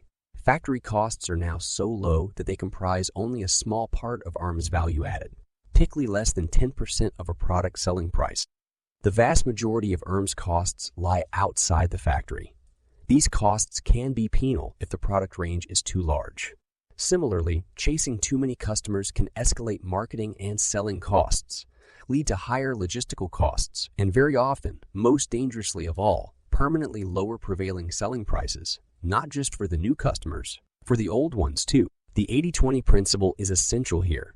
It can provide a synthesis of the production-led and marketing-led approaches so that you concentrate only on protable marketing and protable customer-centeredness, as opposed to the unprotable customer-centeredness very evident today. The 80-20 marketing gospel. The markets and customers on which any ARM should be centered must be the right ones, typically a small minority of those that the company currently owns. The conventional wisdom on being marketing-led and customer-centered is typically only 20% correct. There are 3 golden rules. EAET marketing, and the whole ARM should focus on providing a stunning product and service in 20% of the existing product line. That small part generating 80% of fully costed products. Marketing and the whole ARM should devote extraordinary endeavor toward delighting, keeping forever, and expanding the sales to the 20% of customers who provide 80% of the ARM's sales in our products. There is no real connect between production and marketing. You will only be successful in marketing if what you are marketing is direct and, for your target customers, either unobtainable elsewhere or provided by you in a product-service price package that is much better value than is obtainable elsewhere. These conditions are unlikely to apply in more than 20% of your current product line, and you are likely to obtain more than 80% of your true products from this 20%. And if these conditions apply in almost none of your product lines, your only hope is to innovate. At this stage, the creative marketeer must become product-led. All innovation is necessarily product-led. You cannot innovate without a new product or service.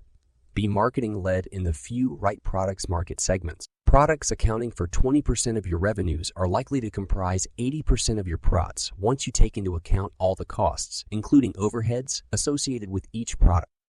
It is even more likely that 20% of your products account for 80% of your products.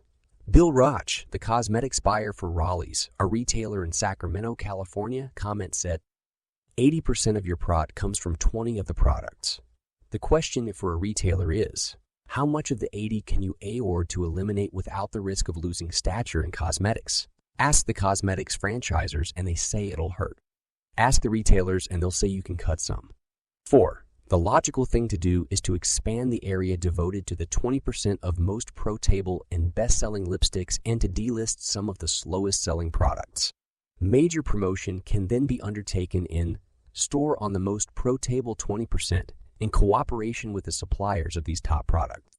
Note that there are always apparently good reasons trotted out as to why you need the unprotable 80% of products. In this case, the fear of losing stature by having a smaller product line. Excuses like this rest on the strange view that shoppers like to see a lot of products they have no intention of buying, which distracts attention from the product they like to buy. Whenever this has been put to the test, the answer in 99% of cases is that delisting marginal products boosts PROTs while not harming customer perceptions one iota. A company making automobile appearance products, waxes, polishes, and other car cleaning accessories marketed its products through car washes. In theory, this was logical since car wash owners would make incremental PROTs through each sale of appearance products simply by putting them on display in space that would otherwise serve no useful function. The idea was that they would give the products premium or space and make an eOrt to sell them. But when the auto appearance product business was sold and new management conducted a comprehensive sales analysis, they found that the classic 80-20 rule applied. Meaning 80% of the company's revenues were generated at 20% of its retail sites. 5 when the new CEO turned up at 50 car washes generating minimal sales. He found his display hidden away in corners or other poor locations, allowing them to be mistreated and often badly understocked. The CEO harangued the owners of the car washes not selling many of his product. He told them to pull their socks up and manage their point of sale displays properly. This didn't work. Instead, he should have concentrated on the best 20% of car washes. What were they doing, right? Could they do more of it? What did they have in common? How could more such outlets be found? As the successful outlets were owned by large, professionally run chains, he should have cultivated these outlets rather than trying to improve the performance of the sole proprietor sites. Be customer-centered for the few right customers. Important as focus on the few best products is, it is much less important than focusing on the few best customers. Many successful marketing professionals have learned this lesson. A few cases may be cited. In telecoms, direct your attention where the real threat of competition exists. In most instances, the 80-20 rule still applies. 80 of the revenue comes from 20 of the customers. Know who the top revenue-producing customers are and make sure you meet their needs. 6. In contract management, remember the old 80-20 rule? Keep in closest contact with the 20% of your clients who give you 80% of your business. Every Sunday evening, go through contract management lesson, jot a note, send a card, or make a note to call anyone you haven't had contact with for too long. 7. Since 1994, American Express has conducted many campaigns to strengthen its franchise with the merchants and their customers who generate the highest volume of Amex sales. Carlos Vieira, Director of Sales for American Express in South Florida, explains, "It's the old 80-20 rule. The bulk of your business comes from 20% of your market. This campaign is more of a PR campaign to get people to dine out more." 8.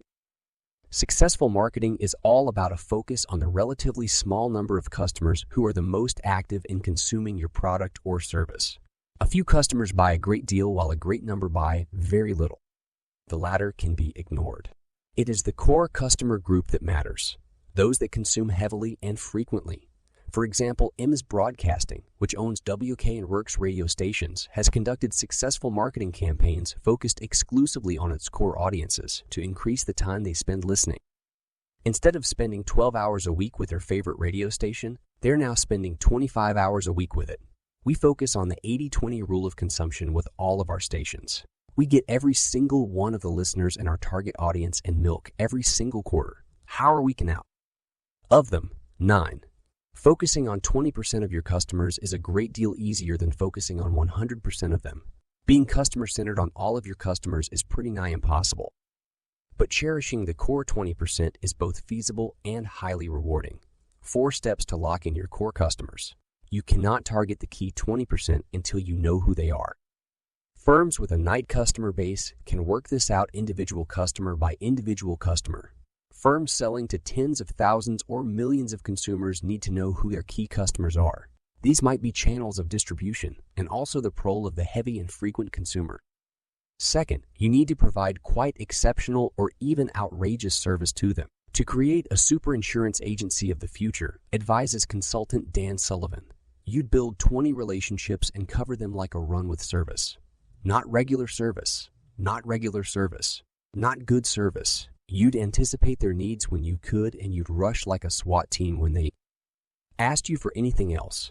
Then the real key is to provide surprising service above and beyond the call of duty and quite out of line with prevailing industry standards. This may have a short-term cost, but it will have a long-term reward. Third, target new products and services at the core 20% of customers, developing them solely for and with this group.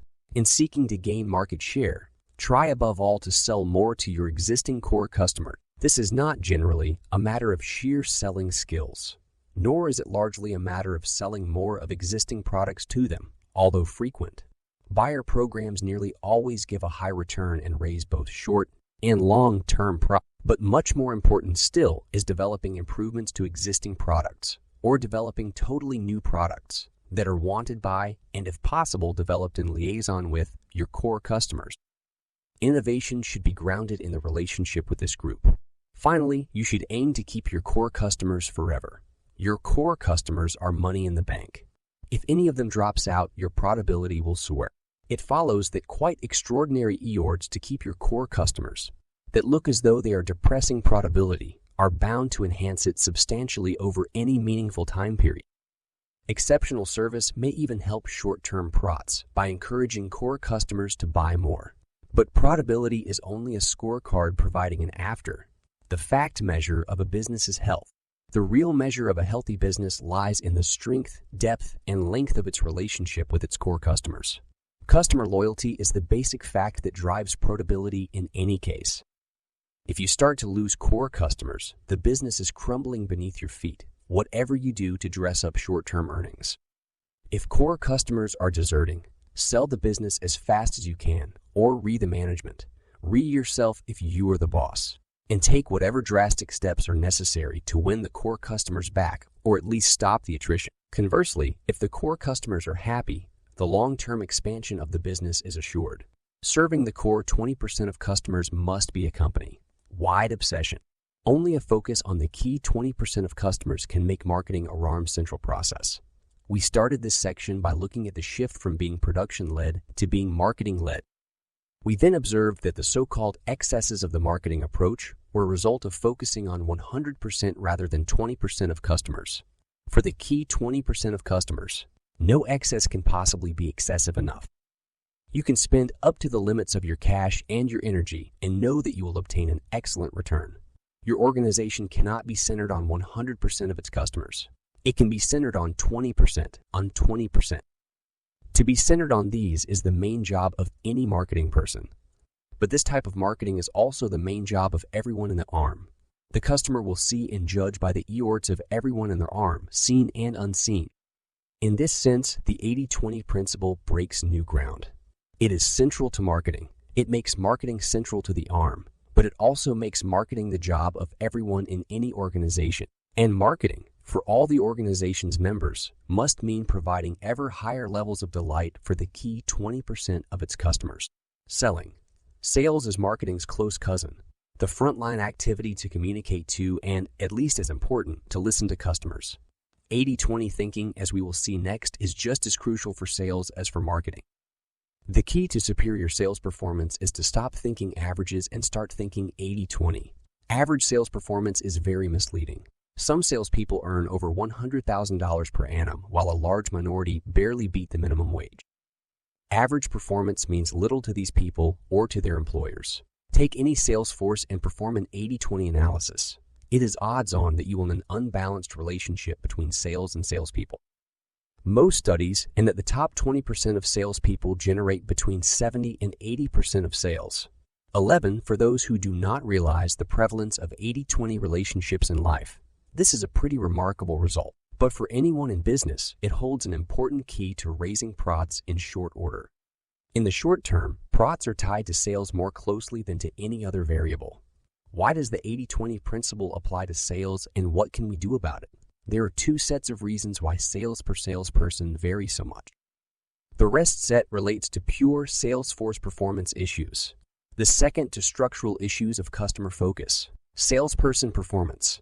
Salesperson performance. Suppose that your analysis duplicates one recent example and you know that 20% of your sales personnel are generating 73% of your sales. What should you do about it?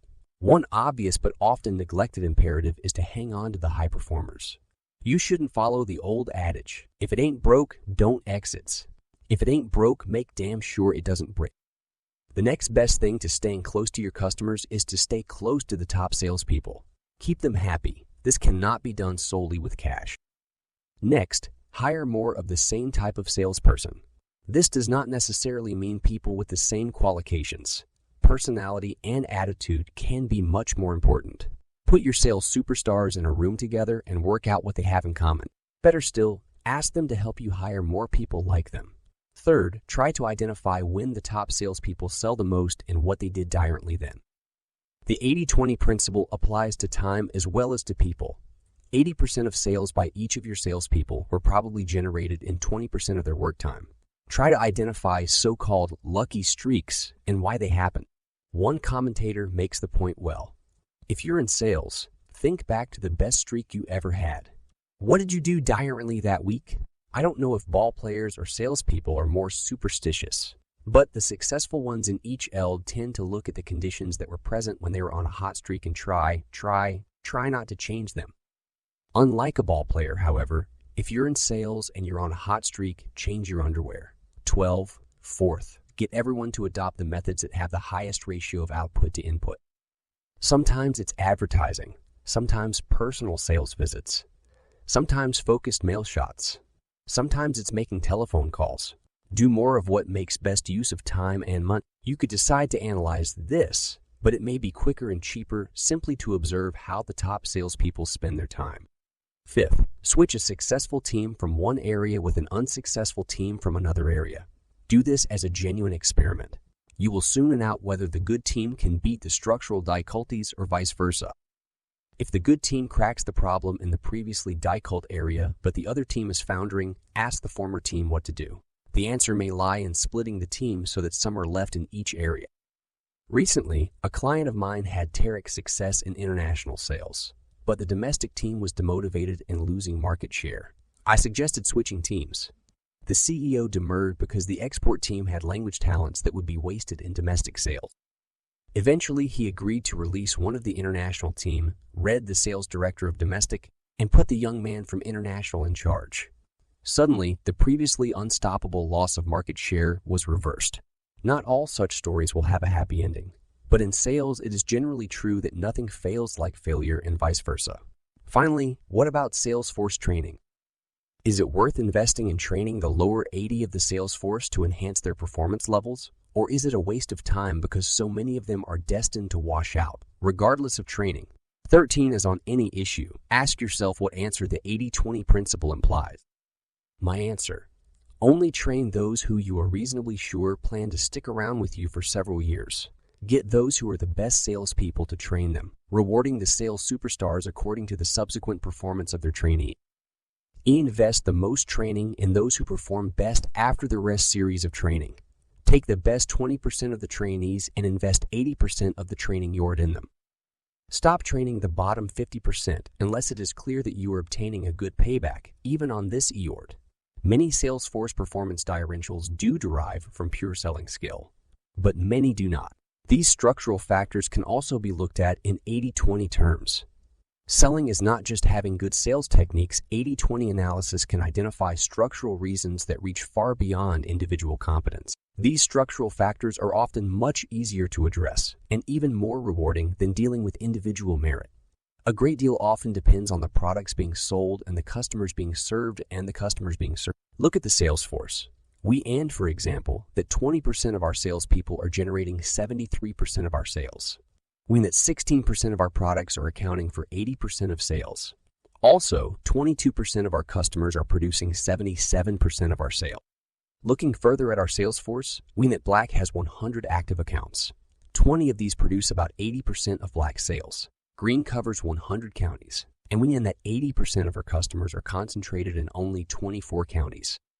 White sells 30 deodorant products. 6 account for 81% of our sales. 14.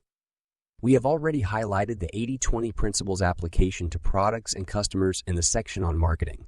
Those in charge of sales forces should therefore focus every salesperson's efforts on the 20% of products that generate 80% of sales. Make sure that the most pro-table products attract 4 times the credit that an equivalent dollar of less pro-table products does. The sales force should be rewarded for selling the most profitable products, not the least profitable. Focus salespeople on the 20% of customers who generate 80% of sales and 80% of prots.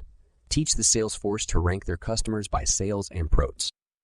Insist that they spend 80% of their time on the best 20% of customers, even if they have to neglect some of the less important customers. Spending more time with the minority of high-volume customers should result in higher sales to them. If opportunities to sell more existing products have been exhausted, the sales force should concentrate on providing superior service so that existing business will be protected, and on identifying new products that the core customers want. Organize the highest volume and prod accounts under one salesperson or team, regardless of geography. Have more national accounts and fewer regional ones. National accounts used to be con to arms where one buyer had responsibility for purchasing all of one product, regardless of the location to which it went. Here it is, plainly sensible to have an important buyer marked by a senior national sales executive. But increasingly, large accounts should be treated as national accounts and served by a dedicated person or team, even where there are many local buying points. Rich Chiarello, Senior Vice President of U.S. Sales at Computer Associates International, comments, "Out of the top 20% of organizations, I'm going to get 80% of my revenue. I'm going to treat those companies as national accounts. I don't care if a rep eyes all over the country. He's going to own the account, and we're going to identify everyone in that organization and put a plan in place to sell them our product. Lower costs and use the telephone for less important accounts." A frequent complaint of sales forces is that downsizing or spending more time on large accounts can result in some sales territories having twice as many accounts as can reasonably be covered. One solution is to drop some accounts, but this should only be done as a last resort. A better solution very often is to centralize the 80% of smaller accounts and provide a telephone selling and ordering service. This can provide a more efficient service much more cheaply than is possible by face-to-face selling. Finally, get the sales force to revisit old customers who have provided good business in the past. This can mean knocking on old doors or calling old phone numbers. This is an amazingly successful sales technique, amazingly neglected. An old soda-sized customer is very likely to buy from you again. Bill Bain, the founder of strategic consultants, Bain's company, used to sell Bibles door to door in the Deep South. He tells of a lean spell, trudging from door to door and making no new sales before he had a blinding glimpse of the obvious. He went back to the last customer who had bought a Bible and sold her another one. Another man following the same technique is one of the top real estate brokers in the United States, Nicholas Barzan, A.A., Romanian immigrant. He wins over $1 million of personal commissions each year, and over a third of these come from repeat customers. Mr. Barzan literally knocks on old doors and asks the homeowners, who were clients of his, if they're ready to sell. Making use of these 80-20 structural nuances can turn mediocre salespeople into good ones and good ones and good ones into superstars. The impact of a better sales force on a ROM's bottom line is immediate. Even more important is the longer-term impact on market share and customer delight of a sales force pulsating with energy and confidence, determined to deliver the best to the core customer group, but still able to listen to what they really want. The vital few customers. Some customers are vital. Most are not. Some sales eorts are wonderfully productive. Most are inefficient. Some will lose you money. Channel marketing and sales eort, where you can owe a minority of potential customers something that is unique, better, or much better value than they can obtain elsewhere, provided that you can make higher profits in the process. Any successful enterprise draws its success from this simple and simplifying principle. Chapter 7. The top 10 business uses of the 80-20 principle. The versatility of the 80-20 principle is legion. It can be used in almost any area of function to direct strategic and financial improvement. Therefore, my top 10 applications of the 80-20 principle, shown in Figure 34, inevitably represent an arbitrary choice. In compiling the list, I took into account the extent to which, historically, the business world has already used the 80-20 principle, and also my own opinion of its potential and underexploited value. Previous chapters have already covered my top 6 uses: strategy in chapters 4 and 5, quality and information technology in chapter 3, cost reduction and service improvement in chapter 5, and marketing and sales in chapter 6. The current chapter provides a summary of the other 4 applications of the 80-20 principle in my hit parade. Figure 34. The top 10 business applications of the 80-20 principle: decision-making and analysis. Business requires decisions, frequent, fast, and often without much idea whether they are right or wrong. Since 1950, business has increasingly been blessed, or if you prefer plagued, by management scientists and analytical managers incubated in business schools, accounting rams, and consultancies who can bring analysis usually linked to extensive and expensive data gathering to bear on any issue. Analysis has probably been the greatest U.S. growth industry of all in the past half-century, and analysis has been instrumental in some of the greatest U.S. triumphs, such as the moon landing and the incredible accuracy of bombing in the Gulf War. Anglo-Saxon big business has taken analysis too far. But analysis has had its darker side. The escalation of corporate stas that are only now being properly dismantled. The infatuation with the latest fads peddled by highly numeric consultants. The stock market's obsession with ever more sophisticated analysis of near-term earnings, despite that fact that these capture only a small part of what a company is really worth, and the withdrawal of intuitive condens from the forefront of so much of business. The latter has led not just to the pervasive reality behind the cliché of analysis paralysis, but also to a change for the worse in those who head the West's great corporations. Analysis has driven out vision, just as analysts have driven out visionaries from the CEO suite. In short, you can have too much of a good thing, and there is no doubt that the United States and Great Britain exhibit a strange misallocation of analysis. The private sector has far too much, and the public sector far too little. Our large corporations need much less, but much more useful analysis. The 80-20 principle is analytical, but puts analysis in its place. Remember the main tenets of the 80-20 principle, the doctrine of the vital few and the trivial many. There are only a few things that ever produce important results. Most Eeyores do not realize their intended results. What you see is generally not what you get.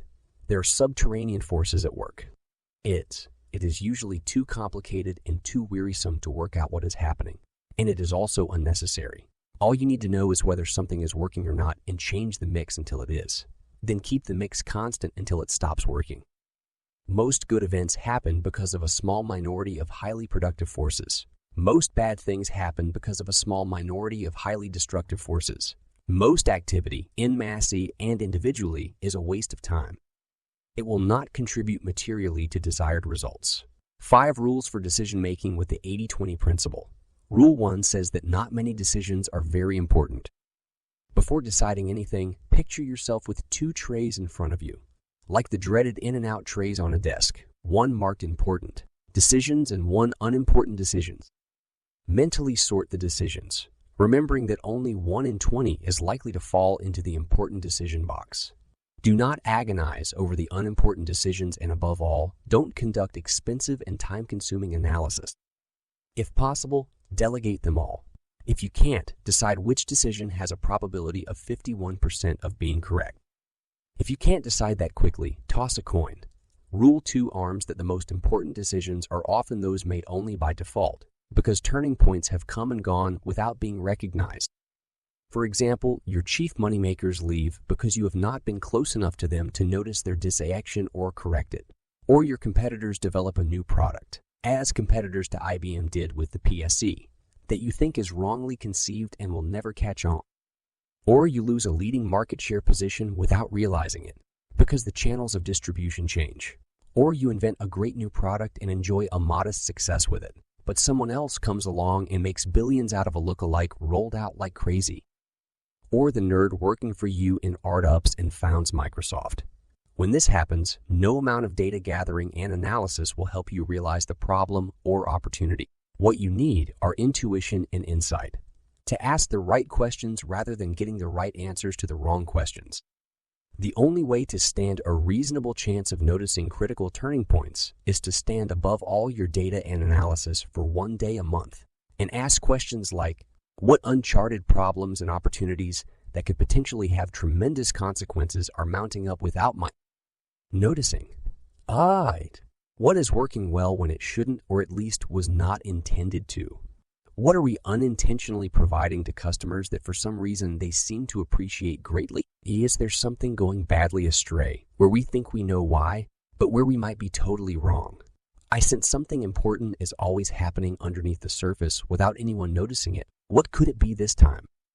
The third rule of 80-20 decision-making is for important decisions. Gather 80% of the data and perform 80% of the relevant analyses and the rest 20% of the time available. Then make a decision 100% of the time available.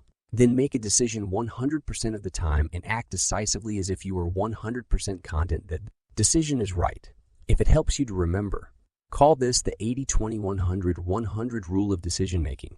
Fourth, if what you have decided isn't working, change your mind early rather than late.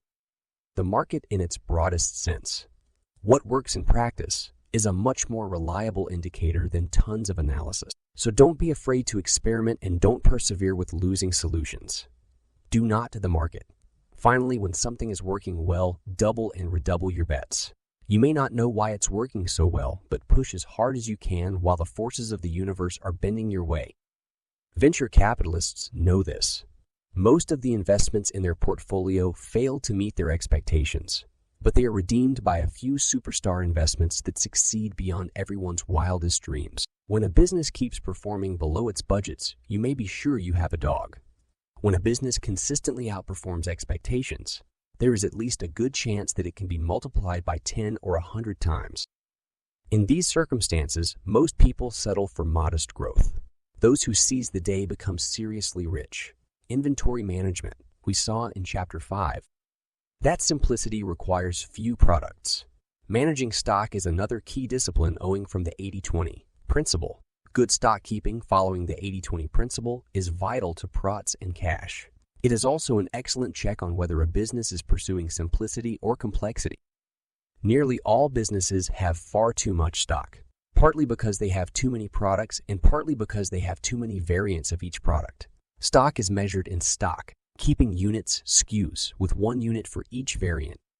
Stock almost invariably follows some sort of 80-20 distribution. That is, around 80% of stock only accounts for 20% of volume or revenues. This means that slow-moving stock is very expensive and cash-guzzling to keep and probably involves product that is inherently unprofitable in any case. I can cite 2 recent examples of stock review. In one of them, upon analyzing the data, Pareto's 80-20 rule held close to true. 20% of the SKUs picked represented 75% of the daily volume. These picks were primarily full cases and typically required multiple cases per SKU. The remaining 80% of the SKUs represented only 25% of the daily volume. These picks amounted to only a few pieces per SKU per day 1. The 20% was very profitable and the 80% unprofitable, and the 80%. Another case comes from a warehouse introducing an electronic system. Before doing so, it decided to see if it had the right stock in the rest place. A preliminary study showed that the 80-20 rule didn't, rather than 20% of the SKUs accounting for 80% of warehouse activity. Only 0.5%, just 144 SKUs, account for 70% of the activity. 2. Again, while I know nothing at all about the product, it is a safe bet that the top 0.5% of SKUs by volume are a great deal more profitable than the other 99. 5%. An example which is very important to me because correcting it made me a lot of money is that of Filofax. My partner at the time, Robin Field, takes up the story. While Filofax design and features had remained static in the late 1980s, the product line width had expanded beyond all control. The same basic binder was available in a bewildering variety of sizes and a huge assortment of, mainly exotic, skin. Name a creature and Filofax would have ordered several thousand binders made of its hide and proudly placed them in its catalog and in stock. I don't know what a karong is, but I inherited an awful lot of its skin in 1990. Similarly, name a subject.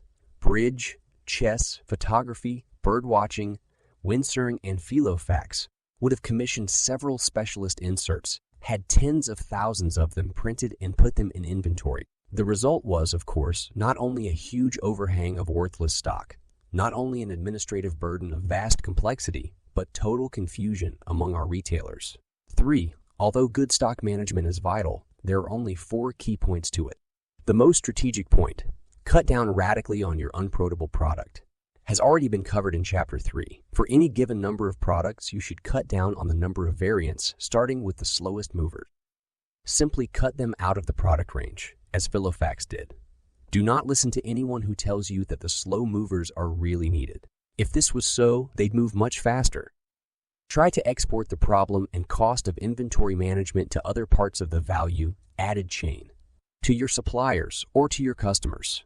The ideal solution is for your stock never to come near your facility. With modern information technology, this is increasingly possible and can raise service standards while simultaneously cutting costs. Finally, if you must hold a certain amount of stock, there are many tactical ways to use the 80-20 principle to cut costs and speed up picking and packing. The 80-20 rule is reliable in many applications, meaning that about 80% of the activity involves only about 20% of the inventory. The areas divided by size and weight can now also be divided by size and weight, can now also be divided by part number into areas of high or low activity. In general, fast-moving items should be located as close to the shoulder-hip zone as possible to minimize operator movement and reduce fatigue. 4. Inventory management in the future. Despite its historical overtones of the brown coat and the dusty store, inventory management is a fast-moving and exciting area.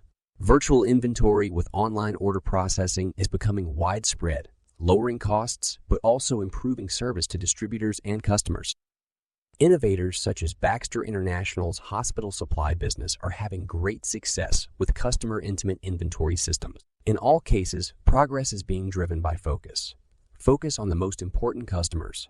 Focus on a simple product line, simply tracked and simply delivered. The 80-20 principle is also alive and well in another increasingly important component of corporate value creation: project management. Project management. Management structures are being exposed as inadequate and worse. They usually destroy more value than they add. One way of destroying or circumventing structures so as to create value for valuable customers is the project. Many of the most energetic people in business, from chief executives down, do not really have a job. Rather, they pursue a number of projects.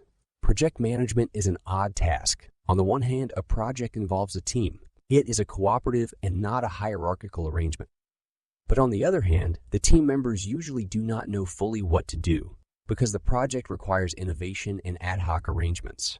The art of the project manager is to focus all team members on the few things that really matter. Simplify the objective. First, simplify the task. A project is not a project.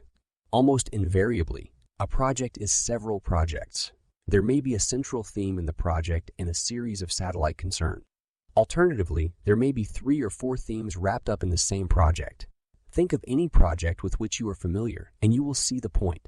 Projects obey the law of organizational complexity. The greater the number of a project's aims, the effort to accomplish the project satisfactorily increases, not in proportion, but geometrically. 80% of the value of any project will come from 20% of its activities, and the other 80% will arise because of needless complexity. Therefore, do not start your project until you have stripped it down to one simple aim. Jettison the baggage. Impose an impossible timescale. This will ensure that the project team does only the really high-value tasks. Faced with an impossible timescale, project members will identify and implement the 20% of the requirement that delivers 80% of the benet. Again, it is the inclusion of the nice to have features that turn potentially sound projects into looming catastrophes. 5. Impose stretch targets. Desperate situations inspire creative solutions. Ask for a prototype in 4 weeks. Demand a live pilot in 3 months. This will force the development team to apply the 80-20 rule and really make it work. Take calculated risks. 6.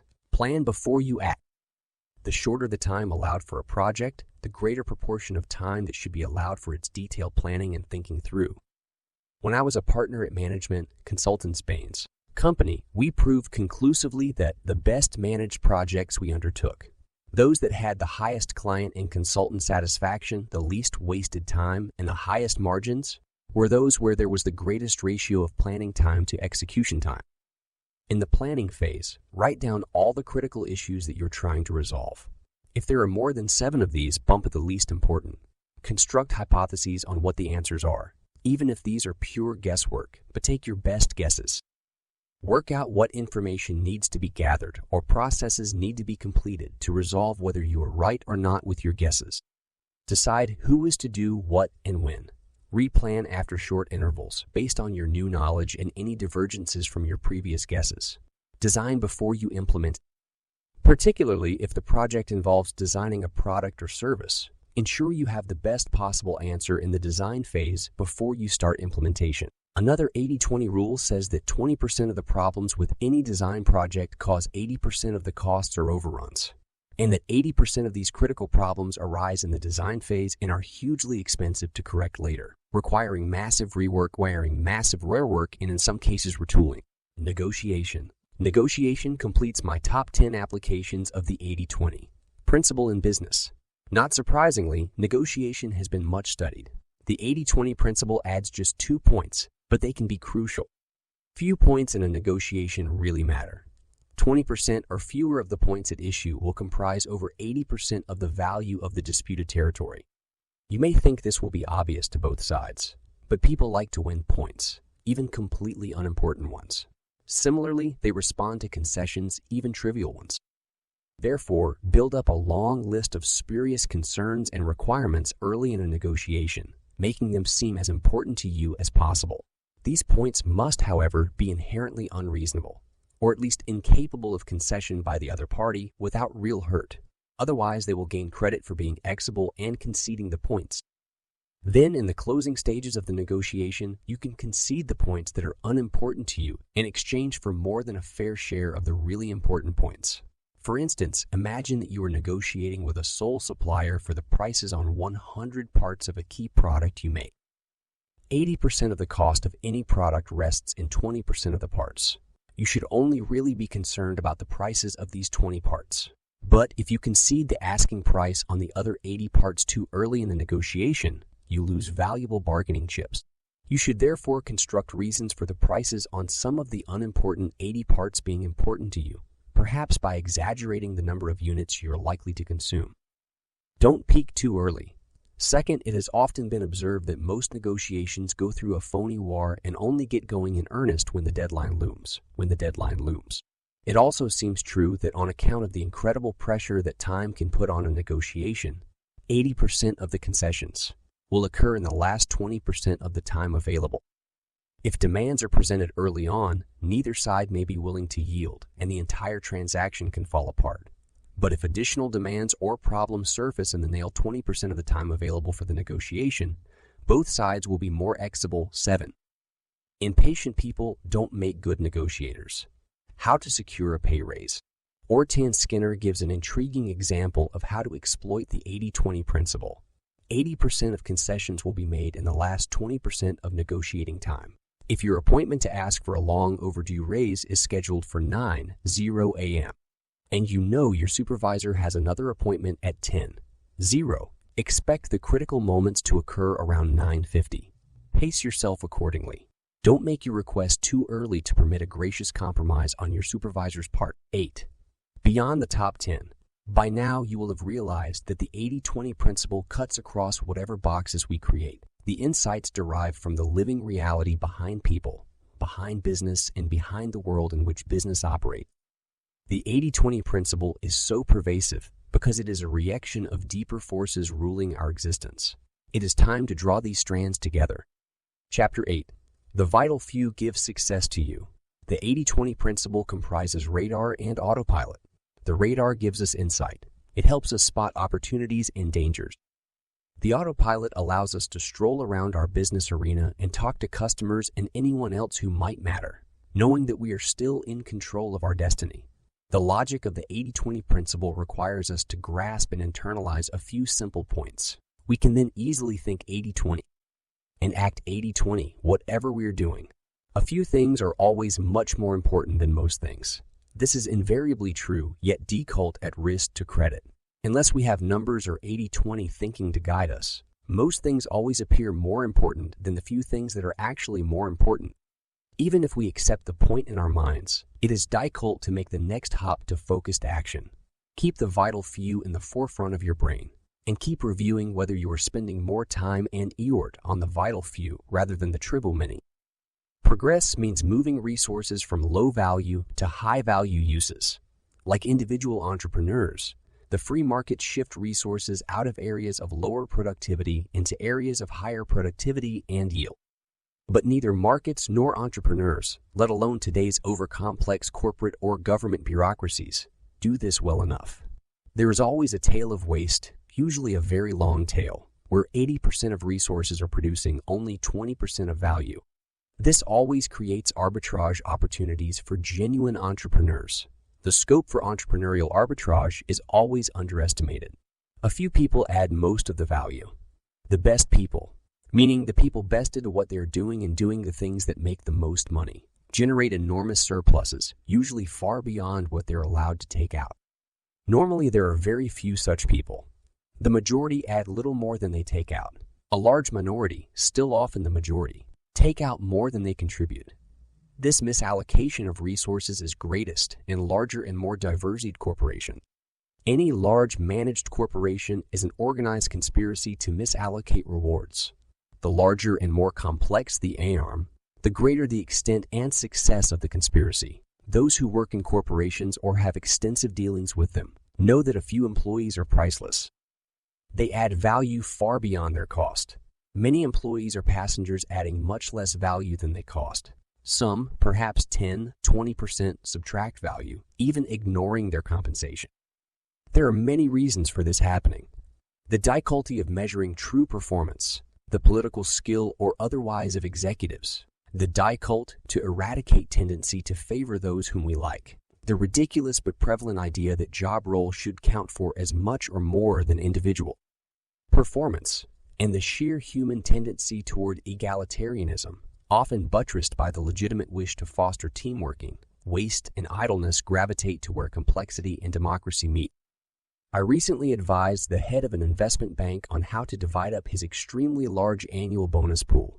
My client is an extremely rich, self-made businessman whose delight and source of success lie in spotting and exploiting market imperfection. He believes passionately in the market. He also knows that 2 people out of the hundreds in the bonus pool made more than 50% of the money in his division last year. In his line of business, it is easy to measure. But when I suggested giving more than half the total pool to these 2, he was aghast.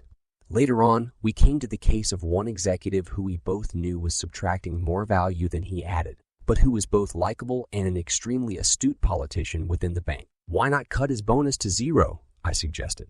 Again, my friend hadn't thought of that. Gee, Richard, I've already cut it to a quarter of what it was last year, and I daren't go any further. Yet in this case, the executive should have been paying the bank to work there. Happily, the nettle was grasped. The bonus was set at 0. The executive has now moved to a job where he's adding some value. Accounting systems are the enemy of fair rewards because they are absolutely brilliant at obscuring where the money is really being made.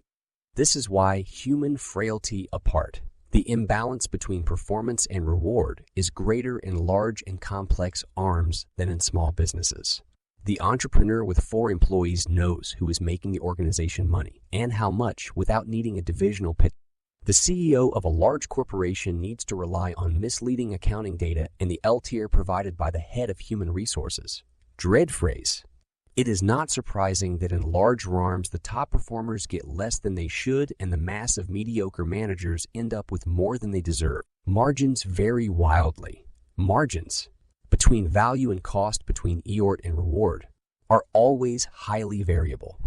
High margin activities constitute a small part of total activities, but a majority of total margins. If we didn't interfere with the natural allocation of resources, these imbalances would become even more marked. But we bury our heads in the sand. Accounting systems conveniently provide endless beaches specifically for this purpose, and refuse to acknowledge the reality that the majority of what we and our arms do is worth much less than the minority of high-margin activities. Resources are always misallocated. We give too many resources to low-margin activities and too few to high-margin activities. Yet despite our best endeavors, the high-margin activities continue to flourish and the subsidized activities fail to generate their own momentum. If resources are available because of the slack created by the high-margin activities, the low-margin activities will consume more and more resources while continuing to contribute little, 0, or negative surpluses for reinvestment. We are continually surprised at how well the best activities are doing and at how long it is taking for the problem areas to turn around. Usually, the latter never do. We nearly always take too long to realize this, and only the intervention of a new boss, a crisis, or a management consultant makes us do what we should have done long ago. Success is underrated and underrecognized. Success is undervalued, undercelebrated, and underexploited. Often it is dismissed as a lucky streak. But luck, like accidents, doesn't happen as often as we think. Luck is our word for success, which we cannot fathom. Behind luck, there is always a highly active mechanism, generating surpluses regardless of our failure to notice it. Because we cannot believe our luck, we fail to multiply and benate from value. Equilibrium is illusory. Nothing lasts forever, and nothing is ever in equilibrium. Innovation is the only constant. Innovation is always resisted and often retarded, but rarely extinguished. Successful innovation is hugely more productive than the status quo. It has to be to overcome it. Beyond a certain point, the momentum of active innovation becomes irresistible. Personal, corporate, and national success resides not in invention or even in creating the marketable innovation, but in spotting the point at which the innovation is about to become irresistible and then riding it for all it is worth. Change is necessary for survival. Constructive change requires insight into what is most active and a focus on that winning way. The biggest wins all start small. Finally, something big always comes from something which is small to start with. Small causes, small products, small worms, small markets, small systems. All of these are often the start of something big, yet they are rarely recognized as such. Our attention is usually on the mass of what already exists, not on the trend evident in small phenomena. We usually only notice something after it has already become big, when the growth is already decelerating. Fortunes are made by the very few who latch on to growth when it is still small and accelerating. Even those who are experiencing the growth rarely realize its significance or potential to make a fortune. Stop thinking 50-50. We need massive re-education to stop thinking 50-50 and start thinking 80-20. Below are some hints. Think skewness. Expect 20% to equal 80%. Expect 80% to equal 20%. Expect the unexpected. Expect 20% to lead to 80% and 80% to result in 20%. Expect everything. Your time, your organization, your market, and every person or business entity you come across. To have quality 20%. Its essence, its power, its value. A small part with substantially all the goodness hidden away by the mass of mediocrity. Look for the powerful 20%. Look for the invisible 20% and the subterranean 20%. It's there, in it. Unexpected successes are one giveaway. If a business activity succeeds beyond expectations, that is a 20% activity, and it will have much further to run. Expect tomorrow's 20% to be diurent to today's 20%. Where is the germ, the seed of tomorrow's 20%? Where are the 1% that will grow to 20% and be worth 80%? Where are the 3% that last year were 1%? Develop the facility for mentally blocking out the 80%. The easy answer, the obvious reality, the evident mass, the current incumbent, the conventional wisdom, the prevailing consensus. None of these is what it seems or worth its weight in the basest of base metals. These 80% are huge blots on the landscape, stopping you seeing the 20% beyond. Look around these ugly blots, look over them, look beneath them, look through them. However you do it, ignore them. Pretend they don't exist. Free up your vision for the elusive 20%. Psychologists tell us, however, that thought and attitudes can be changed by appropriate action as well as the other way around. The best way to start thinking 80-20 is to start acting 80-20, just as the best way to start acting 80-20 is to start thinking 80-20. You have to try them out in tandem. The bullets below contain hints on how to act 80-20. Whenever you spot a 20% activity, run to it, surround yourself with it, immerse yourself in it, patent it, make yourself its expert, worshiper, high priest, partner, creator, propagandist, and indispensable ally. Make the most of it. If the most appears to be more than you can imagine, multiply your imagination.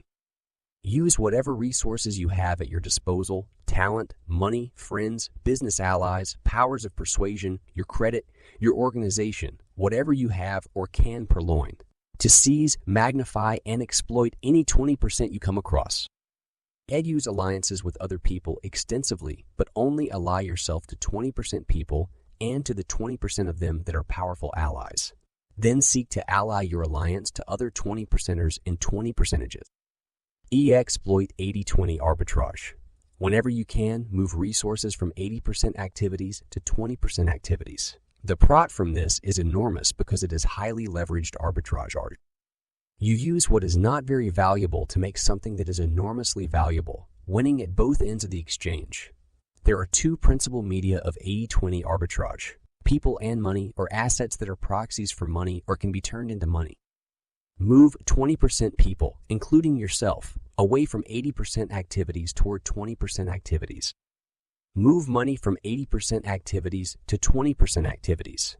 If possible and not too risky, use leverage, gearing, in the process. If you really are moving 80% to 20% activities, the risk is much lower than generally perceived. There are two forms of money leverage. One is borrowing. The other is using other people's money, often as equity rather than debt. Optimism used for 80% activities is addictive, dangerous, and risky.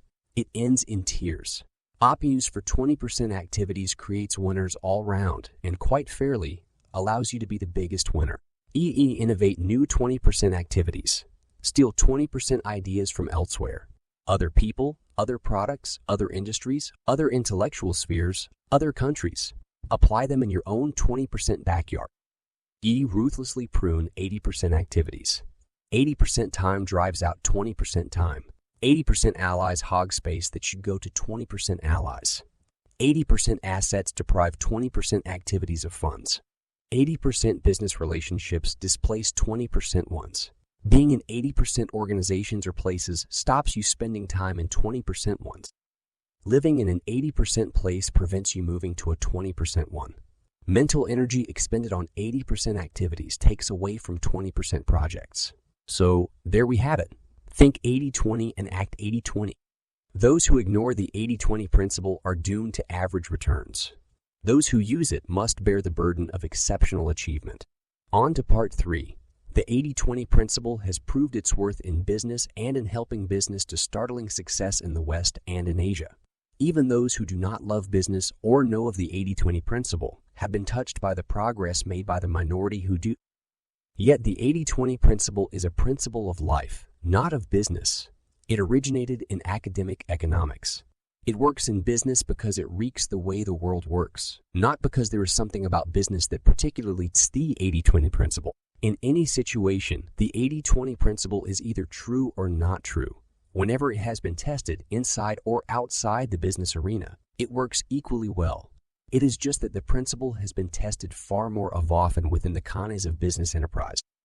It is high time to liberate the power of the 80-20 principle and use it beyond business.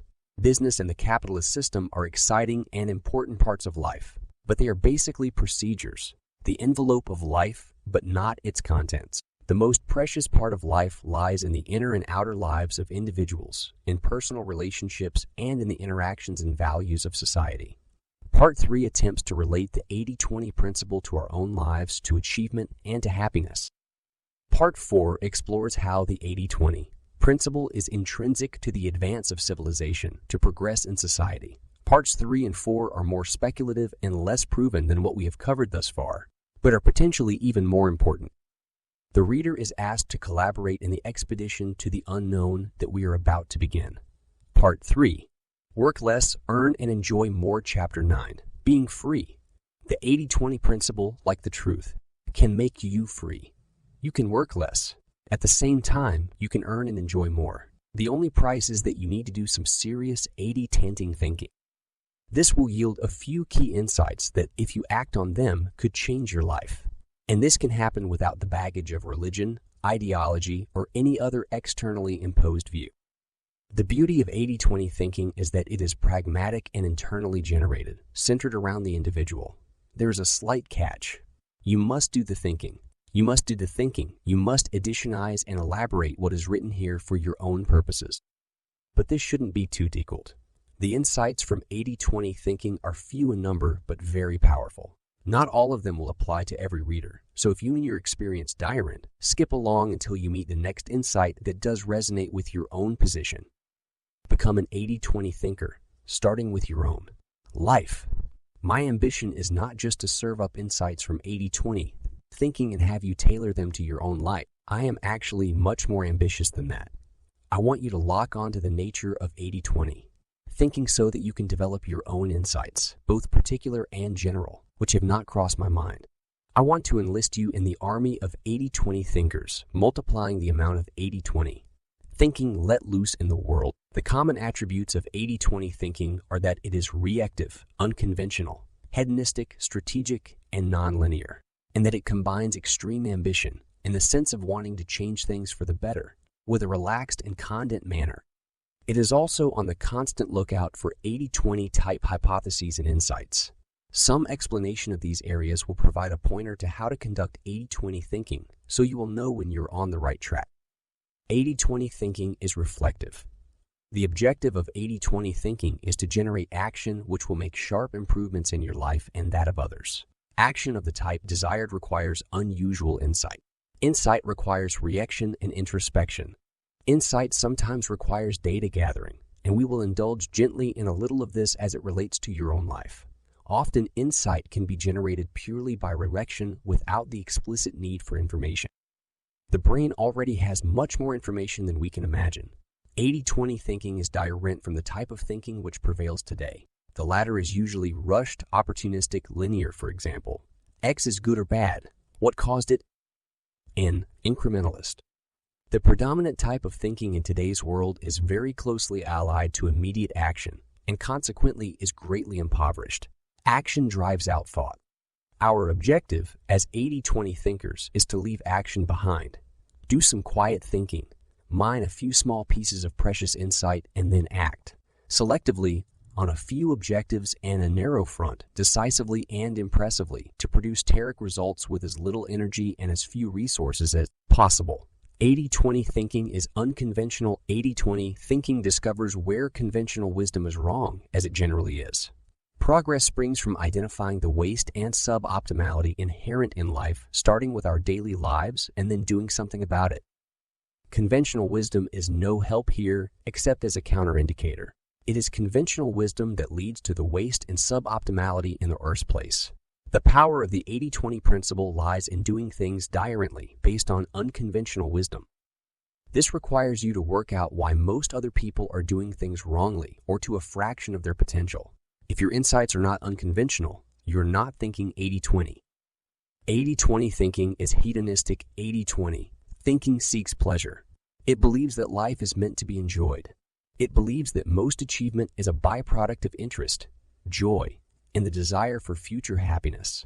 This may not seem controversial, but most people do not do the simple things that would be conducive to their happiness, even when they know what they are. Most people fall into one or more of the following traps. They spend a lot of time with people they do not much like. They do jobs they are not enthusiastic about. They use up most of their free time, incidentally, an anti-hedonistic concept, on activities they do not greatly enjoy. The reverse is also true. They do not spend most time with the people they like most. They do not pursue the career they would most like, and they do not use most of their free time on the activities they enjoy most. They are not optimists, and even those who are optimists do not plan carefully to make their future lives better. All this is curious. One could say that it is the triumph of experience over hope, except that experience is a self-created construct that usually owes more to our perception of external reality than to objective external reality itself. It would be better to say that it is the triumph of guilt over joy, of genetics over intelligence, or predestination over choice, and in a very real sense, of death over life. Hedonism is often held to imply selfishness, a disregard for others, and a lack of ambition. All this is a smear. Hedonism is in fact a necessary condition for helping others and for achievement. It is very decultured and always wasteful to achieve something worthwhile without enjoying it. If more people were hedonistic, the world would be a better and, in all senses, a richer place. 80/20 thinking believes in progress. There has been no consensus for the past 3,000 years on whether progress exists, whether the history of the universe and of mankind demonstrates a jagged upward path or something less hopeful. Against the idea of progress are Hesiod around 800 BCE, Plato 428–348 BCE, Aristotle 384–322 CE, Seneca 4 BC AD 54, Horace 65–8 B. C. St. Augustine AD 354–430, and most living philosophers and scientists. In favor of the idea of progress stand nearly all of the Enlightenment gears of the late 17th century and 18th century, such as Fontenelle and Condorcet, and a majority of 19th century thinkers and scientists, including Darwin and Marx. Team captain for progress must be Edward Gibbon, 1737–94, the oddball historian who wrote in The Decline and Fall of the Roman Empire, "We cannot be certain to what height the human species may aspire in their advance toward perfection. We may therefore safely acquiesce in the pleasing conclusion that every age of the world has increased and still increases the real wealth, the happiness, the knowledge, and perhaps the virtue of the human race.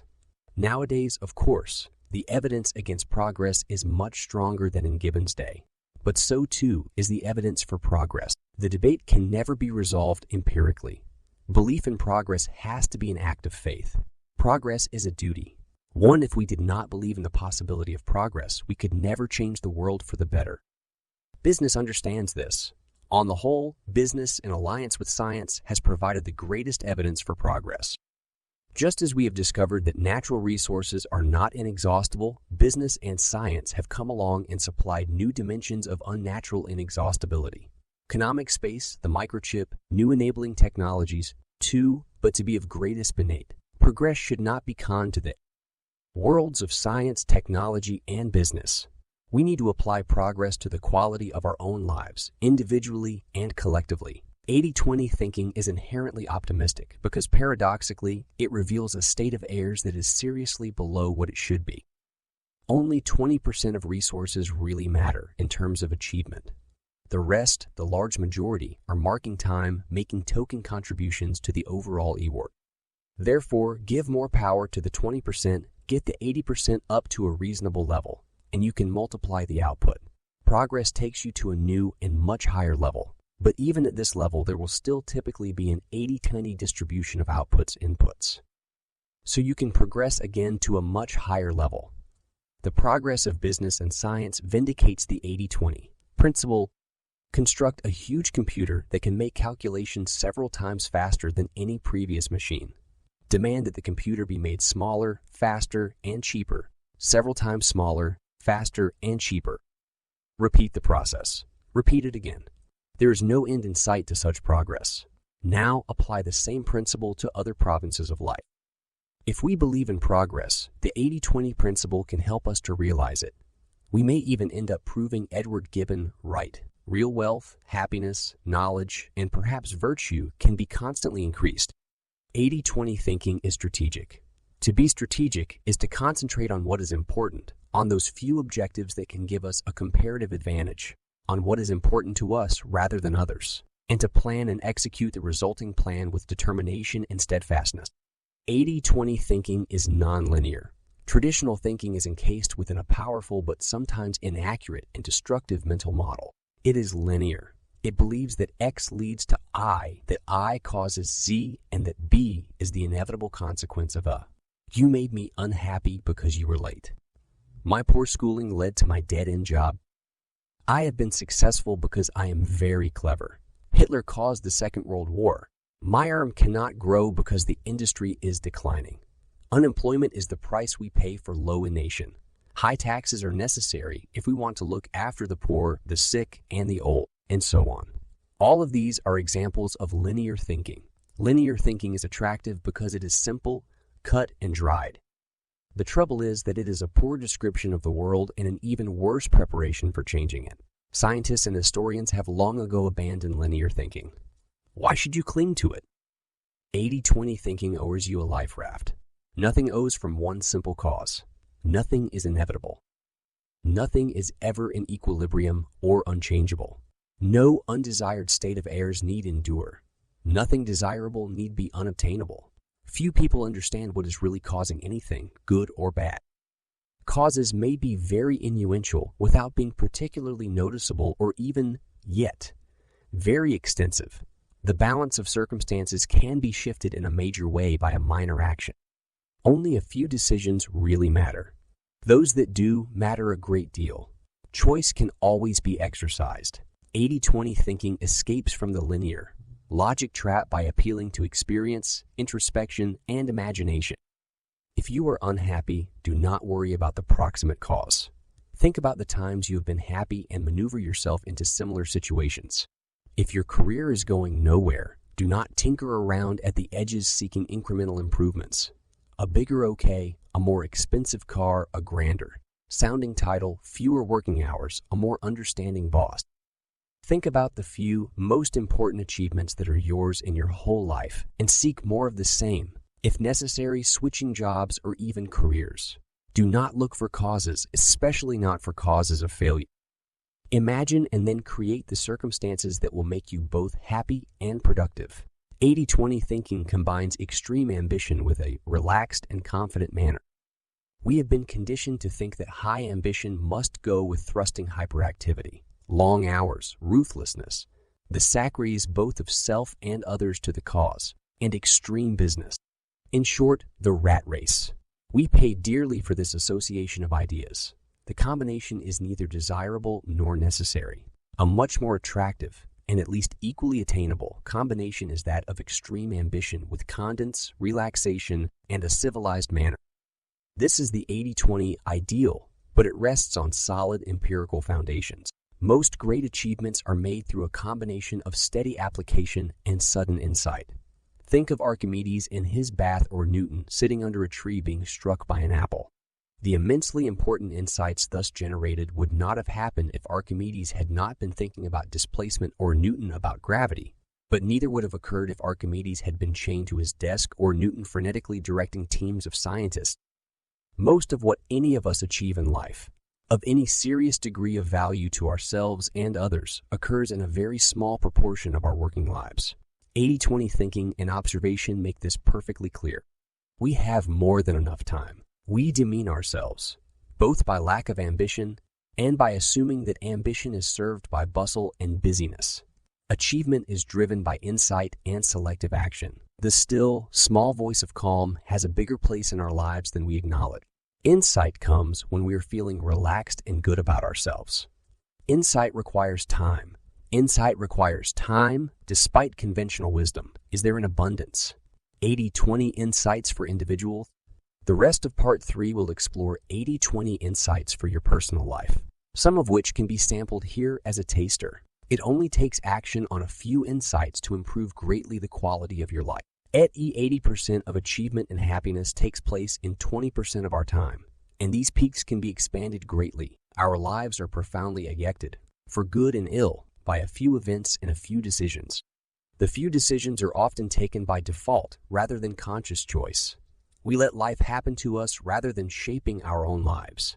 We can improve our lives dramatically by recognizing the turning points and making the decisions that will make us happy and productive. There are always a few key inputs to what happens, and they are often not the obvious ones. If the key causes can be identified and isolated, we can very often exert more influence on them than we think possible. Everyone can achieve something significant. The key is not but in the right thing to achieve. You are hugely more productive at some things than at others, but dilute the effectiveness of this by doing too many things where your comparative skill is nowhere near as great. There are always winners and losers, and always more of the latter. You can be a winner by choosing the right competition, the right team, and the right methods to win. You are more likely to win by rigging the odds in your favor, legitimately and fairly, than by striving to improve your performance. You are more likely to win again where you have won before. You are more likely to win when you are selective about the races you enter. But most of our failures are in races for which others enter us.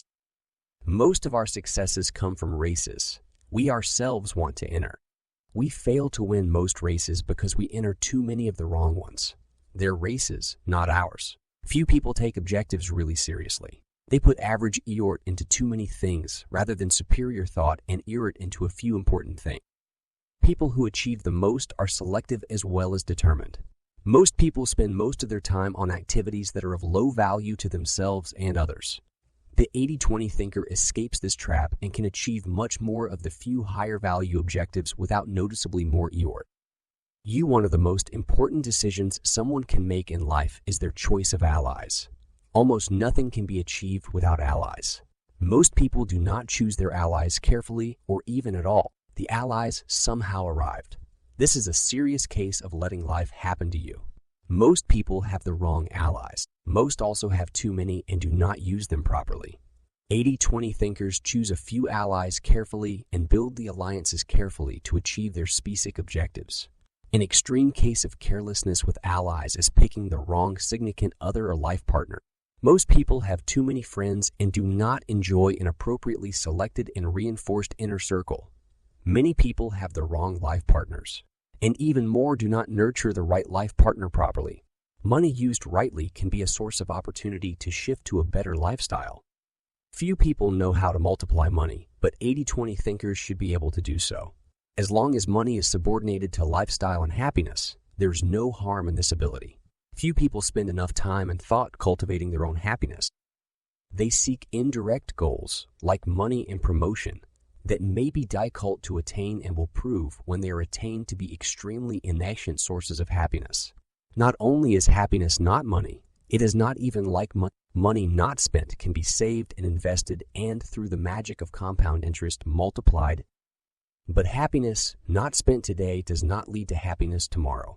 Happiness, like the mind, will atrophy if not exercised. 80-20 thinkers know what generates their happiness and pursue it consciously, cheerfully, and intelligently, using happiness today to build and multiply happiness tomorrow. Time is waiting in the wings. The best place to start 80-20 thinking about achievement and happiness is the subject of time. Our society's appreciation of the quality and role of time is very poor. Many people intuitively understand this, and several 100,000 busy executives have sought redemption in the form of time management. But these executives are just tinkering around the edges. Our whole attitude toward time needs to be transformed. We don't need time management. We need a time revolution. Chapter 10. Time Revolution. But at my back I always hear, Time's winged chariot hurrying near, and yonder all before us lie, deserts of vast eternity. Andrew Marvellone. Almost everyone, whether ultra, busy, or ultra, idle, needs a time revolution. It is not that we are short of time or even that we have too much of it. It is the way we treat time, even the way we think about it. That is the problem and the opportunity. For those who have not experienced a time revolution, it is the fastest way to make a giant leap in both happiness and effectiveness. The 80-20 principle and time revolution. The 80-20 principle, when applied to our use of time, advances the following hypotheses. Most of any individual's significant achievements, most of the value someone adds in professional, intellectual, artistic, cultural, or athletic terms, is achieved in a minority of their time. There is a profound imbalance between what is created and the time taken to create it, whether the time is measured in days, weeks, months, years, or a lifetime. Similarly, most of an individual's happiness occurs during quite bounded periods of time. If happiness could be accurately measured, a large majority of it would register in a fairly small proportion of the total time, and this would apply during most periods, whether the period measured was a day, a week, a month, a year, or a lifetime. We could rephrase these two ideas with spurious precision but greater snappiness using 80-20 shorthand. 80% of achievement is attained in 20% of the time taken. Conversely, 80% of time spent leads to only 20% of time spent leads to only 20% of output value. 80% of happiness is experienced in 20% of life, and 80% of time contributes only 20% of happiness. Remember that these are hypotheses to be tested against your experience, not self-evident truths or the results of exhaustive research. Where the hypotheses are true, as they are in a majority of cases I have tested, they have four rather startling implications. Most of what we do is of low value. Some small fragments of our time are much more valuable than all the rest. If we can do anything about this, we should do something radical. There is no point tinkering around the edges or making our use of time a little more efficient. If we make good use of only 20% of our time, there is no shortage of it. Spend a few minutes or hours reflecting on whether the 80-20 principle operates for you in each of these spheres. It doesn't matter what the exact percentages are, and in any case, it is almost impossible to measure them precisely. The key question is whether there is a major imbalance between the time spent on the one hand and achievement or happiness on the other. Does the most productive of your time lead to 4/5 of valuable results? Are 4/5 of your happiest times concentrated into 1/5 of your life? These are important questions and should not be answered glibly. It might be an idea to set this book aside and go for a walk. Don't come back until you have decided whether your use of time is unbalanced. The point is not to manage it. Your time better. If your use of time is unbalanced, a time revolution is required. You don't need to organize yourself better or alter your time allocation at the margins. You need to transform how you spend your time. You probably also need to change the way you think about time itself. What you need should not, however, be confused with time management. Time management originated in Denmark as a training device to help busy executives organize their time more actively. It has now become a $1 billion industry operating throughout the world. The key characteristic of the time management industry now is not so much the training, but more the sale of time managers. Executive personal organizers, both of the traditional paper-based type and now increasingly electronic. Time management also often comes with a strong evangelical pitch. The fastest growing corporation in the industry, Franklin, has deep Mormon roots, too. Time management is not a fad, since its users are usually highly appreciative of the systems used, and they generally say that their productivity has risen by 15–25% as a result. But time management aims to TEA quart into a pint jar. It is about speeding up. It is specifically aimed at business people pressured by too many demands on their time. The idea is that better planning of each tiny segment of the day will help executives act more efficiently. Time management also advocates the establishment of clear priorities to escape the tyranny of daily events that, although very urgent, may not be all that important. Time management implicitly assumes that we know what is and is not a good use of our time. If the 80-20 principle holds, this is not a safe assumption. In any case, if we knew what was important, we'd be doing it already. Time management often advises people to categorize their list of to-do activities into A, EBC, or D priorities. In practice, most people end up classifying 60–70% of their activities as A or B priorities. They conclude that what they are really short of is time. This is why they were interested in time management to start with, so they end up with better planning, longer working hours, greater earnestness, and usually greater frustration too. They become addicted to time management, but it doesn't fundamentally change what they do, or significantly lower their level of guilt that they are not doing enough. The name time management gives the game away. It implies that time can be managed more efficiently, that it is a valuable and scarce resource, and that we must dance to its tune. We must be parsimonious with time. Given half a chance, it will escape from us. Time lost, the time management evangelists say, can never be regained. We now live in an age of busyness. The long-predicted age of leisure is taking an age to arrive, except for the unemployed. We now have the absurd situation noted by Charles Handy III, that working hours for executives are growing. 60 hours a week are not unusual, at the same time as there is a worsening shortage of work to go round. Society is divided into those who have money, but no time to enjoy it, and those who have time but no money. The popularity of time management coexists with unprecedented anxiety about using time properly and having enough time to do one's job satisfactorily. 80-20 time heresy. The 80-20 principle overturns conventional wisdom about time. The implications of 80-20 time analysis are quite dire and, to those sewering from the conventional view of time, startlingly liberating. The 80-20 principle asserts the following: our current use of time is not rational. There is therefore no point in seeking marginal improvements in how we spend our time. We need to go back to the drawing board and overturn all our assumptions about time. There is no shortage of time. In fact, we are positively awash with it. We only make good use of 20% of our time. And for the most talented individuals, it is often tiny amounts of time that make all the difference. The 80-20 principle says that if we doubled our time on the top 20% of activities, we could work a 2-day week and achieve 60% more than now. This is light years away from the frenetic world of time management. The 80-20 principle treats time as a friend, not an enemy. Time gone is not time lost. Time will always come around again. This is why there are 7 days in a week, 12 months in a year, why the seasons come around again. Insight and value are likely to come from placing ourselves in a comfortable, relaxed, and collaborative position toward time. It is our use of time and not time itself. That is the enemy. The 80-20 principle says that we should act less. Action drives out thought. It is because we have so much time that we squander it. The most productive time on a project is usually the last 20%, simply because the work has to be completed before a deadline. Productivity on most projects could be doubled simply by having the amount of time for their completion. This is not evidence that time is in short supply. Time is the benign link between the past, present, and future. It is not shortage of time that should worry us, but the tendency for the majority of time to be spent in low-quality ways. Speeding up or being more efficient with our use of time will not help us. Indeed, such ways of thinking are more the problem than the solution.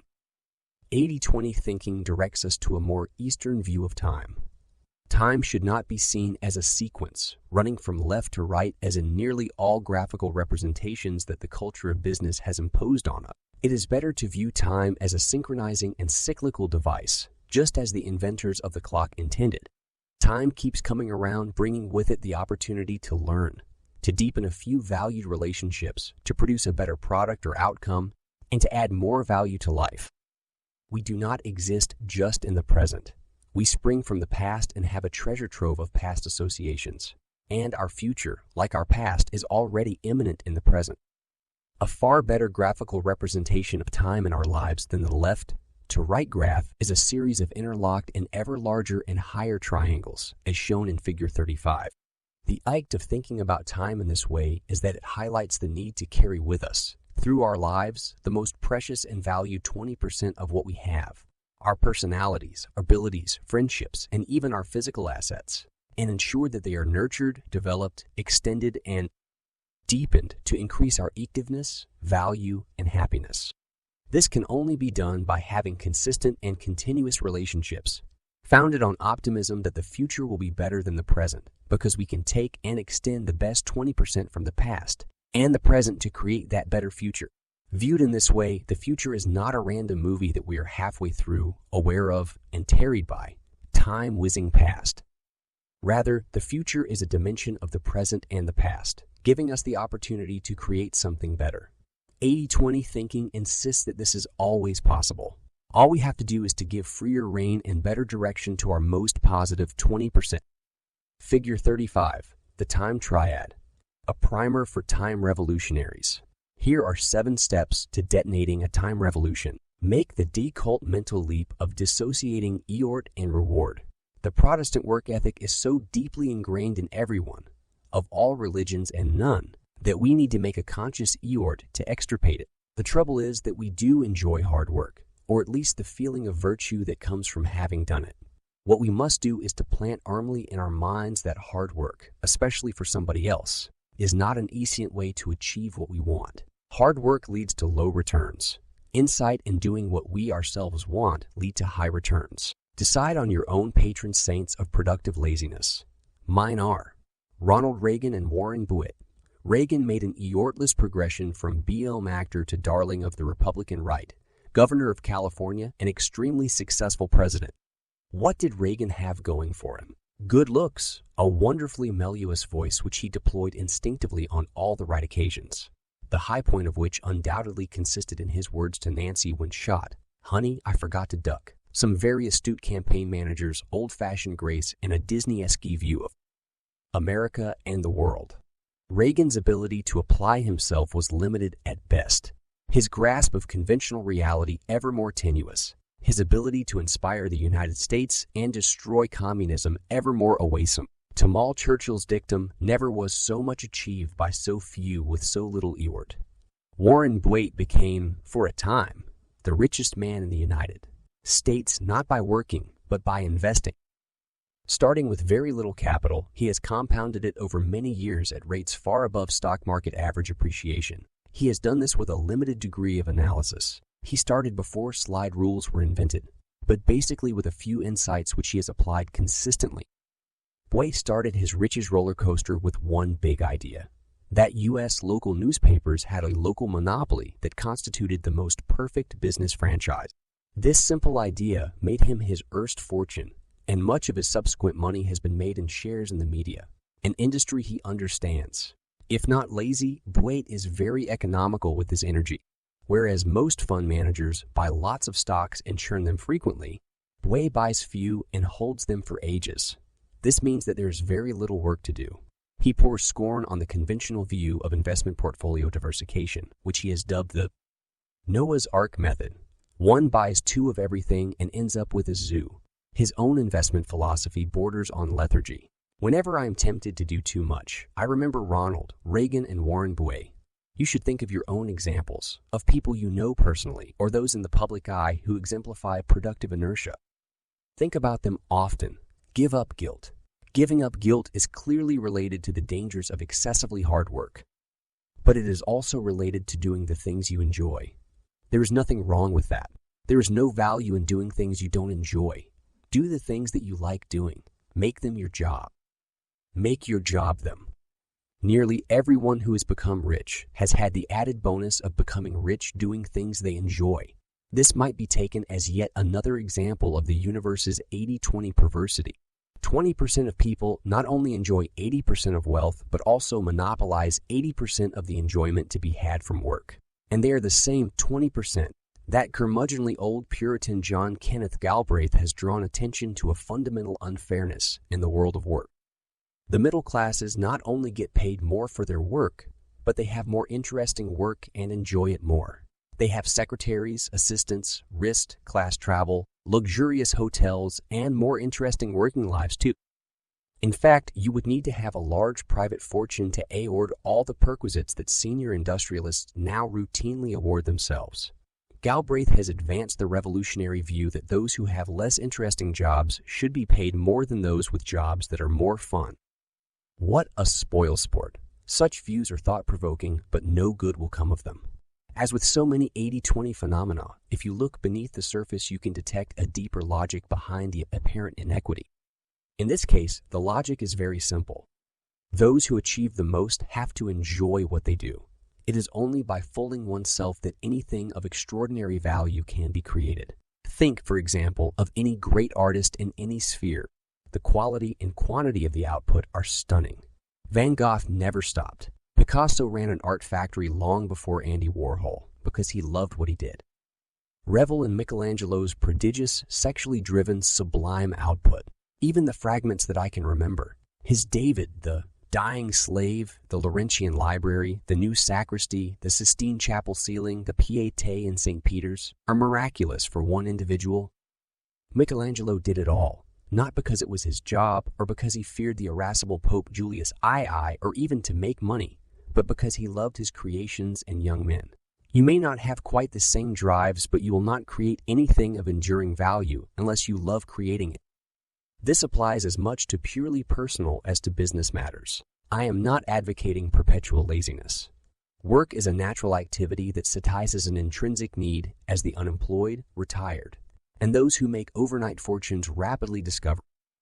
Everyone has their own natural balance, rhythm, and optimal work-play mix, and most people can sense innately when they are being too lazy or industrious. 80-20 thinking is most valuable in encouraging people to pursue high-value satisfaction activities in both work and play periods, rather than in stimulating an exchange of work for play. But I suspect that most people try too hard at the wrong things. The modern world would greatly benefit if a lower quantity of work led to a greater profusion of creativity and intelligence. If much greater work would benefit the most idle 20% of our people, much less work would benefit the hardest, working 20%, and such arbitrage would benefit society both ways. The quantity of work is much less important than its quality, and its quality depends on self-direction. Free yourself from obligations imposed by others. It is a fair bet that when 80% of time yields 20% of time yields 20% of results, that 80% is undertaken at the behest of others. It is increasingly apparent that the whole idea of working directly for someone else, of having a job with security but limited discretion, has just been a transient phase, albeit one lasting 2 centuries. In the history of work, even if you work for a large corporation, you should think of it.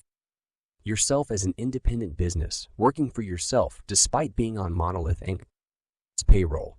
The 80-20 principle shows time and time again that the 20% who achieve the most either work for themselves or behave as if they do. The same idea applies outside work. It is very difficult to make good use of your time if you don't control it. It is actually quite difficult, even if you do, since your mind is prisoner to guilt, convention, and other externally imposed views of what you should do. But at least you stand a chance of cutting these down to size. It is impossible and even undesirable to take my advice too far. You will always have some obligations to others, and these can be extremely useful from your perspective.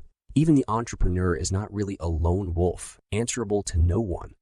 He or she has partners, employees, alliances, and a network of contacts, from whom nothing can be expected if nothing is given. The point is to choose your partners and obligations extremely selectively and with great care. Be unconventional and eccentric in your use of time. You are unlikely to spend the most valuable 20% of your time in being a good soldier, in doing what is expected of you, in attending the meetings that everyone assumes you will, in doing what most of your peers do, or in otherwise observing the social conventions of your role. In fact, you should question whether any of these things is necessary. You will not escape from the tyranny of 80-20, the likelihood that 80% of your time is spent on low-priority activities, by adopting conventional behavior or solutions. A good exercise is to work out the most unconventional or eccentric ways in which you could spend your time, how far you could deviate from the norm without being thrown out of your world. Not all eccentric ways of spending time will multiply your activeness, but some or at least one of them could. Draw up several scenarios and adopt the one that allows you the most time on high-value activities that you enjoy.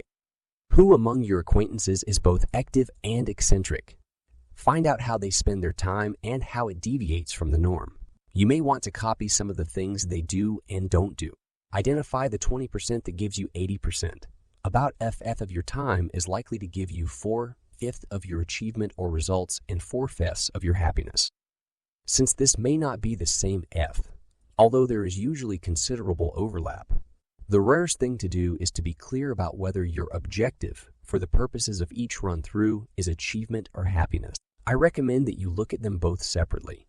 For happiness, identify your happiness islands, the small amounts of time or the few years that have contributed a quite disproportionate amount of your happiness. Take a clean sheet of paper, write happiness islands at the top, and list as many of them as you can remember. Then try to deduce what is common between all or some of the happiness islands. Repeat the procedures for your unhappiness islands. These will not generally comprise the other 80% of your time, since, for most people, there's a large no man's land of moderate happiness between the happiness and unhappiness islands. Yet it is important to identify the most significant causes of unhappiness and any common denominators between them.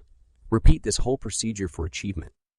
Identify your achievement islands, the short periods when you have achieved a much higher ratio of value to time than during the rest of your week, month, year, or life. Head a clean sheet of paper with achievement islands, and list as many as you can if possible, taken over the whole of your life. Try to identify the achievement island's common characteristics. Before leaving your analysis, you might want to glance at the list of the top 10 highest value uses of time on this page. This is a general list compiled from many people's experience and may nudge your memory. List separately your achievement desert islands. These are the periods of greatest sterility and lowest productivity. The list of the top 10 low-value uses of time on this page may help you. Again, what do they tend to have in common? Now act accordingly. Multiply the 20% of your time that gives you 80%. When you have identified your happiness and achievement islands, you are likely to want to spend more time on these and similar activities. When I explain this idea, some people say there is an awe in my logic, because spending more time on the top 20% may lead to diminishing returns setting in. Twice as much time on the top 20% may not lead to another 80% of output, perhaps only to another 40, 50, 60, or 70%. I have two replies to this point.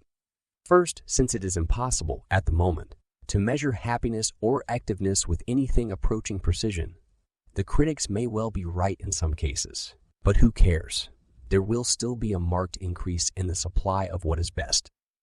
But my second answer is that I don't think the critics are generally right.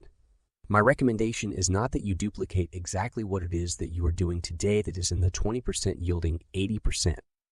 The point of examining the common characteristics of your happiness and achievement islands is to isolate something far more basic than what has happened. To isolate what you are uniquely programmed to do best. It may well be that there are things you should be doing to realize your full potential achievement or happiness, that you have only started doing imperfectly to some degree, or even that you have not started to do at all.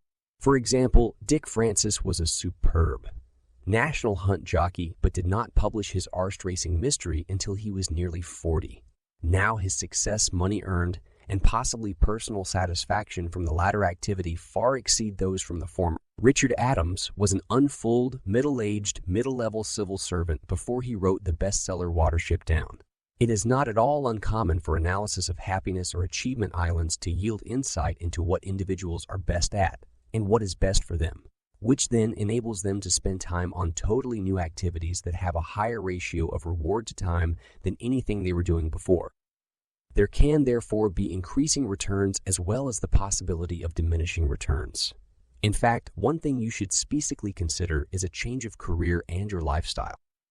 Your basic objective, when you have identified both the specific activities and the general type of activity that take 20% of your time but yield 80% of happiness or achievement, should be to increase the 20% of time spent on those and similar activities by as much as possible.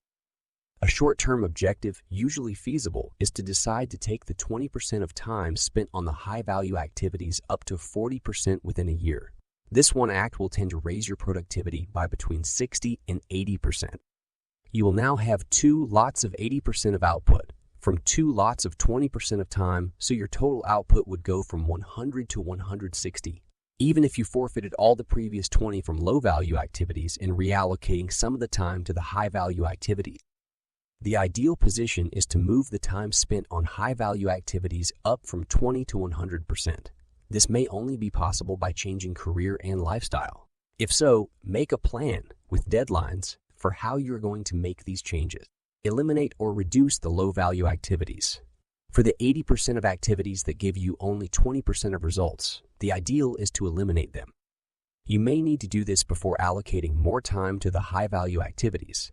Although people often that ring themselves up to spend more time on the high-value activities is a more efficient way of forcing them to set aside the low-value time sink. First reactions are often that there's little scope for escaping from low-value activities. They are said to be inevitable parts of family, social, or work obligations. If you find yourself thinking this, think again. There's normally great scope to do things differently within your existing circumstances. Remember the advice above. Be unconventional and eccentric in how you use your time. Do not follow the herd. Try your new policy and see what happens. Since there is little value in the activities you want to displace, people may not actually notice if you stop doing them. Even if they do notice, they may not care enough to force you to do them if they can see that this would take major effort on their part.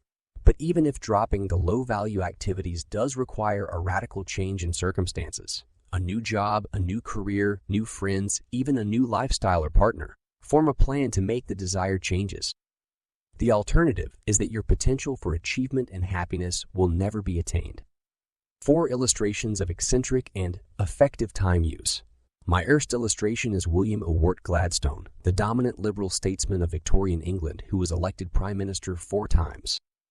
Gladstone was eccentric in many ways, not least his spectacularly unsuccessful attempts to rescue fallen women from prostitution and his not totally unrelated bouts of self-adulation.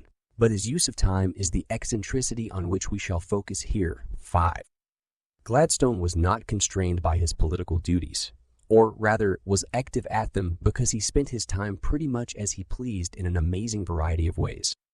He was an inveterate tourist, both in the British Isles and overseas, often slipping over to France, Italy, or Germany on private business while Prime Minister. He loved the theater, pursued several, almost certainly non-physical, affairs with women, read avidly 20,000 books in his lifetime, made incredibly long speeches in the House of Commons, which despite their length were apparently compulsive listening, and virtually invented the sport of modern electioneering, which he pursued with enormous gusto and enjoyment. Whenever he felt even slightly ill, he would go to bed for at least a whole day where he would read and think. His enormous political energy and activeness derived from his eccentric use of time. Of subsequent British prime ministers, only Lloyd George, Churchill, and Thatcher came anywhere near to rivaling Gladstone's eccentric use of time, and all three were unusually active. Three highly eccentric management consultants. The other examples of unconventional time management come from the staid world of management consulting. Consultants are notorious for long hours and frenetic activity. My three characters, all of whom I knew quite well, broke all the conventions. They were also all spectacularly successful. The erst, whom I will call Fred, made tens of millions of dollars from being a consultant. He never bothered to go to business school, but managed to set up a very large and successful firm of consultants where almost everyone else worked 70 or more hours a week.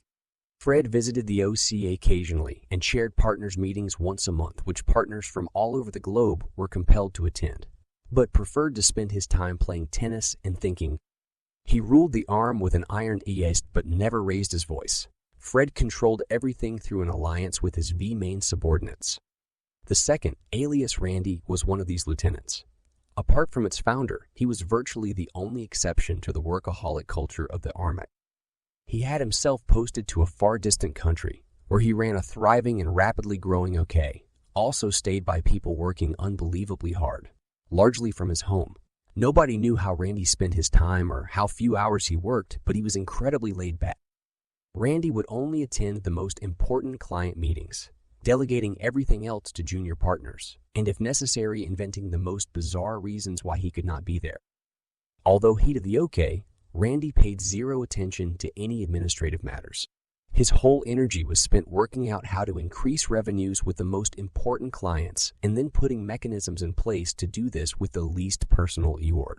Randy never had more than 3 priorities, and often only one. Everything else went by the board. Randy was impossibly frustrating to work for, but wonderfully active. My third and now eccentric time user was a friend and partner. Let's call him Jim. My abiding memory of Jim is of when we shared a small OS together with a handful of other colleagues. It was cramped and full of wild activity. People talking on the phone, rushing around to get presentations done, shouting from one end of the OSHI to the other. But there was Jim, an oasis of calm inactivity, staring thoughtfully at his calendar, working out what to do. Occasionally, he would take a few colleagues aside to the one quiet room and explain what he wanted everyone to do. Not once, not twice, but 3 times in life-threateningly tedious detail. Jim would then make everyone repeat back to him what they were going to do. Jim was slow, languid, and half-deaf, but he was a Tarek leader. He spent all his time working out which tasks were high value and who should do them, and then ensuring that they got done. The top 10 low-value uses of time. You can only spend time on high-value activities, whether for achievement or enjoyment. If you have abandoned low-value activities, I invited you above to identify your low-value time sinks. To check that you have not missed some, a list below gives the 10 that are most common. Be ruthless in cutting out these activities. Under no circumstances give everyone a fair share of your time. Above all, don't do something just because people ask or because you receive a phone call or a fax. Follow Nancy Reagan's advice in another context, and just say no, or treat the matter with what Lord George Brown called a complete ignoral. The top 10 low-value uses of time. 1 things other people want you to do. 2 things that have always been done this way. 3 things you're not unusually good at doing. 4 things you don't enjoy doing. 5 things that are always interrupted. 6 things few other people are interested in. 7 things that have already taken twice as long as you originally expected. 8 things where your collaborators are unreliable or low quality. 9 things that have a predictable cycle. 10 answering the telephone. The top 10 highest value uses of time. A second list gives the other side of the coin. The top 10 highest value uses of time. 1 things that advance your overall purpose in life. 2 things you have always wanted to do. 3 things already in the 20/80 relationship of time. To results 4 innovative ways of doing things that promise to slash the time required and or multiply the quality of results. 5 things other people tell you can't be done. 6 things other people have done successfully in a different arena. 7 things that use your own creativity. 8 things that use your own creativity, things that relatively little effort on your part. 9 anything with high quality collaborators who have already transcended the 80-20 rule of time, who use time eccentrically and actively tend things for which it is now or never. When thinking about any potential use of time, ask two questions. Is it unconventional? Does it promise to multiply activeness? It is unlikely to be a good use of time unless the answer to both questions is yes. Is a time revolution feasible? Many of you may feel that much of my advice is rather revolutionary and pie in the sky for your circumstances. Comments and criticisms that have been made to me include the following. I can't choose how to spend my time. My bosses won't allow it. I would need to change jobs to follow your advice, and I can't afford the risk. This advice is all very well for the rich, but I just don't have that degree of freedom. I'd have to divorce my spouse. My ambition is to improve my activeness 25%, not 250%. I just don't believe the latter can be done. If it were as easy as you say, everyone would do it. If you end yourself saying any of these things, time revolution may not be for you. Don't start a time revolution unless you are willing to be a revolutionary. I could encapsulate, or at least caricature, these responses as follows. I'm not a radical, let alone a revolutionary, so leave me alone. I'm basically happy with my existing horizons. Fair enough. Revolution is revolution. It is uncomfortable, wrenching, and dangerous. Before you start a revolution, realize that it will involve major risks and will lead you into uncharted territory. Those who want a time revolution need to link together their past, present, and future, as suggested above by Figure 35. Behind the issue of how we allocate time lurks the even more fundamental issue of what we want to get out of our lives. Chapter 11. You can always get what you want. Things that matter most must never be at the mercy of things that matter least. Johann Wolfgang von Goethe. Work out what you want from life. In the 1980s phrase, aim to have it all. Everything you want should be yours. The type of work you want, the relationships you need, the social, mental, and aesthetic stimulation that will make you happy and fulfilled, the money you require for the lifestyle that is appropriate to you, and any requirement that you may or may not have for achievement or service to others. If you don't aim for it all, you'll never get it all. To aim for it requires that you know what you want. Most of us don't work out what we want, and most of us end up with lopsided lives as a result. We may get work right and relationships wrong, or the other way around. We may strive after money or achievement, but end after we achieve our goal that the victory is hollow. The 80-20 principle records this sorry state. 20% of what we do leads to 80% of the results, but 80% of what we do leads to only 20%. We are wasting 80% of our EORD on low-value outcomes. 20% of our time leads to 80% of what we value. 80% of our time disappears on things that have little value to us. 20% of our time leads to 80% of happiness, but 80% of our time yields very little happiness. But the 80-20 principle does not always apply and need not apply. It is there as a diagnostic to point out an unsatisfactory and wasteful state of affairs. We should aim to frustrate the 80-20 principle, or at least translate it to a higher plane where we can be much happier and more active. Remember the promise of the 80-20 principle. If we take note of what it tells us, we can work less, earn more, enjoy more, and achieve more. To do this, we must start with a rounded view of everything we want. That is what this chapter deals with. Chapters 12, 13, and 14 then deal in more detail with some of the components, with relationships, careers, and money respectively, before we revert in. Chapter 15, to the ultimate goal, happiness. Start with lifestyle. Do you enjoy your life? Not part of it, but most of it. At least 80% of it. At least 80% of it. And whether you do or not, is there a lifestyle that could suit you better? Ask yourself, am I living with the right person or people? Am I living in the right place? Am I working the right hours, and do they match my ideal work-play rhythm and suit my family and social needs? Do I feel in control, and can I exercise or meditate when I want? Am I nearly always relaxed and comfortable with my surroundings? Does my lifestyle make it easy for me to be creative and full my potential? Do I have enough money, and are my affairs organized so that I don't have to worry about them? Does the lifestyle facilitate whatever contribution I want to make to enriching the lives of people I want to help? Do I see my close friends enough? Is the extent of travel in my life just right? Not too much or too little? Is a lifestyle right for my partner and family too? Do I have everything that I need right here? Do I have it all? What about work? Work is a key part of life, one which should be neither overdone nor underdone. Almost everyone needs to work, whether it is paid or not. Almost no one should allow work to take over their lives, however much they claim to enjoy it. Hours of work should not be dictated by social convention. The 80-20 principle can provide a good measure here and a good way to say whether you should work more or less. It is the idea of arbitrage. If on average you are happier outside work than at work, you should work less, and change your job. If you are on average happier at work than outside work, you should work more and change your non-work life. You haven't got it right until you are equally happy at work and outside work, and until you are happy at least 80% of the time at work and 80% of the time outside work. Career alienation. Many people don't like their work much. They don't feel it's them, but they feel that they must do it because it provides their livelihood. You may also know people who, while it would be wrong to say that they dislike their jobs, still have an ambivalent view of them.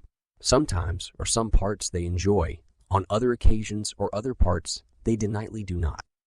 Many, perhaps most, of the people you know would rather be doing something else if they could be paid the same for doing that as for their current job.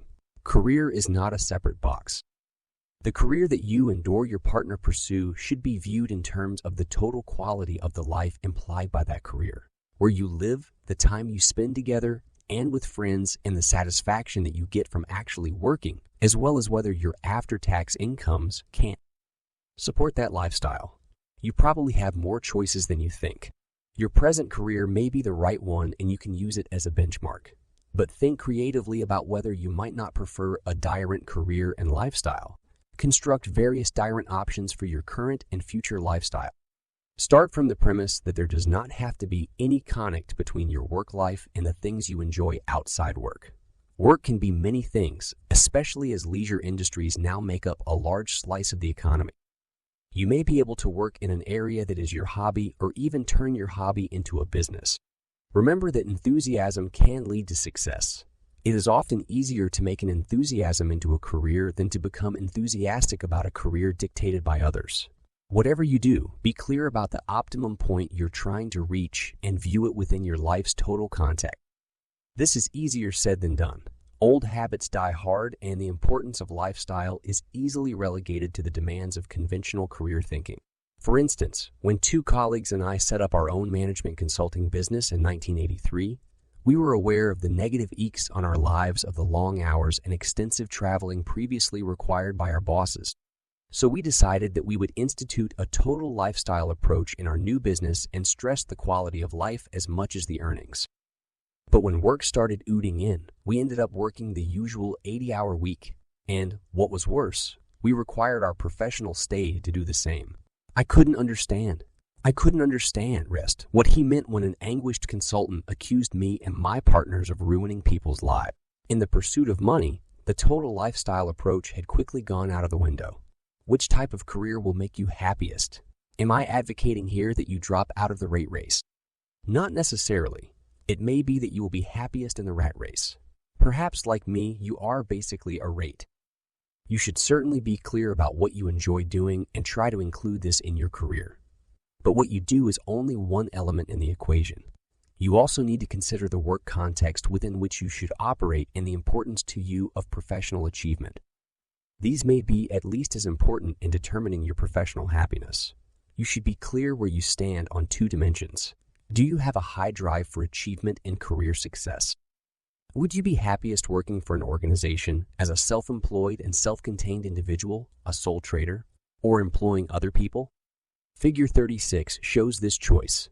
Which box describes you best? Figure 36 desired career and lifestyle. Box 1 people are highly ambitious but prefer to work in a context organized and provided by others.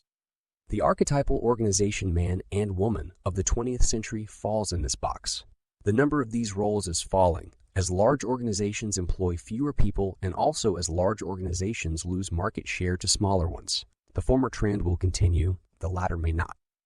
But if the supply of these posts is falling, so too is the demand for them.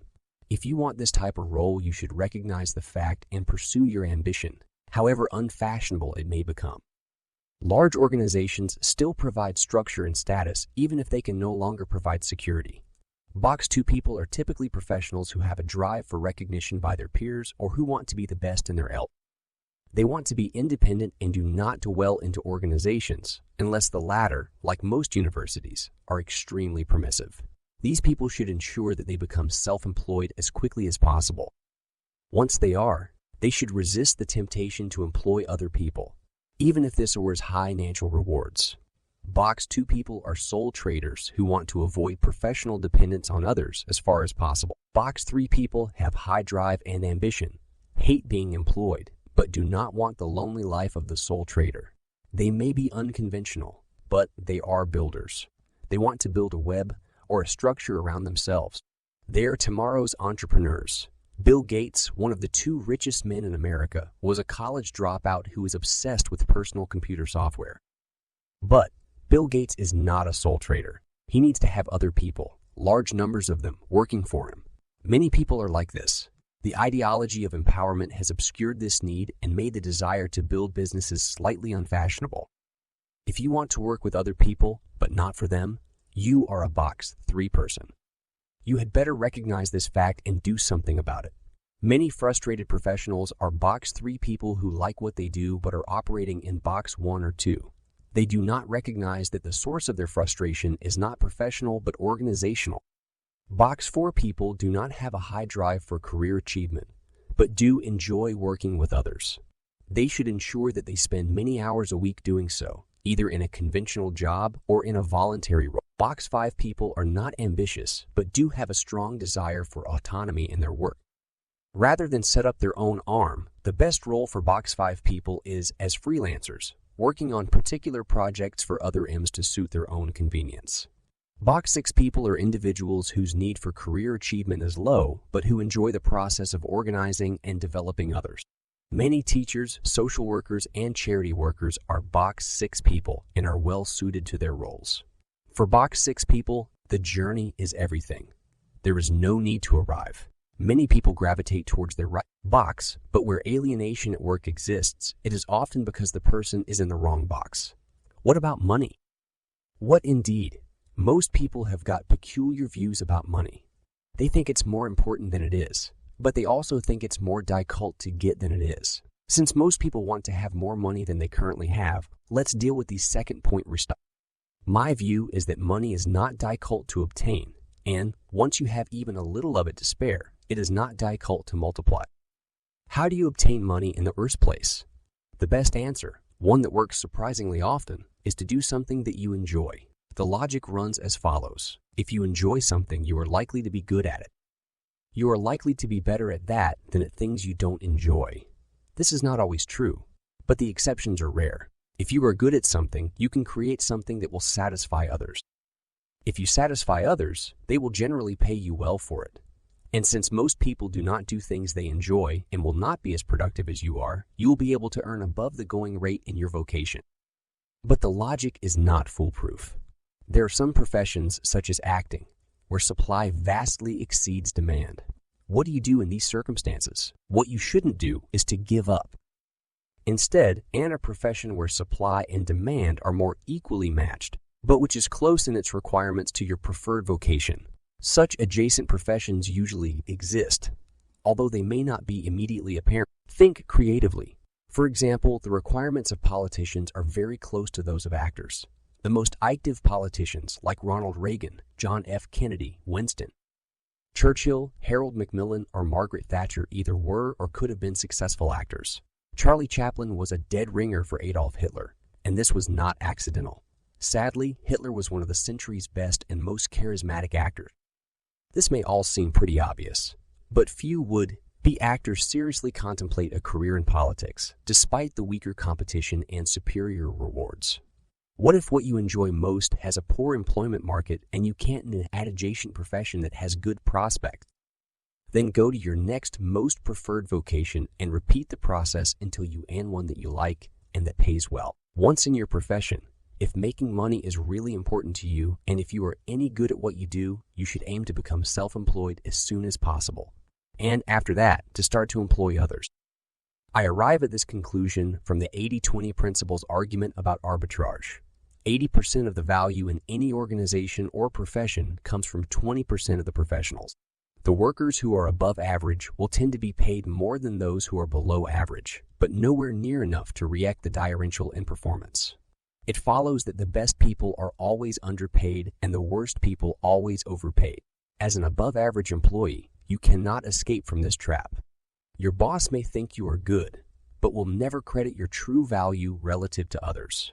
The only way out is to set up in business yourself, and if you are so inclined, to employ other above-average workers. Don't take either of these steps. However, if you aren't comfortable with being self-employed or a boss, money is easy to multiply. The other thing to remember is that once you have a little spare cash, it can easily be multiplied. Save and invest. This is what capitalism is all about. To multiply money, you don't need to be in business. You can simply invest in the stock market using the 80-20 principle as your guide. Chapter 14 will elaborate. Money is overrated. I would like you to have a lot more money, but don't go overboard on this. Money can help you gain the lifestyle you want, but beware. All those nasty fables about Midas and the like are rooted in truth. Money can buy you happiness, but only to the extent that you use money to do what is really right for you in the rest place. Also, money can bite back. Remember that the more money you have, the less value an extra dollop of wealth creates. In economists speak, the marginal utility of money declines sharply. Once you have adjusted to a higher standard of living, it may give you little or no extra happiness. It can even turn negative if the extra cost of maintaining the new lifestyle causes anxiety or piles on extra pressure to earn money in non-satisfying ways. More wealth also requires more management. Looking after my money irritates me. Don't try to relieve me of it. It irritates me less than giving it away would. The tax authorities also make money inefficient. Earn more, pay disproportionately more tax. Earn more, work more. Work more, and you have to spend more on living close to work in an expensive metropolitan area, or alternatively on commuting, on labor-saving devices, on contracting out housework, and on ever more expensive leisure compensations. Spend more and you have to work more. You can end up with an expensive lifestyle that controls you rather than vice versa. You might get much better value and happiness out of a simpler and cheaper lifestyle. What about achievement? There are people who want to achieve, and then there are sane people.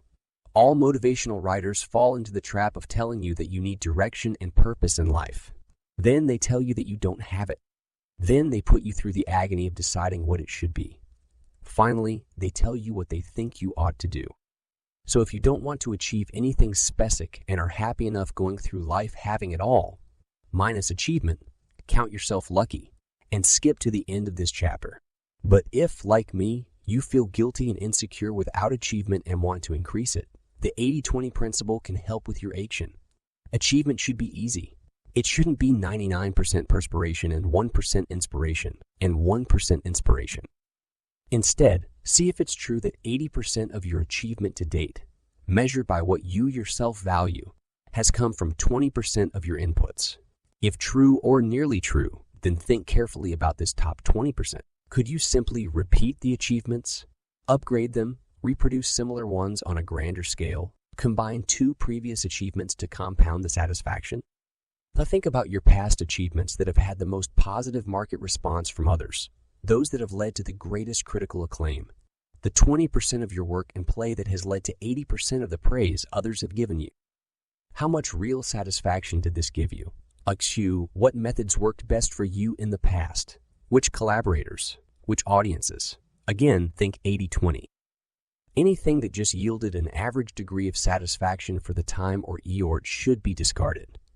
Think of the exceptional highs achieved exceptionally easily. Do not constrain yourself to your work history.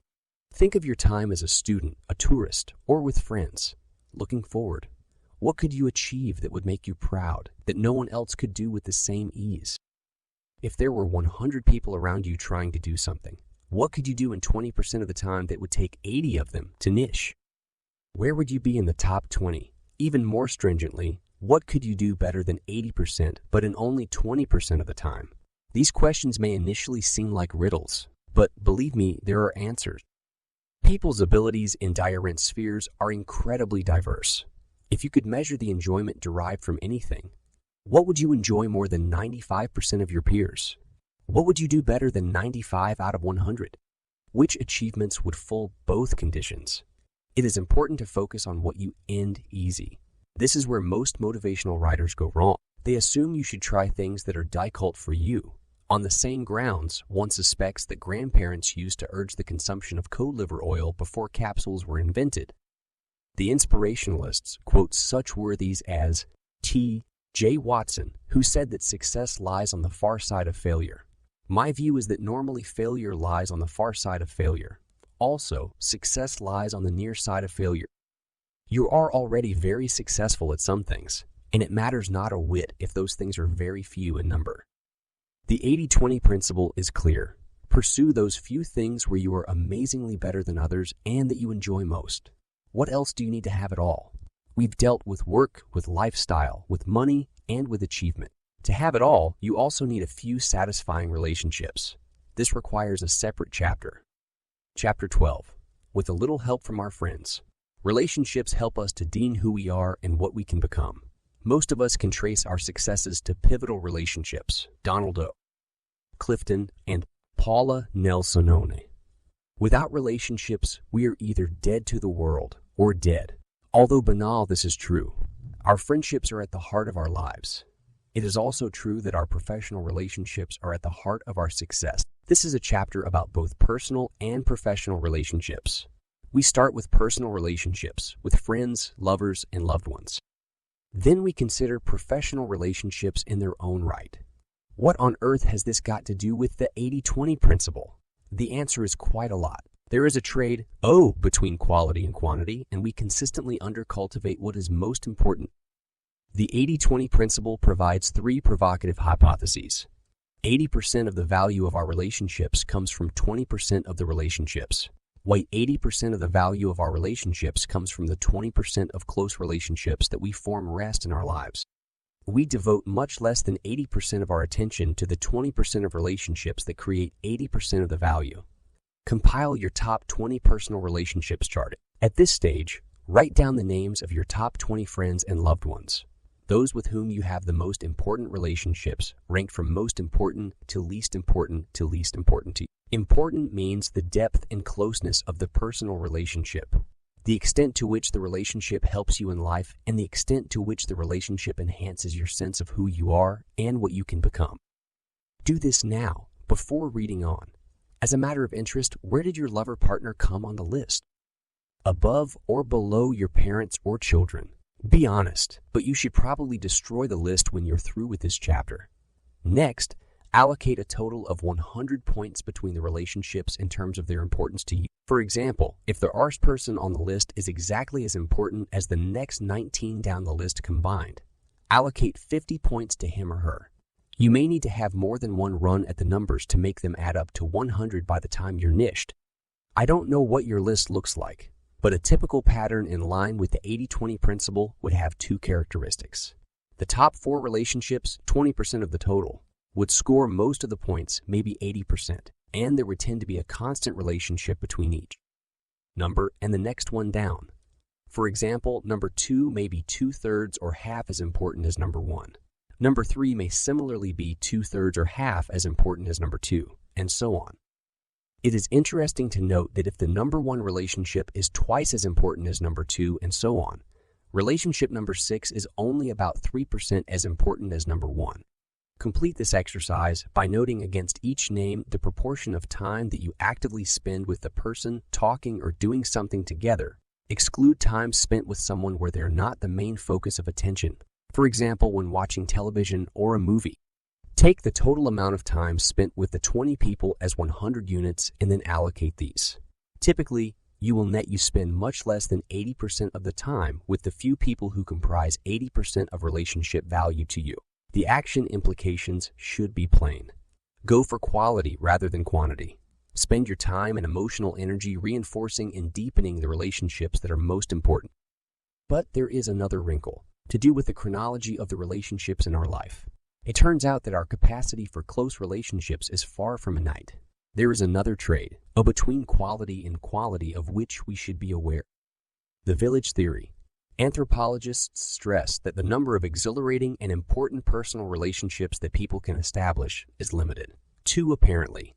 The common pattern of people in any society is to have two important childhood friends, two significant adult friends, and two doctors. Typically, there are two powerful sexual partners who eclipse the others. Most commonly, you fall in love only once, and there is one member of your family whom you love above all others. The number of significant personal relationships is remarkably similar for everyone, regardless of their location, sophistication, or culture. This has led to the anthropologist's village theory. In an African village, all these relationships happen within a few hundred meters and are often formed within a short period of time. For us, these relationships may be spread all over the planet and over a whole lifetime. They nonetheless constitute a village which we each have in our heads. And once these slots are lulled, they're lulled forever. The anthropologists say that if you have too much experience too early, you exhaust your capacity for further deep relationships. This may explain the superficiality often observed in those whose profession or circumstances force them to have a great number of relationships, such as salespeople, prostitutes, or those who move very frequently. J.G. Ballard quotes a case example of a rehabilitation project in California for young women who mixed with criminals. The women were young, 20 or 21, and the program aimed to introduce them to new social backgrounds, basically to middle-class volunteers who befriended them and invited them to their home. Many of these girls had been married at an incredibly early age. Many had had their first children at 13 or 14. Some had been married 3 times by the time they were 20. They had often had hundreds of lovers and sometimes had close relationships or children by men who were then shot or jailed. They'd been through everything: relationships, motherhood, breakups, bereavements, and experienced the whole gamut of human experience while still in their teens. The project was a total failure. The explanation was that the women were incapable of forming any deep new relationships. They were all used up. Their relationship slots had been led forever. This sad story is salutary. It also fits in with the 80-20 principle. A small number of relationships will account for a large proportion of emotional value. Fill your relationship slots with extreme care and not too early. Professional relationships and alliances. We now turn to your relationships and alliances related to your work. Here, the importance of a few close allies can hardly be overstated. Individuals may appear to do amazing things, and they do.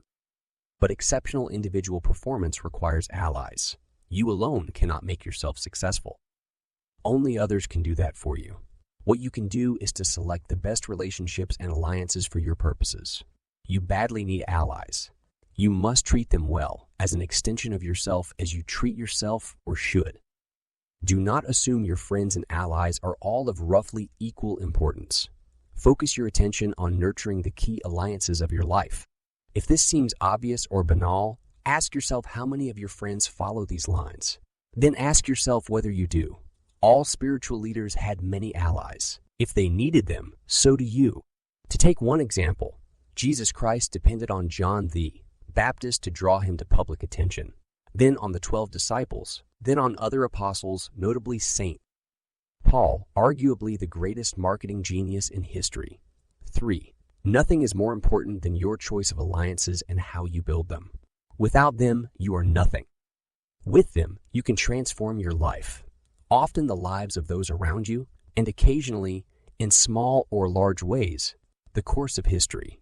We can best appreciate the importance of alliances by a brief historical excursion. History is driven by individuals who form active alliances. Vilfredo Pareto, the bourgeois Karl Marx, claimed that history was essentially a history of the succession of elites. 4. The objective of energetic individuals or families was therefore devoted to rise into the elite or to be part of one elite that displaced another. Or, if already in the elite, to stay there and keep the elite in place. If you turn a Paretian or Marxian class-based view of history on its head, you can conclude that alliances within elites or would be elites are the driving forces of progress. The individual is nothing except as part of a class, certainly, but equally, the individual allied with other individuals of the same class, or possibly with individuals from another class, is everything. The importance of individuals allied to others is apparent from some of history's turning points. Would there have been a Russian Revolution in 1917 without the pivotal role of Lenin?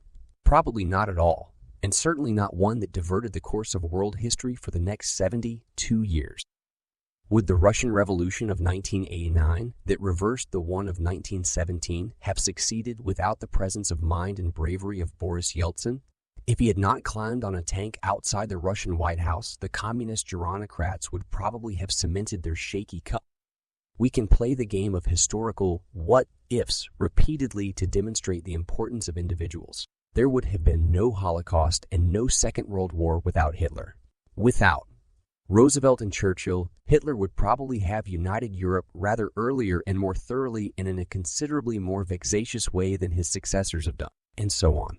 But the key point often overlooked is that none of these individuals could have turned the course of history without relationships and alliances. In almost any sphere of achievement, you can identify a small number of key collaborators, without whom individuals could not have succeeded, but with whom individuals have had massive impact. In government, in mass ideological movements, in business, in medicine, in the sciences, in philanthropy, or in sport, the pattern is the same. History is not composed of blind, non-human forces. History is not run by classes or elites operating according to some pre-programmed economic or sociological formula. History is determined and changed by dedicated individuals who form active alliances with a small number of close collaborators. You need a few key allies. If you have had any success in life, you will, unless you are a blind egotist headed for a fall. Recognize the crucial importance of allies in your achievements, but you will also detect the hand of the 80-20 principle here. The key allies are few in number. It is generally a safe assertion that at least 80% of the value of your allies comes from fewer than 20% of their number. For anyone who has done anything, the list of allies, when you come to think of it, is incredibly long. But of the hundreds or more involved, the value is highly skewed. Usually half a dozen key allies are far more important than all the rest. You don't need many allies, but you need the right ones, with the right relationships between you and each of them and between themselves. You need them at the right time, in the right place, and with a common interest in advancing your interests. Above all, the allies must trust you, and you must be able to trust them. Make a list of your top 20 business relationships, of people that you consider to be important allies, and compare it with an estimation of the total number of contacts with whom you would be on rest. AIM terms. If you have a Rolodex, a Filofax, or a telephone list, this is the total number of active contacts on that list. 80% of the value to you of alliances is likely to be comprised in 20% of the relationships. If this is not the case, the alliances, or some of them, are likely to be of poor quality. Achievement alliances. If you are well into your career, make a list of the people who have helped you the most to date. Rank them from top to bottom and then assign 100 points between the top 10. In general, the people who have helped you the most in the past will also be the people who can do so in the future. Sometimes, however, a good friend who is some way down the list becomes a much more important potential ally. Perhaps because he or she has gained a new and highly influential post, has made a killing through an investment, or secured valuable recognition.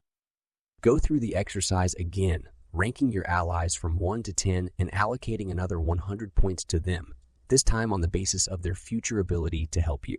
People help you because there is a strong relationship between you. The best relationships are built on V attributes: mutual enjoyment of each other's company, respect, shared experience, reciprocity, and trust. In successful business relationships, these attributes become entwined and are impossible to untangle. But we can think of them separately. Mutual enjoyment. The rest of our V attributes is the most obvious. If you do not enjoy talking to someone and they're okay, a restaurant, at a social occasion, or on the phone, you will not build a strong relationship. They have to enjoy your company too. If this seems terribly obvious, reeks for a moment on the people with whom you mix socially but basically for professional purposes. How many of them do you really like with? A surprising number of people spend a lot of time with people they don't like. This is a complete and utter waste of time. It's not enjoyable. It's tiring. It's often expensive. It prevents you doing better things, and it will get you absolutely nowhere. Stop doing it. Spend more time with the contacts you enjoy. particularly if they can also be useful to you. Respect. There are people whose company I enjoy immensely, but whom I do not greatly respect professionally, and vice versa. I would never advance someone's career if I didn't respect their professional abilities. If someone is to help you professionally, they must be impressed by you. Yet very often we hide our light under a bushel. A good friend, Paul, who is in a position to advance my career considerably, once remarked in a board meeting where we were both outside directors that he was prepared to believe that I was competent professionally, although he had never seen the slightest evidence of it. I resolved to add a context where I could show some evidence. I did, and Paul moved sharply up my list of business allies. Shared experience. Just as in the primitive village, we have a limited number of slots for important professional experiences. Shared experience, especially if it involves struggle or sewering, is very bonding. One of my greatest relationships, both as business ally and friend, came from being a new recruit in my rest job alongside another recruit in the same situation.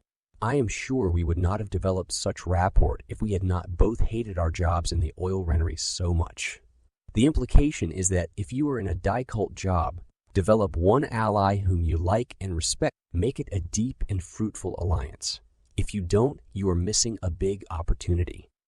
Even if you are not sewering in one person who has a great deal of shared experience and make him or her a key ally.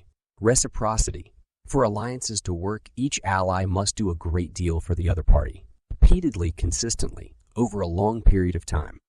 Reciprocity requires that the relationship is not one-sided. Equally, reciprocity should come naturally and not be too neatly calculated. The important thing is that you do whatever you possibly can, consistent with high ethical standards, to help the other person. This requires time and thought. You should not wait until they ask a favor. What surprises me in reviewing business relationships is how infrequently true reciprocity is built up. Even if all the other ingredients, friendship, respect, shared experience, and trust, are present, people very often neglect to be proactive in helping their allies. This, again, is a massive wasted opportunity to deepen the relationship and store up future help. The Beatles told us that in the end, the love you take is equal to the love you make. Similarly, in the end, the professional help you receive is equal to that you provide. Trust. Trust cements relationships. Lack of trust can unwind them very quickly. Trust requires total honesty at all times. If there is even a suspicion that you are not saying what you think, even for the most high-minded reasons or to remain diplomatic, trust can be undermined. If you do not trust someone totally, don't try to build up an alliance.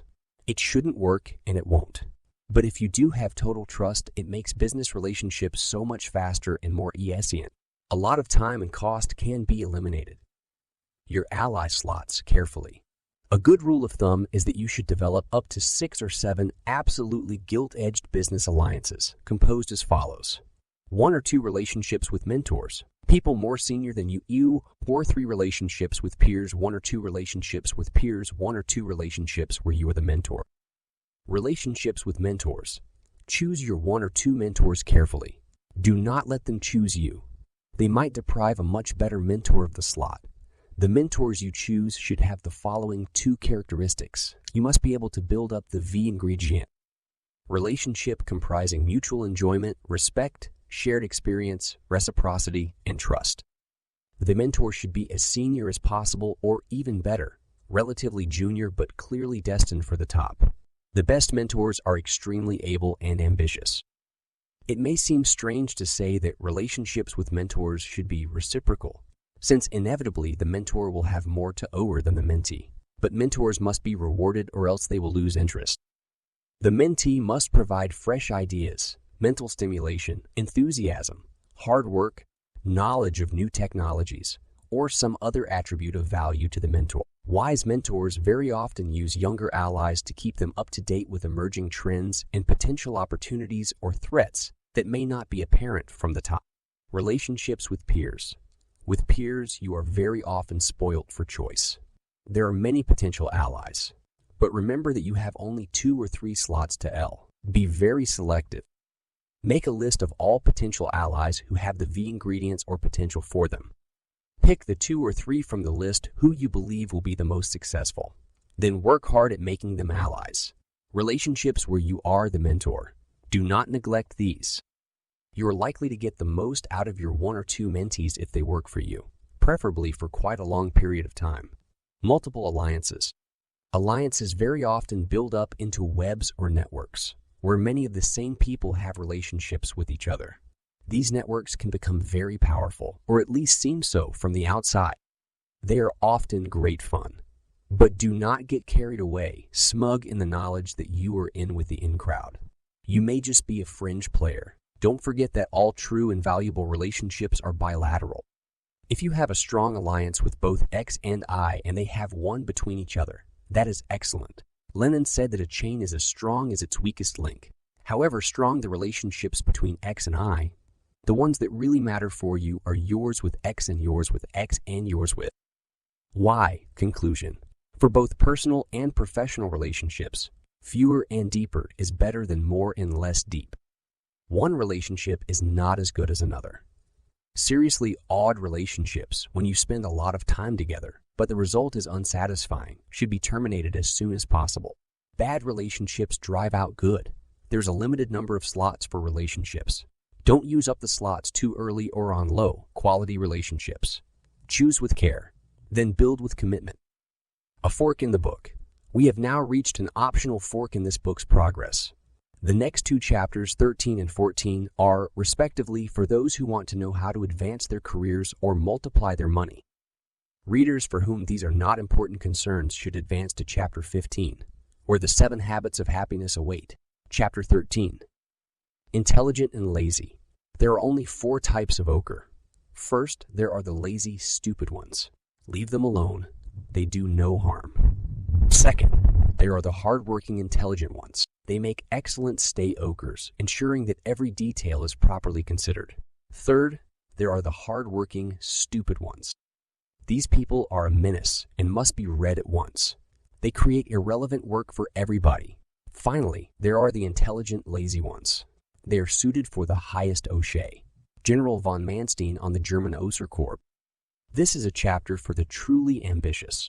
If you do not sewer from the insecurity that fuels the desire to be rich or famous, move on to Chapter 15. But if you want to win the rate race, here is some advice that may surprise you. General von Manstein captures the essence of this chapter, which is the 80-20 principles guidance on how to have a successful career. If the general had been a management consultant, he would have made a fortune out of the matrix shown in Figure 37. Figure 37, the von Manstein matrix.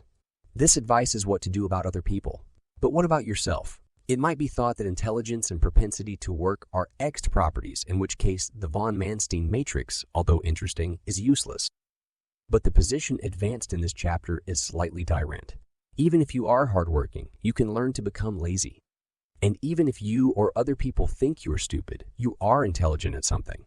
The key to becoming a star is to simulate, manufacture, and deploy lazy intelligence. As we will see, lazy intelligence can be worked at. The key to earning more and working less is to pick the right thing to do and to do only those things that add the highest value. First, however, it is instructed to see how the 80-20 principle distributes rewards to those who work. Rewards are both unbalanced and unfair. We can either complain about this or align ourselves to take advantage of the von Manstein matrix. Imbalance is rampant in professional success and returns. The 80-20 principle is nowhere more evident today than in the very high and increasing returns enjoyed by very small numbers of elite professionals. We live in a world where the returns for top talent in all spheres of life have never been higher. A small percentage of professionals obtain a disproportionate amount of recognition and fame, and usually also a high percentage of the spoils available. Take any sphere of contemporary human endeavor, in any country or globally, whether the sphere be athletics, baseball, basketball, football, golf, rugby, tennis, or any other popular sport, or architecture, sculpture, painting, or any other visual art, or music of any category, the movies or the theater, novels, cookery books, or autobiography, or even hosting TV chat shows, reading the news, politics, or any other well-donned area, there will be a small number of preeminent professionals whose names spring to mind. Considering how many people there are in each country, it is a remarkably small number of names, and usually a small percentage, typically well under 5% of the professionals active in the relevant sphere. The fraction of any profession who are recognized names is very small, but they hog the limelight. They are always in demand and always in the news.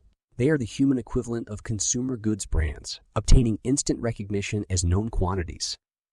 The same concentration operates with regard to popularity and natural rewards. More than 80% of novels sold are from fewer than 20% of novel titles in print. The same is true of any other category of publishing, of pop seeds and concerts, of movies, even of books about business. The same applies to actors, TV celebrities, or any branch of sports. 80% of prize money in golf goes to fewer than 20% of professional golfers. The equivalent is true in tennis. And in horse racing, more than 80% of winnings go to fewer than 20% of owners, jockeys, and trainers. We live in an increasingly marketized world. The top names can command enormous fees, but those who are not quite as good or well known make relatively little. There's a big difference between being at the top and well known to all, and being almost at the top and well known only to a few enthusiasts. The best known baseball, basketball, or football stars can make millions. Those just below the top rank only a comfortable living. Why do the winners take all? The distribution of incomes for superstars is even more unbalanced than for the population as a whole and provides excellent illustrations of the 80-20 principle, or in most cases 90-10 or 95-5. Various writers have sought economic or sociological explanations of the super returns to superstars. 1. The most persuasive explanation is that two conditions facilitate superstar returns. One is that it is possible for the superstar to be accessible to many people at once. Modern communications enable this to happen. The incremental cost of distributing Janet Jackson, J.K. Rowling, Steven Spielberg, Oprah Winfrey, Paris Hilton, Roger Federer, Mariah Carey, or David Beckham to additional customers can be almost nothing, since the additional cost of broadcasting, making a CD, or printing a book is a very small part of the total cost structure. The additional cost of making these superstars available is certainly no more than for a second-rate substitute, except insofar as the superstars themselves take a higher fee. Although the fee may be many millions or tens of millions, the incremental cost per consumer is very low indeed, often a matter of cents or fractions of a cent. The second condition for superstar returns is that mediocrity must not be a substitute for talent. It must be important to obtain the best. If one house cleaner is half as quick as another, the market will clear by paying her half as much. But who wants someone who is half as good as Tiger Woods, Celine Dion, or Andre Bocelli? In this case, the non-superstar, even working for nothing, would have vastly inferior economics to the superstar. The non-superstar would attract a smaller audience, and for a tiny decrease in the total cost, bring in very much lower revenues. Winner takes all is a modern phenomenon. What is intriguing is that this disparity between top returns and the rest has not always existed. The best basketball or football champions of the 1940s and 1950s, for example, did not make much money. It used to be possible to end a prominent politician who died fairly poor. And the further back we go, the less true it was that the winner took all. For instance, William Shakespeare was absolutely preeminent in terms of talent among his contemporaries. So was Leonardo da Vinci. By rights, or rather by today's standards, they should have been able to exploit their brilliance, creativity, and fame to become the richest men of their time. Instead, they made do with the sort of income that is enjoyed today by millions of moderately talented professionals. The imbalance of natural rewards for talent is becoming more and more pronounced over time. Today, income is more closely linked to merit and marketability, so that the 80-20 connection, because it can be clearly demonstrated in money terms, becomes easily apparent. Our society is clearly more meritocratic than that of a century, or even a generation ago. This is particularly so in Europe generally and Great Britain in particular. If top footballers like Bobby Moore had made fortunes in the 1940s or 1950s, it would have provoked fury among the British establishment. It would have been unseemly. When the leader writers of the 1960s discovered that the Beatles were millionaires, it caused astonishment. Today, the fact that Madonna is worth at least $325 million, J.K. Rowling $1 billion, and Oprah Winfrey $1.05 billion causes no surprise or outrage. 2. Nowadays, we have less respect for rank and more for markets. The other new element is, as mentioned above, The technological revolution in broadcasting, telecommunications, and consumer products like the CD and CD-ROM. The key consideration now is to maximize revenue, which superstars can do. The extra cost of hiring them may be a huge amount of money for an individual, but the cost per consumer is trivial.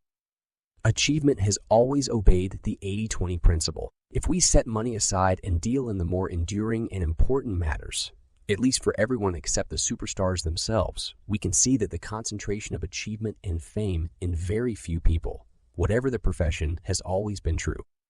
Constraints that seem odd to our eyes, such as class or the absence of telecommunications, stop Shakespeare and Leonardo da Vinci becoming millionaires. But lack of wealth did not diminish their achievements or the fact that a huge proportion of impact came from a tiny proportion of creators. 80-20 returns also apply to non-media professionals. Although it is most noticeable and exaggerated with respect to media superstars, it is significant that 80-20 returns are not conned to the world of entertainment. In fact, celebrities comprise only 3% of multimillionaires. The majority of the 7 million or so Americans in the $10 million bracket are professionals of one sort or another. Executives, Wall Street types, top lawyers and doctors, and the like. Moving up to the 1.4 million Americans who own $10, 100 million, there are twice as many entrepreneurs as in the poorer millionaire category. When we reach the much smaller number, some thousands, of Americans worth $100 million, $1 billion, entrepreneurs and money managers predominate. The same is true in the billionaire category, where Forbes magazine counted 946 in 2007, including no fewer than 178 new entries and 17 re-entries. Talent has probably always followed an 80-20 pattern. The IQ of technology may be, roughly, to move talent to a curve approximating 90-10 or 95-5. Rewards used to follow, perhaps, a 70-30 curve. But for the most famous, they must surely now be close to 95-5 or an even more unbalanced curve. The distribution of wealth along 80-20 or even 99 lines seems to have become an inexorable and even frightening trend. Between 1990 and 2004, the top 1% of American earners saw their earnings fattened by 57%. For the top 1/10%, it soared by 85%. Billionaires have fared even better. Their combined wealth was a staggering $439 billion in 1995, but now it has multiplied 8 times to $3.05 trillion. In the last year, up to 2007, it went up by no less than 26%. 2/3 of the 2007 billionaires were significantly richer than last year, and only 17% were poorer. What does all this mean for the ambition? What are the rules for success in this 80-20 world? You may want to give up and refuse to compete in a world where the odds against mega success are so long. But I believe this is the wrong conclusion, even if you do not aim to become a world-beating millionaire. But especially if you do, there are 10 golden rules for successful careers in an increasingly 80-20 world below. Although these principles are more valuable the more ambitious you are, they apply to any level of career and ambition. As we elaborate, put on your 80-20 thinker cap to additionize the text to your own career. Recall the von Manstein matrix, in the place where your name is already inscribed, where you can be intelligent, lazy, and highly rewarded. 10 golden rules for career success. 1. Specialize in a very small niche. Develop a core skill. 2. Choose a niche that you enjoy, where you can excel and stand a chance of becoming an acknowledged leader. 3. Realize that knowledge is power. 4. Identify your market and your core customers and serve them. Best 5. Identify where 20% of your gives 80% of returns. 6. Learn from the best. 7. Become self-employed early in your career. 8. Employ as many net value creators as possible. 9. Use outside contractors for everything but your core skill. 10. Exploit capital leverage. Specialize in a very small niche. Specialization is one of the great universal laws of life. This is how life itself evolved, with each species seeking out new ecological niches and developing unique characteristics. A small business that does not specialize will die. An individual who does not specialize will be doomed to life as a wage slave. In the natural world, the number of species is unknown, but it is almost certainly an astonishingly large number. The number of niches in the business world is very much larger than generally appreciated. Hence, many small businesses apparently in competition in a broad market can actually all be leaders in their own niches and avoid head competition. 4. For the individual too, it is better to know a few things well, or preferably one thing exceptionally well, than it is to know many things superficially. Specialization is intrinsic to the 80-20 principle. The reason that it operates, that 20% of inputs can result in 80% of outputs, is that the productive F is much more specialized and suited to the task at hand than are the unproductive 4 F.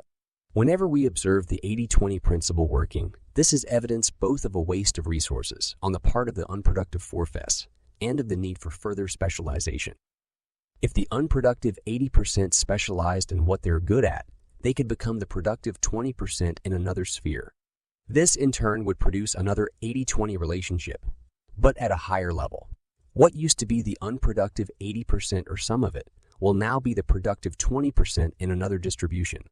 This process, what the German 19th century philosopher G.W.F. Hegel called a dialectic, 5 can go on, constituting the engine of progress. Indeed, there is evidence that this is precisely what has happened over time, both in the natural world and in society. Higher living standards have been driven by greater and greater specialization. The computer evolved from a new specialization within electronics. The personal computer from a further specialization. Modern user-friendly software from further specializations. The C-drome from yet another stage of the same process. Biotechnology, which will revolutionize food production, has evolved in a similar way, with each new advance requiring and feeding on ever more progressive specialization. Your career ought to evolve in a similar way. Knowledge is the key. One of the most marked tendencies in the world of work over the past generation has been the increasing power and status of technicians, formerly often blue-collar workers, but now empowered by specialist knowledge in league with ever more specialized information technology. 6. These experts are now often more powerful and well-paid than the technologically more primitive managers who purported to add value by organizing the technicians. 7. At the most basic level, specialization requires qualifications. More than 80% of qualifications in most societies are held by 20% of the workforce. Increasingly, the most important class distinction in advanced societies is not ownership of land or even of wealth, but ownership of information. 80% of information is the property of 20% of people. The American economist and statesman Robert Reich has divided the U.S. workforce into 4 groups. The top group he calls symbolic analysts, people who deal with numbers, ideas, problems, and words. They include natural analysts, consultants, architects, lawyers, doctors, and journalists. Indeed, all workers whose intelligence and knowledge are the source of power and influence. Interestingly, he calls this group the fortunate F, in our terms the top 20%, who he says hold 80% of information and 80% of wealth. Anyone who has any recent experience of intellectual disciplines knows that knowledge is undergoing a profound and progressive fragmentation. In some ways, this is worrying, since there is almost nobody in the intelligentsia or society as a whole who can integrate direct advances in knowledge and tell us what it all means. But in other ways, the fragmentation is further evidence of the need for and value of specialization. And for the individual, observing the increasing trend of rewards going to the top dogs, this is an extremely hopeful process. You may have no hope of becoming Albert Einstein or even Bill Gates, but there are literally hundreds of thousands, if not millions, of niches where you can choose to specialize. You could even, like Gates, invent your own niche. Find your niche. It may take you a long time, but it is the only way you will gain access to exceptional returns. Choose a niche that you enjoy and in which you can excel. Specialization requires very careful thought. The narrower an area, the more important it is to choose it with extreme care. Specialize in an area in which you are already interested and which you enjoy. You will not become an acknowledged leader in anything that cannot command your enthusiasm and passion. This is not as demanding a requirement as you may think. Everyone is excited by something. If not, they are dead or dying. And almost every hobby, every enthusiasm, every vocation can these days be turned into a business activity. You can also look at it from the other end. Almost anyone who has made it to the top has done so with great enthusiasm for what they're doing. Enthusiasm drives personal achievement and also infects others with enthusiasm, creating a multiplier. You cannot feign or manufacture enthusiasm. If you are not enthusiastic about your current career and are ambitious, you should stop doing it. But before you take this step, work out a better career. Write down all the things about which you're enthusiastic. Then work out which of these could be made into a career niche. Then choose the one about which you are most enthusiastic. Realize that knowledge is power. The key to making a career out of an enthusiasm is knowledge. Know more about an area than anybody else does. Then work out a way to marketize it, to create a market and a set of loyal customers. It is not enough to know a lot about a little. You have to know more than anybody else, at least about something. Do not stop improving your expertise until you are sure you know more and are better in your niche than anybody else. Then reinforce your lead by constant practice and inveterate curiosity. Do not expect to become a leader unless you really are more knowledgeable than anyone else. Marketization is a creative process. You will need to work out for yourself how to do this. Perhaps you can follow the example of others who have marketized their knowledge in an adjacent area. But if this option is not available, follow the guidelines below. Identify your market and your core customers and serve them best. Your market is those people who might pay for your knowledge. The core customers are those who would value your services most. The market is the arena within which you will operate. This requires you to know how the knowledge you have can be sold. Are you going to work for an established arm or an individual as an employee, to work for a number of corporations or individuals as a freelancer, or to set up business marketing services derived from the labor of yourself and others to individuals or to firms? Are you going to supply raw knowledge, to process it for specific situations, or to use the knowledge to create a product? Are you going to invent the product, to add value to someone else's semi-niched product, or to be a retailer of niched product?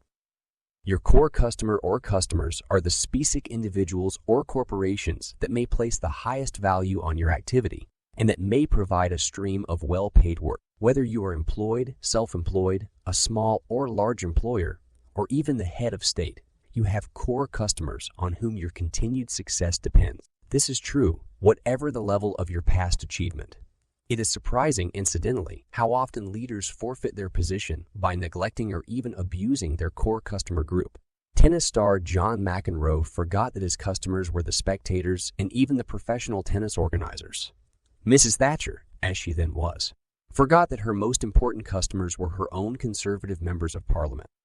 Richard Nixon forgot that his core customer group was Middle America, with its requirement for integrity. Serving customers is key, but they must be the right customers for you. Those whom with relatively little EORT you can make extremely happy. Identify where 20% of EORT gives 80% of returns. There is no fun in work unless you can achieve a lot with a little. If you have to work 60 or 70 hours a week in order to cope, if you feel that you're always behind, if you are struggling to keep up with work's requirements, then you are in the wrong job or doing it completely the wrong way.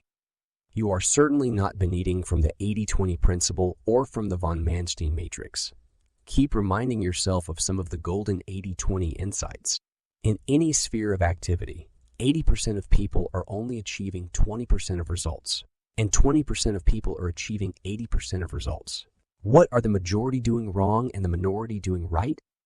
Come to that. Who are the minority? Could you do what they do? Could you take what they do and do it in an even more extreme form? Could you invent an even more clever and efficient way to do it? Is there a good tea between yourself and your customers? Are you in the right corporation, the right department, the right job? Where could you impress your customers with relatively little EORT? Do you enjoy what you do, and are you enthusiastic about it? If not, begin planning today to switch to a job where you can be. If you like your job and your customers, but are not coasting to glory, you're probably spending your time in the wrong way. What is the 20% of your time when you achieve 80% of your results? Do more of it. What is the 80% of your time when you achieve little?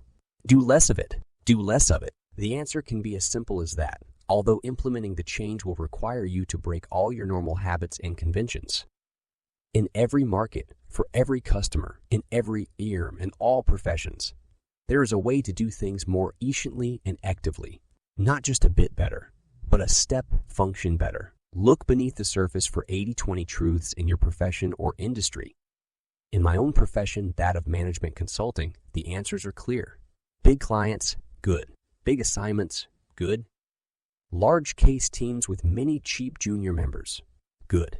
Close client relationships between individuals, good. Relationships with the top person, the CEO, very good. Long client relationships, very good. Long and close client relationships with the top people in large corporations with large budgets and the use of many junior consultants.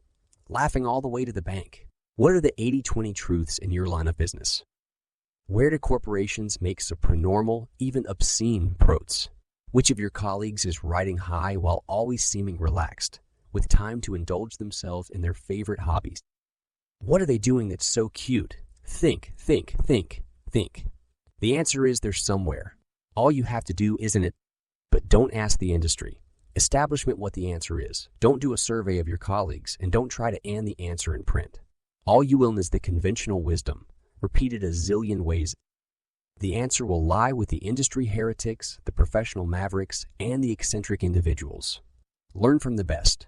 The winners in any eld have, almost by definition, found ways to make 20% of effort yield 80% of result. This does not mean that the leaders are lazy or lacking in dedication. Leaders usually work very hard, but their output for no more time than is put in by the merely competent in their eld is several times more valuable than the output of the merely competent.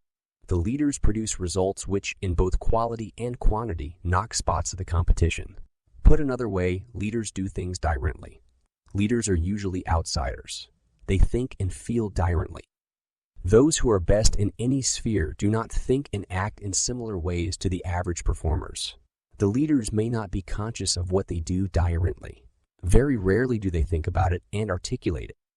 But if leaders do not generally explain the secrets of their success, these can often be deduced by observation. Previous generations understood this well. The disciple sitting at the feet of the master, the apprentice learning a trade from a craftsman, the student learning by assisting a professor with research, the artist serving time with an accomplished artist, all learnt by observing the best in their eld at work, by assisting and by imitating. Be willing to pay a high price to work for the best. Find any excuse to spend time with them. Work out what their characteristic ways of operating are. You will admit they see things differently, spend time differently, and interact with other people differently, Unless you can do what they do or something even more different from the average modus vivendi in the profession, you will never rise to the top. Sometimes, it is not just a matter of working for the best individuals. Key, no, how can be located within the collective culture of the best arms. The key is in the differences. Arguably, you should work for one of the average arms, then for one of the very best and observe the differences. For instance, I worked for Shell and wrote lots of memos. I then went to work for one of the Mars companies and learned to talk to people face to face until I got the desired answers. The latter was a 20-80 practice, 20% of ER leading to 80% of results. Leaders have many such 20-80 practices. Observe, learn, and practice. Become self-employed early in your career. Leverage your own time so that you focus on the things where you add V times more value than elsewhere. The second step is to ensure that you capture as much of this value for yourself. The ideal position, one that you should aim to reach early in your career, is to capture all of the value of your work for yourself. Karl Marx's theory of surplus value states that the workers produce all value and excess value is appropriated by the capitalists who employ the workers. Put crudely, prots are the excess value stolen from the workers. The theory is nonsense, but can usefully be stood on its head. The ordinary employee who produces average results may actually be exploiting the corporation more than he or she is exploited. Corporations typically have far too many managers, and the net value added by a majority of them is actually negative. Yet the employee who uses the 80-20 principle properly will probably be many times more effective than the average. The 80-20 employee is most unlikely to be paid several times what his or her peers are. The 80-20 employee will therefore probably obtain a better deal by becoming self-employed. When you are self-employed, you get paid by results. For those who use the 80-20 principle, this is good news. The one circumstance in which it may not be appropriate to become self-employed yet is when you are still in the rapid learning stage. If a corporation or professional firm is teaching you a great deal, the value of this learning may exceed the differential between the value you add and what you are paid. This is typically the case during the first 2 or 3 years of a professional career. It can also be the case when more experienced professionals join a new arm that has higher standards than the ones in which they have previously worked. In this case, the period of super learning usually lasts for a few months only, or a year at the most. When these periods are over, become self-employed. Do not worry over much about security.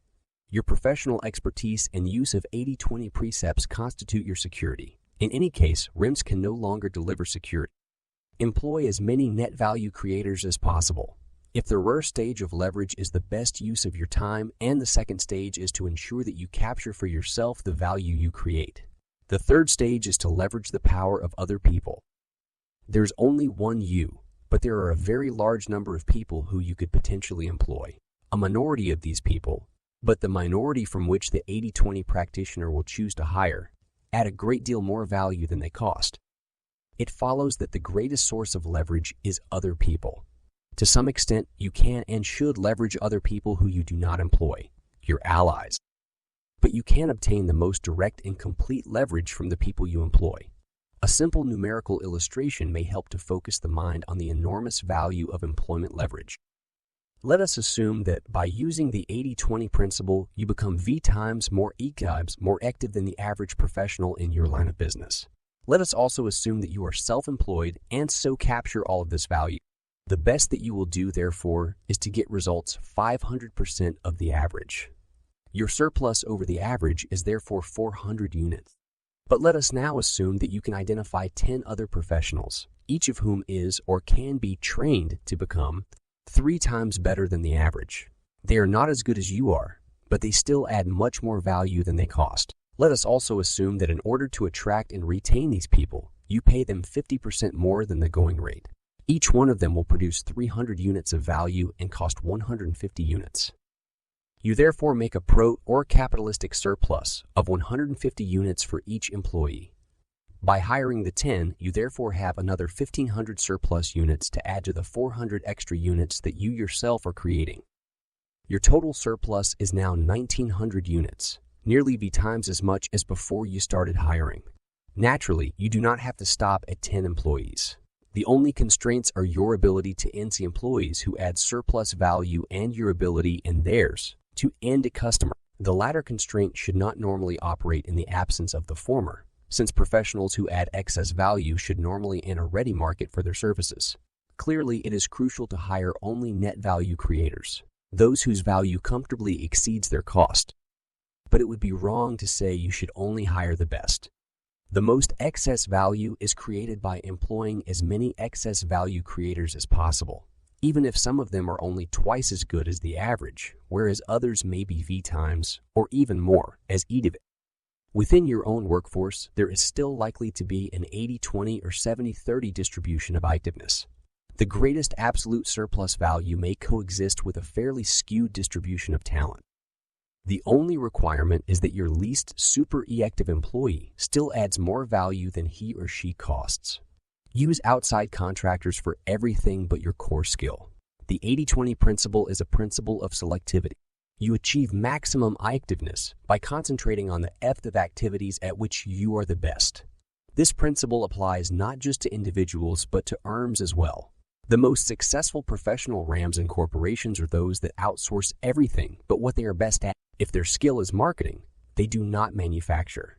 If their real advantage is in research and development, they use third parties not just for making the goods, but for marketing and selling them. If they are best at volume manufacture of standardized products, they do not make specials or upmarket varieties. If they are best at high-margin specials, they do not try their hand in the mass market, and so on. The fourth stage of leverage is to use outside contractors as much as possible.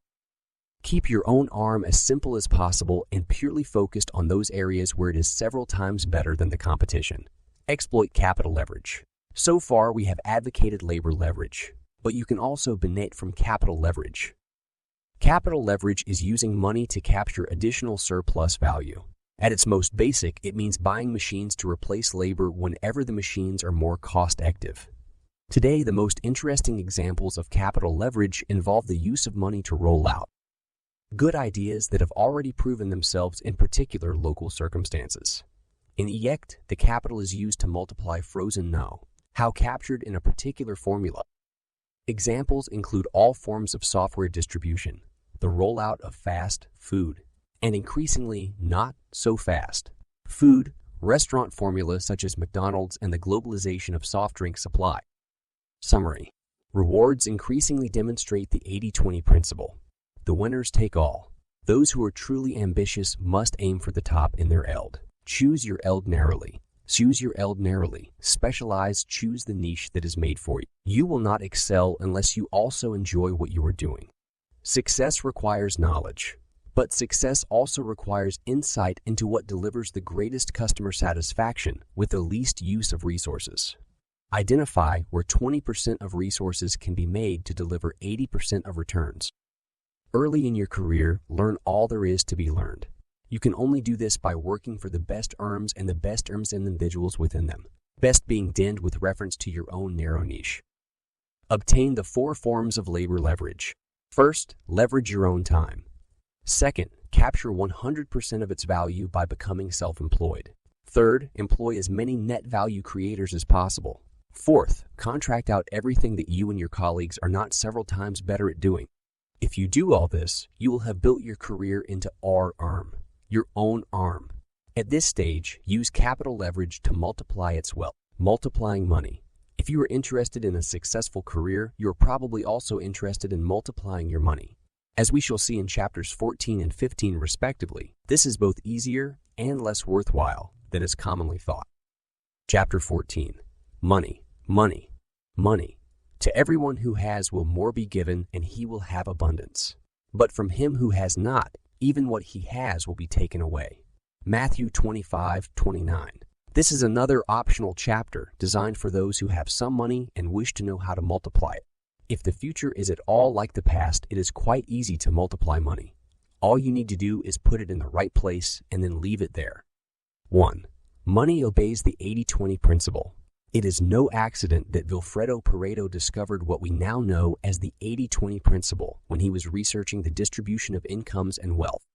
He found that there was a predictable and highly unbalanced distribution of money. Money, it seems, dislikes being equally distributed. Unless redistributed by progressive taxation, incomes tend to be unequally distributed, with a minority gaining most of aggregate income. Even with progressive taxation, wealth follows an even more unequal pattern than incomes. It is even harder to make wealth equal than to make incomes equal. This is because the majority of wealth is created from investment rather than from income, and because investment returns tend to be even more unbalanced than income returns. The investment creates high amounts of wealth because of the phenomenon of compounding. For example, the value of shares may increase by 12.5% per annum on average. This means that $100 invested in 1950 would be worth around $22,740 today. In general, real investment returns, after taking out the eeks of a nation, are highly positive except when ination is rampant. The compounding returns of investment are highly differential. Some investments are much better than others. This helps to explain why wealth becomes so unequally distributed. It makes a huge amount of difference whether you compound wealth at annual rates of, say, 5, 10, 20, or 40%. $1,000 compounded over 10 years at these rates would produce, respectively, $1,629, $2,593, $6,191, or $28,925. For 8 times the annual return, compounding at 40% produces a return nearly 18 times higher than compounding at 5%, and the results become even more skewed the longer we go on. Oddly enough, certain categories of investment and certain investment strategies are predictably much better than others at creating wealth. 80-20 insights into making money. You are more likely to become wealthy or to obtain the greatest increase in wealth from investment income rather than from employment income.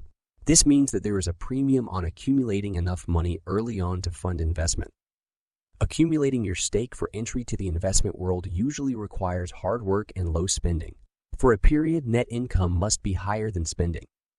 The only exceptions to this rule are acquisition of money from legacies or other gifts, marrying into a wealthy family, windfalls from lotteries or other forms of gambling, and crime. The rest cannot easily be predicted. The third is so unlikely that it should be totally discounted. The fourth is not recommended. So only the second can be consciously planned, and even then the outcome is uncertain. But because of the compounding ikes of investment, you can become rich either by starting to invest early in life or by living a long time, or both. Starting early is the most controllable strategy. As early as possible, develop a consistent, long-term investment strategy based on principles that have worked well in the past. How, then, do we obtain 80% of investment returns with 20% of the money? The answer is to follow Koch's 10 commandments of investment. Make your investment philosophy reflect your personality. A key to successful personal investing is to match your personality and skills to one of a number of proven techniques. Most private investors fail because they use techniques that, while perfectly valid, are not suited to them as individuals. The investor should choose from a menu of perhaps 10 successful strategies to suit his or her own temperament and knowledge. Koch's 10 commandments of investment. 1. Make your investment philosophy react your personality. 2. Be proactive and unbalanced. 3. Invest mainly in the stock market. 4. Invest for the long term. 5. Invest most when the market is low. 6. If you can't beat the market is low. 6. If you can't beat the market. Expertise. 8. Consider the merits of emerging markets. 9. Cool your loss makers. 10. Run your gains. For example, if you like playing with numbers and are analytical, you should become a devotee of one of the analytical methods of investment. Of these, the ones that I like best are value investing. But see the next point, detecting earnings acceleration and specialist investments such as warrants. If you veer more toward optimism than pessimism, avoid an excessively analytical approach such as those above. The optimist often makes a poor investor, so be sure that your investments really are beating the index. If not, sell them and hand the money over to an index tracking fund, sometimes optimists, who in this case deserve the epithet visionaries. Make great investors because they select 2 or 3 shares that they know have enormous potential. But if you are an optimist, try to restrain your enthusiasm and write down as carefully as possible why the shares you like are so attractive. Try to be rational before you buy, and be sure to sell any loss-making shares, even if you are emotionally committed to them. But if you are neither analytical nor visionary, but a practical sort of person, you should either specialize in an area about which you know a great deal or follow successful investors who have a clear track record of beating the index. Be proactive and unbalanced. Being proactive means that you take charge of your investment decisions yourself. The danger of advisors and money managers is not so much that they cream a lot of the pot, but even more that they are unlikely to recommend or implement the sort of unbalanced portfolio that is the route to superior returns. Risk, it is said, is minimized by having a broad spread of investments in a wide range of different media, such as bonds, stocks, cash, real estate, gold, and collectibles. But risk minimization is overrated. If you want to become rich enough to change your future lifestyle, you need to attain above average returns. The chances of doing this are much higher if you adopt an unbalanced portfolio. This means that you should have few investments, those that you are convinced will give high returns. And it also means that you should invest in one medium. Invest mainly in the stock market. Unless you happen to be an expert in a very esoteric investment medium such as 19th century Chinese silk screens or toy soldiers, the best investment medium is the stock market. Over the long haul, investing in stocks, also called shares or equities, has produced returns stunningly higher than putting the money in a bank or investing in interest-bearing instruments like government or corporate bonds. For example, I calculated in Great Britain that if you had invested sown 100 in a building society in 1950, you could have taken out site 113 by 1992. But the same sown 100 invested in the stock market would have returned 14,198, more than 17 times as much. 2 similar calculations can be made for the United States and nearly every other major stock market. Ann Schreiber, a private American investor with no particular expertise in the stock market, put $5,000 into blue-chip stocks just after the Second World War. She then sat on them. By 1995, the $5,000 had turned into $22 million, 440,000% of the original. The stock market, happily, is a relatively easy investment medium for the non-expert. Invest for the long term. Do not move in and out of individual stocks or your share portfolio as a whole very often. Unless they are clear losers, keep your stocks for many years. Buying and selling stocks is expensive as well as time-consuming. If you possibly can, take a 10-year view or even better, a 20, 30, or 50-year view. If you put money into stocks for the short term, you are really gambling rather than investing. If you are tempted to take the money out and spend it, you are deferring expenditure rather than investing. At some stage, of course, you may want to enjoy your wealth rather than wait for your heirs to do so. The best use of wealth is usually to create a new lifestyle where you can choose how to spend your time to pursue a career or work activity that you would most enjoy. Then the investment period is over. But until you have enough money to make this shift, continue to accumulate.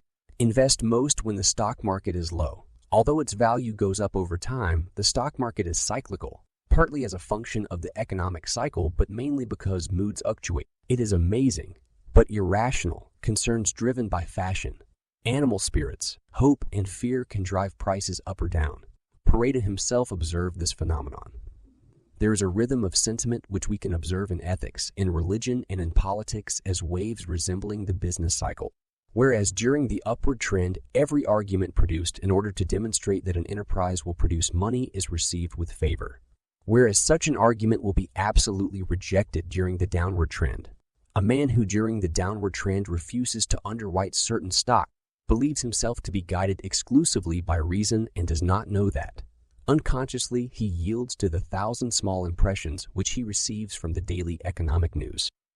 When, later, during the upward trend, he will underwrite those same stocks, or similar shares owing no better chance of success, he will again think that he is following only the dictates of reason and will remain unaware of the fact that his transition from distrust to trust depends on sentiments generated by the atmosphere around him. It is well known at the stock exchange that the public at large buys only in a rising market and sells in a declining market.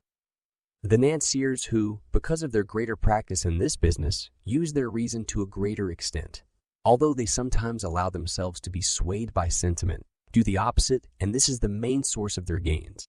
During a boom period, any mediocre argument to the effect that this boom must continue has great persuasive power. And if you tried to tell man that, after all, prices cannot continue to go up indefinitely, be sure he would not listen to you. 3. A whole school, that of value investing, has grown up around this philosophy. Buy when the stock market as a whole or an individual share is low and sell when it is high. One of the most successful investors of all time, Benjamin Graham, wrote the rulebook for value investing, and his rules have been vindicated time and time again. 4. There are many rules to guide you in value investing, simplifying greatly, but capturing perhaps 80% of their value in well under 20% of the space. Here are 3 rules to help you. Do not buy when everyone else is and when everyone else is and when everyone is convinced that the stock market can only go up. Instead, buy when everyone else is pessimistic. Use the price-earnings ratio, PE, as the best single benchmark for deciding whether shares are expensive or cheap. The PI of a share is its price divided by its after-tax earnings. For example, if a share is 250 cents and its earnings per share are 25 cents, the share is on a PE of 10. If the share price goes up in a period of optimism to 500 cents, but the earnings per share are still 25 cents, the PI is now 20. In general, a PE of over 17 for the stock market as a whole is a danger signal. Do not invest heavily when the market is this high. A PU of under 12 is a buy signal. One of under 10, a deny buy signal. Your stockbroker or a good natural newspaper should tell you what the current market average papers is. If asked which pathwise you mean, say learnedly the historic power, bozo. If you can't beat the market, track it. It is quite possible to develop an investment approach that is superior to the stock market average by following certain precepts and developing an approach tailored to your own personality and skills. These possibilities are explored below, but it is more likely that selecting your own investments will lead you to performance inferior to that of the stock market indices. In the latter case, or if you don't even wish to experiment with your own approach in the hope of beating the market, you should track the index. Index tracking, also called market tracking, means buying the shares that are in the stock market index. You then only sell shares when they drop out of the index.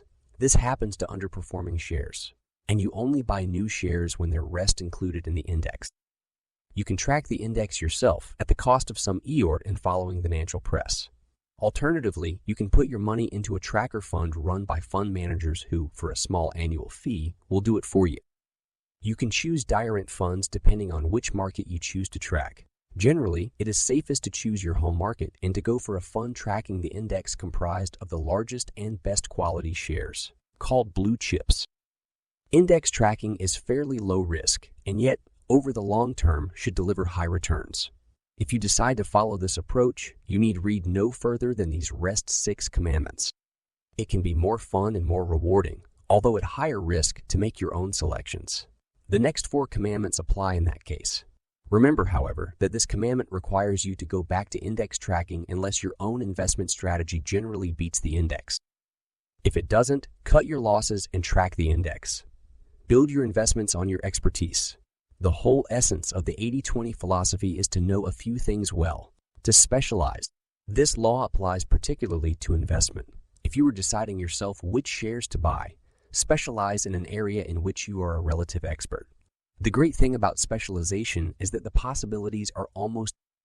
You could, for example, specialize in shares of the industry in which you work or of your hobby, your local area, or anything else in which you're interested. If you like shopping, for example, you might decide to specialize in the shares of retailers. Then if you notice a new chain springing up, where each new store seems to be full of keen shoppers, you might want to invest in those shares. Even if you do not start out as an expert, it may pay to specialize in a few shares, for example, those in a particular industry, so that you can learn as much as possible about that area. Consider the merits of emerging markets. Emerging markets are stock markets outside the developed countries, in countries where the economy is growing fast and where the stock market is still developing. Emerging markets include most of Asia, but not Japan, Africa, the Indian subcontinent, South America, the ex-communist countries of Central and Eastern Europe, and the fringes of Europe such as Portugal, Greece, and Turkey. The basic theory is very simple. Stock market performance is highly correlated with the growth of an economy as a whole. Therefore, invest in countries that have the fastest current and expected GNP growth, the emerging market.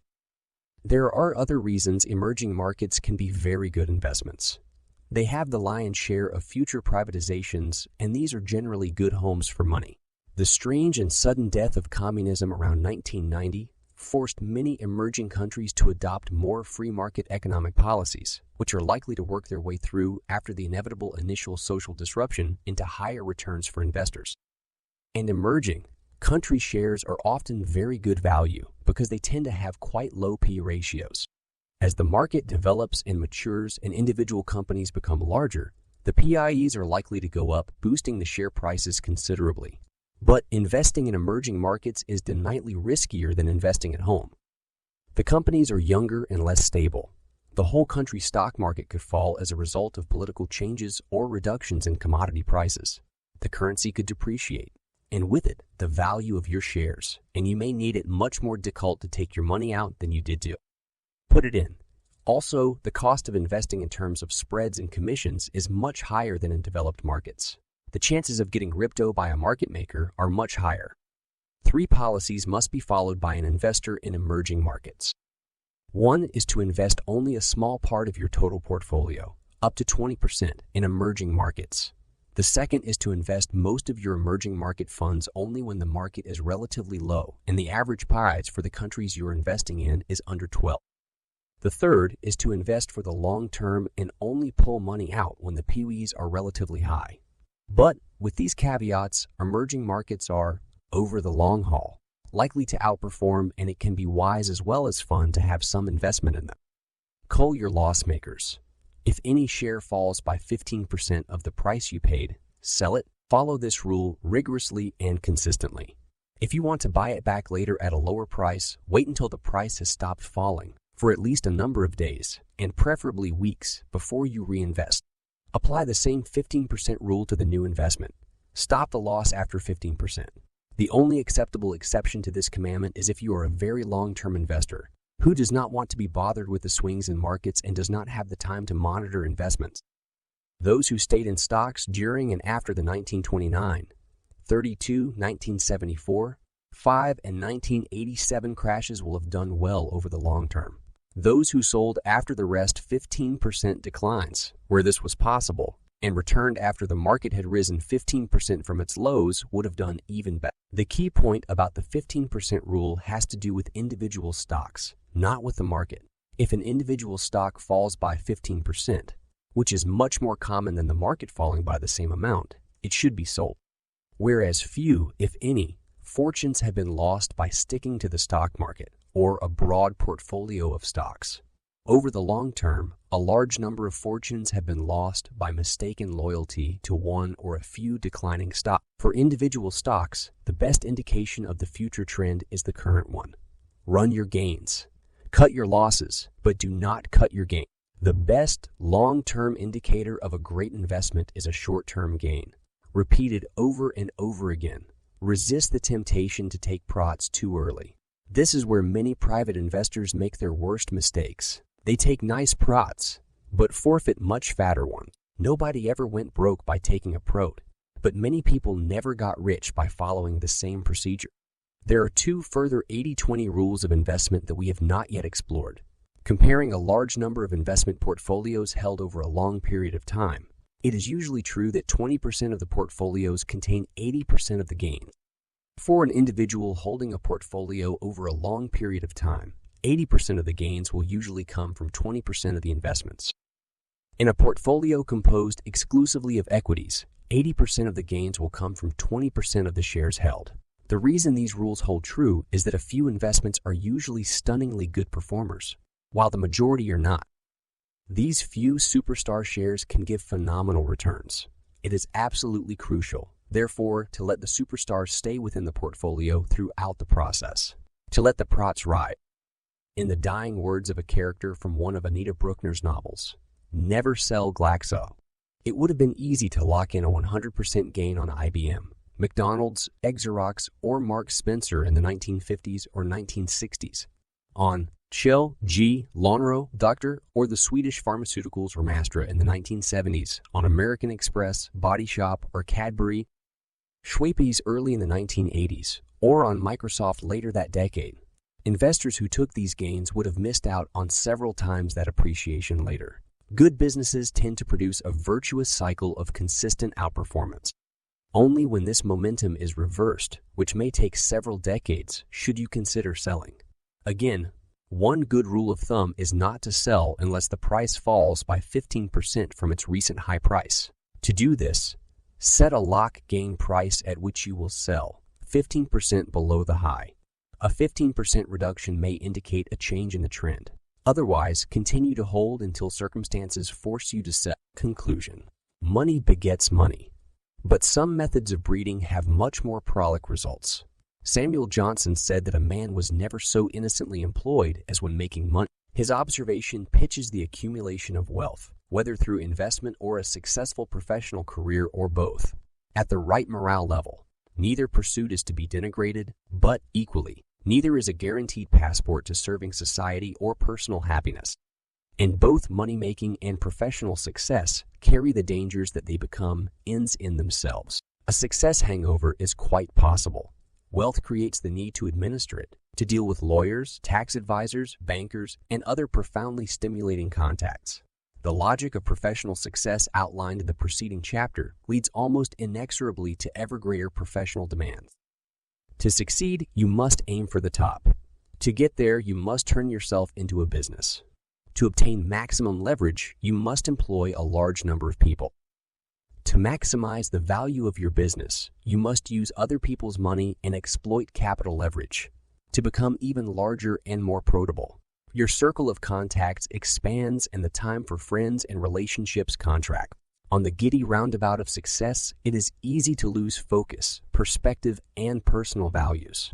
It is a perfectly rational response to say, at any stage, stop success. I want to get wet. This is why it is sensible to stand back from careers and money-making and consider the most important subject of all, happiness. Chapter 15. The 7 Habits of Happiness. Temperament is not destiny. Daniel Goleman. Aristotle said that the goal of all human activity should be happiness. Down the ages, we haven't listened much to Aristotle. Perhaps he should have told us how to be happier. He could usefully have started by analyzing the causes of happiness and unhappiness. Can the 80-20 principle really apply to happiness? I believe it can. It appears to be true for most people that the majority of perceived happiness occurs in a minority of the time. One 80-20 hypothesis would be that 80% of happiness occurs in 20% of our time.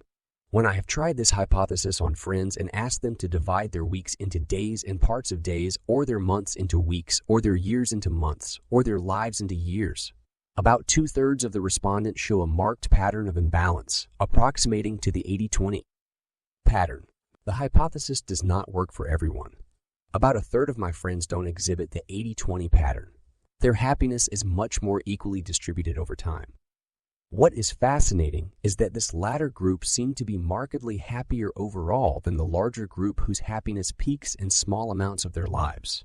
This fits in with common sense.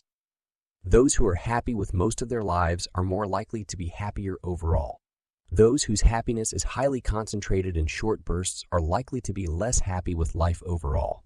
It also fits in with the idea advanced throughout this book that 80-20 relationships imply waste and great scope for improvement. But, more significantly, it suggests that the 80-20 principle might help us to be happier. Two ways to be happier. Two ways to be happier is identify the times when you are happiest and expand them as much as possible. Identify the times when you are least happy and reduce them as much as possible. Spend more time on the type of activities that are very active at making you happy and less time on other activities. Start by cutting the valleys of unhappiness, the things that tend to make you actively unhappy. The best way to start being more happy is to stop being unhappy. You have more control over this than you imagine simply by avoiding situations where experience suggests you are likely to become unhappy. For activities that are very inactive at making you happy, or active at making you happy, or active at making you unhappy, think systematically of ways that you could enjoy them more. If this works, neat. If it doesn't, think how to avoid these situations. But aren't people powerless to deal with unhappiness? You might object, particularly if you have some experience of people who are chronically unhappy and are often consigned to the seemingly objective but terribly slippery and unhelpful category of the mentally ill, which has perhaps brought the world more misery than most categorizations. That this analysis is far too simplistic and assumes a degree of control over our own happiness that, for deep-rooted psychological reasons, many or most or all people do not have. Isn't our capacity to be happy largely predestined by heredity and childhood experience? Do we really have any control over our happiness? There is no doubt that there are people who are temperamentally more inclined to happiness than others. For some, the glass is always half full. For others, half empty. Psychologists and psychiatrists believe that capacity for happiness is determined by the interaction between genetics, childhood experiences, brain chemistry, and important life events. Clearly, adults can do nothing about their genes, childhood experiences, or past misfortunes in life. It is all too easy for those inclined to evade responsibility to blame their defeatism on forces outside their control, particularly if they are easily overawed by medical Jeremiah. Happily, common sense observation and the latest scientific evidence all indicate that while everyone is dealt a different hand of cards with respect to happiness, just as for every other blessing, there is a great deal that can be done to play our hand better and to improve it during the game of life. Adults are differently endowed with athletic ability as a result of genetics and the extent of training and exercise during childhood, youth, and subsequently. Yet everyone can markedly improve their teenness by sensible, regular exercise. Similarly, we may through hereditary influences and background be thought more or less intelligent, but everyone can train their mind and develop it. We may be more or less inclined through our genes and environment to become overweight, but healthy eating and exercise can make most fat people considerably thinner. Why, in principle, should our ability to become happier be any different? Whatever our starting point in terms of temperament, most of us have seen examples where the lives of acquaintances or friends have been materially changed and happiness permanently enhanced or reduced as a result of actions freely taken by those individuals. A new partner, a new career, a new place to live, a new lifestyle, or even a conscious decision to adopt a different attitude to life. Any of these can make all the difference to an individual's happiness, and all of them are under the individual's control. Predestination is an unconvincing hypothesis if it can be shown that only those who believe in predestination are subject to its sway. Evidence that some people can freely change their destiny ought to be persuasive and encourage us to emulate those exercising free will. The freedom to be happy is at last supported by science.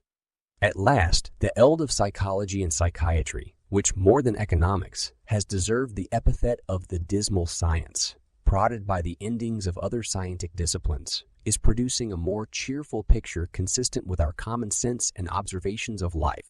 Geneticists used to be excessively deterministic, reducing complex human behavior to the whim of inherited genes. As a more enlightened geneticist, Professor Steve Jones of University College London points out, there have been announcements of the discovery of single genes for manic depression, schizophrenia, and alcoholism. All have been withdrawn. 2 now. We are told by an eminent neuropsychiatrist the new eld of psychoneuroimmunology is telling us. The new eld of psychoneuroimmunology is telling us that a human being acts as an integrated whole.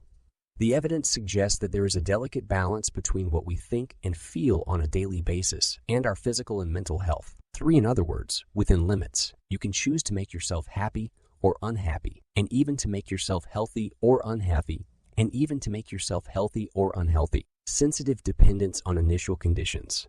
This does not mean that we should discard earlier research about the importance of childhood experiences or later misfortunes.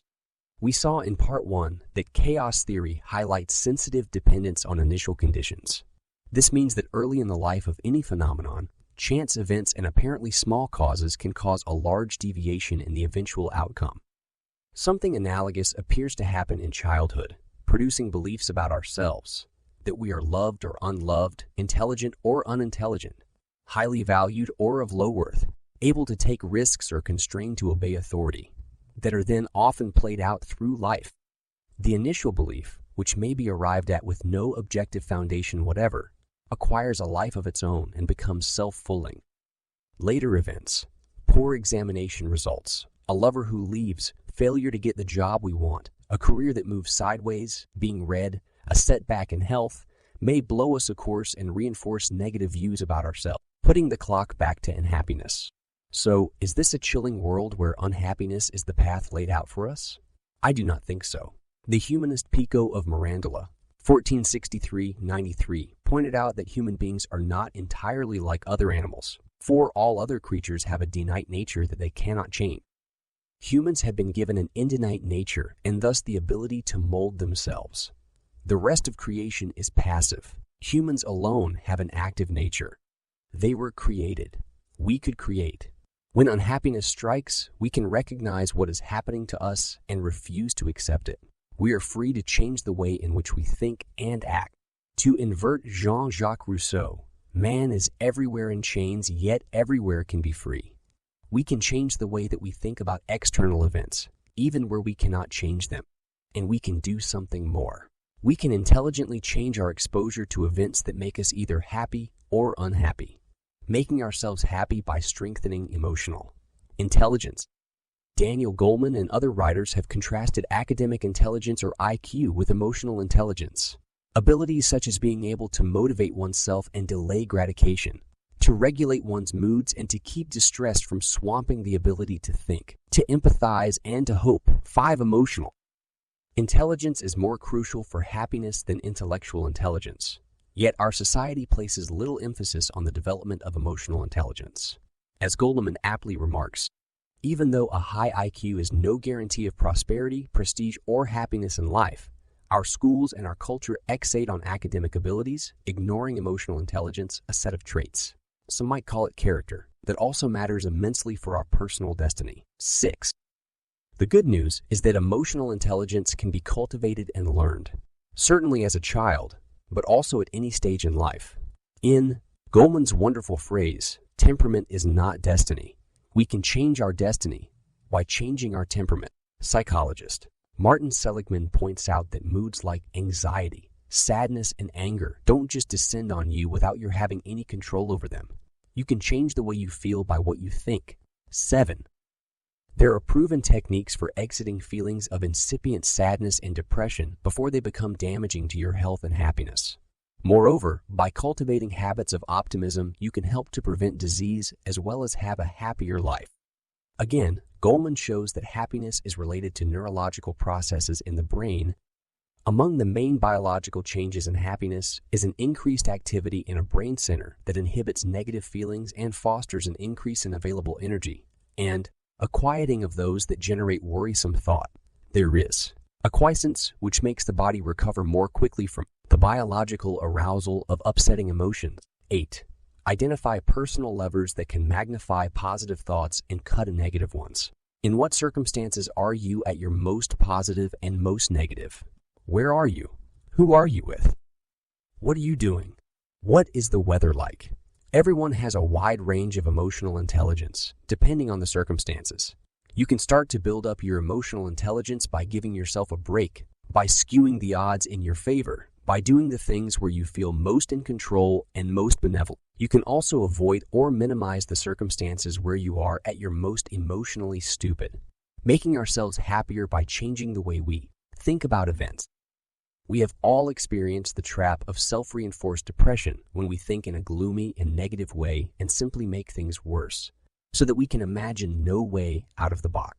When we come out of the depression, we see that the way out was always there. We can train ourselves to break the self-reinforcing pattern of depression by simple steps, such as seeking out company, changing our physical setting, or forcing ourselves to exercise. There are many examples of people exposed to the worst misfortunes, like those in concentration camps or with fatal diseases, who react in a positive way that changes their perspective and strengthens their ability to survive.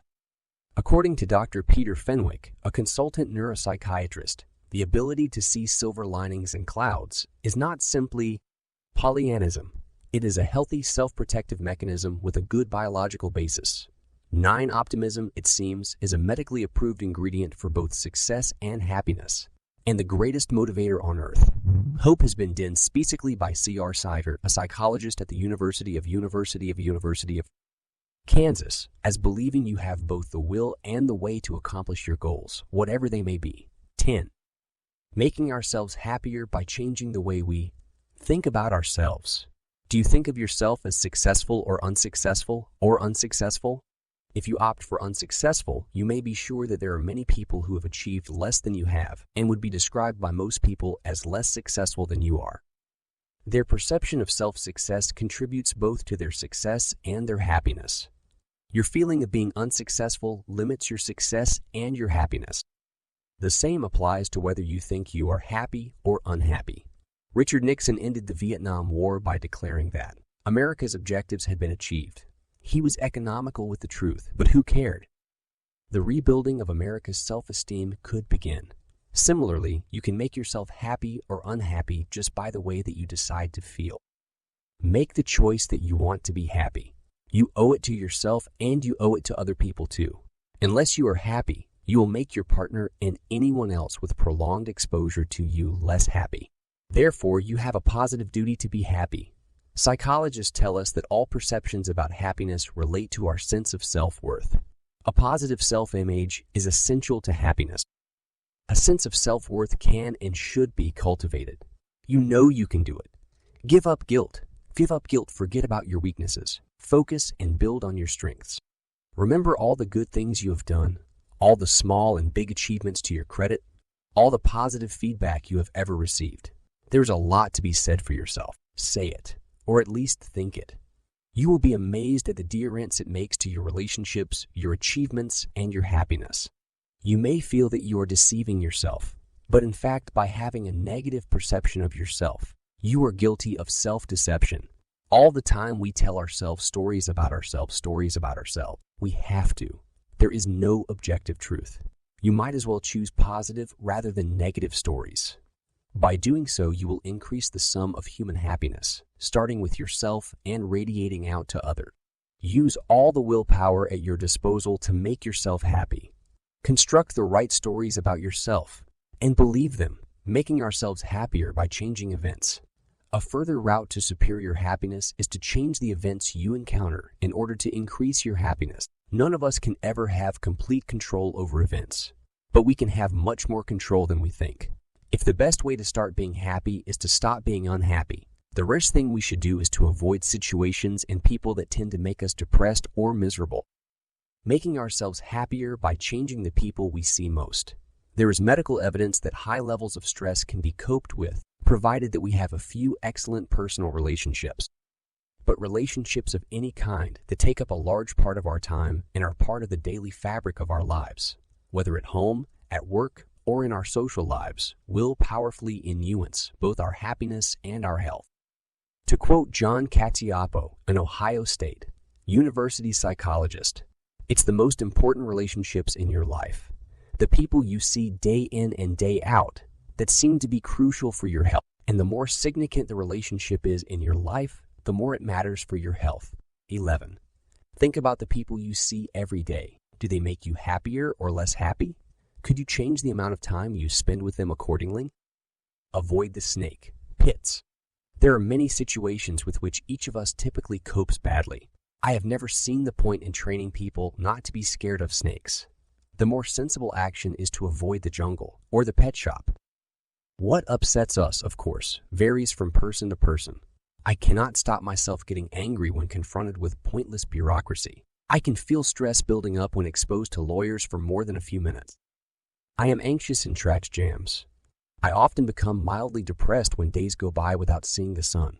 I hate being jammed into the same space with too many of my fellow humans. I cannot abide listening to people making excuses and detailing problems beyond their control. If I were to become a rush hour commuter, working with lawyers and living in Sweden, I am sure I would become depressed and quite possibly do myself in. But I have learned to avoid, as far as practicable, such situations. I do not commute, avoid mass transit systems in the rush hour, spend at least a week a month in the sun, pay someone else to deal with bureaucracy, drive around jams even if it takes longer, avoid having anyone of a negative disposition report to me, and then that my telephones mysteriously disconnect the minutes after I'm called by lawyers. As a result of all these actions, I am significantly happier. No doubt you have your own pressure points. Write them down now. Consciously engineer your life to avoid them. Write down how. Now. Check each month how far you are succeeding. Congratulate yourself on each small avoidance victory. In Chapter 10, you identified your unhappiness islands. Analysis or reaction on when you have been least happy very often leads to obvious conclusions. You hate your job. You get depressed by your spouse. Or perhaps more precisely, you hate one third of your job. You cannot abide being with your spouse's friends or in-laws. You sewer mental torture from your boss. You detest housework. Great. You've now had a blinding glimpse of the obvious. Now, do something about it. Daily happiness habits. After you have removed, or at least set in motion plans to remove, the causes of unhappiness, concentrate most energy on the positive seeking of happiness. For this, there is no time like the present. Happiness is profoundly existential. Happiness only exists now. Past happiness may be remembered or future happiness planned, but the pleasure this gives can only be experienced in the now. What we all need is a set of daily happiness habits, similar to, and in fact partially related to, our daily TNS or healthy eating regime. My 7 daily happiness habits are summarized in Figure Chapter 38. Figure 38 7 daily happiness habits. One essential ingredient of a happy day is physical exercise. I always feel good after, even if not during, exercise. Apparently, this is because exertion releases endorphins, natural antidepressants that are similar to certain exhilarating drugs, but with none of the dangers or expense. Daily exercise is an essential habit. If you don't make it a habit, you will do it far less often than you should. If it is a work day, I always exercise before going to work to ensure that my exercise time is not blown away by unexpected work pressures.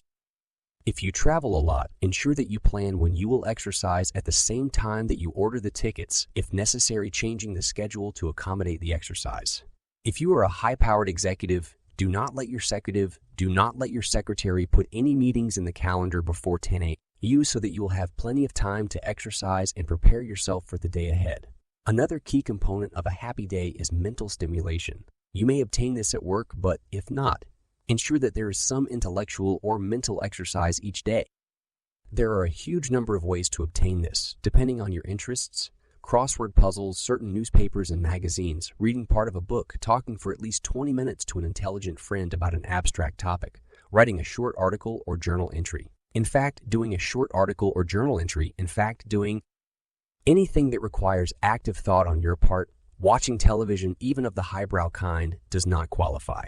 A third essential daily regime is spiritual or artistic stimulation. This need not be as forbidding as it sounds.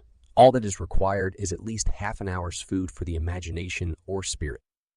Going to a concert, art gallery, theater, or movie all qualify, as do reading a poem, watching the sun rise or set, looking at the stars, or attendance at any event where you are stimulated and excited.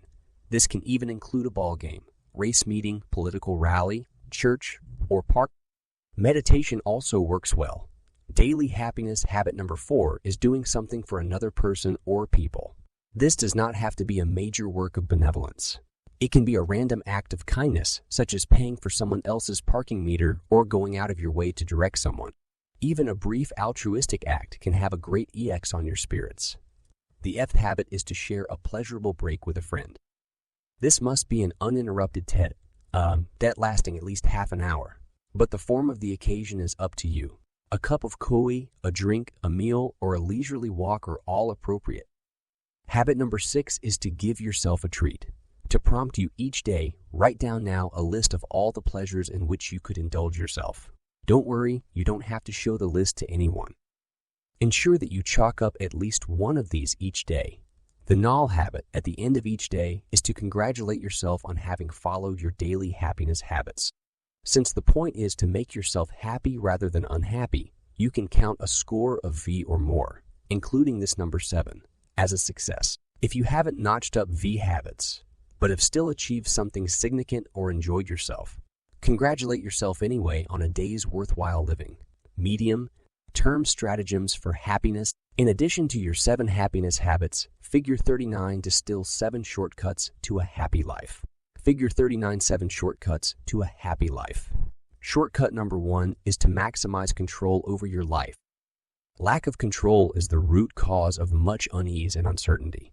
I would rather drive a long way around a complex city route with which I am familiar than try to navigate a potentially shorter course that I do not know. Bus drivers are more frustrated than bus conductors and more liable to heart attacks, not just because of the lack of exercise on the job, but because they have much more limited control over when the bus moves. Working in the classic large bureaucracy leads to alienation because one's working life cannot be controlled. Self-employed people who can determine their working hours and work scheduling are happier than employed people who can. Maximizing the proportion of your life under your own control requires planning and often risk-taking. The happiness dividends, however, should not be underestimated. Setting reasonable and attainable goals is the second shortcut to happiness. Psychological research has shown that we are likely to achieve most when we have reasonably challenging but not too difficult goals. Objectives that are too easy will lead us to be complacent, accepting mediocre performance. But objectives that are too tough, the sort of objectives set by those of us laden with guilt or burdened with high and punitive expectations, are demoralizing and lead us to self-fulfilling self-perceptions of failure. Remember that you are trying to become happier. If in doubt, when setting yourself goals, err on the soft side. It is better for your happiness to set soft goals and succeed than it is to set tough goals and fail, even if the latter would have led you to objectively superior performance. If there is a trade between achievement and happiness, choose happiness. The third shortcut is to be exigeable when chance events interfere with plans and expectations. John Lennon once remarked that life is what happens while we're making other plans. Our objective must be to make our plans stick so that we happen to life rather than the other way around. But we must be prepared for life to insert its quota of objections and diversions. Life's interjections should be cheerfully and playfully accepted as a counterpoint to our plans. If possible, life's unplanned contribution should be incorporated into our own plan so that it can proceed to an even higher level. If imagination fails us here, life's objections should be worked around or quashed. If neither of these tactics works, we should accept what we cannot control with grace and maturity and get on with molding what we can control. On no account should we let life's objections rue us or make us angry. self-doubting, or bitter. Fourth, develop a close relationship with a happy partner. We are programmed to develop a close living relationship with one person. This selection of the partner is one of the few decisions in life, one of the 20%, that will help determine whether we are happy or not. Sexual attraction is one of the universe's great mysteries and demonstrates an extreme form of the 80-20 principle. The real chemistry can occur in eating seconds so that you feel 99% of the attraction in 1% of the time, and you know at once that this is the person for you. 12. But the 80-20 principle should put you on your guard. Danger and wasted happiness could lie ahead. Bear in mind that there are many people with whom you could, in theory, bond. This rush of blood to the head or the heart will happen again. If you have not yet selected a partner, remember that your happiness will be greatly influenced by the happiness of your partner. For the sake of your happiness, as well as for love, you will want to make your partner happy. But this is a great deal easier if your partner has, to start with, a happy temperament and a happy temperament if he or she consciously adopts a pro-happiness daily regime, such as my happiness habit. Team up with an unhappy partner, and the odds are that you yourself will end up unhappy. People with low self-esteem and self-confidence are a nightmare to live with, however much mutual love abounds.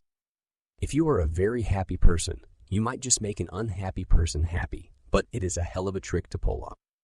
2. Mildly unhappy people who are deeply in love might just, with strong determination to be happy and a good happiness regimen, manage to attain mutual happiness.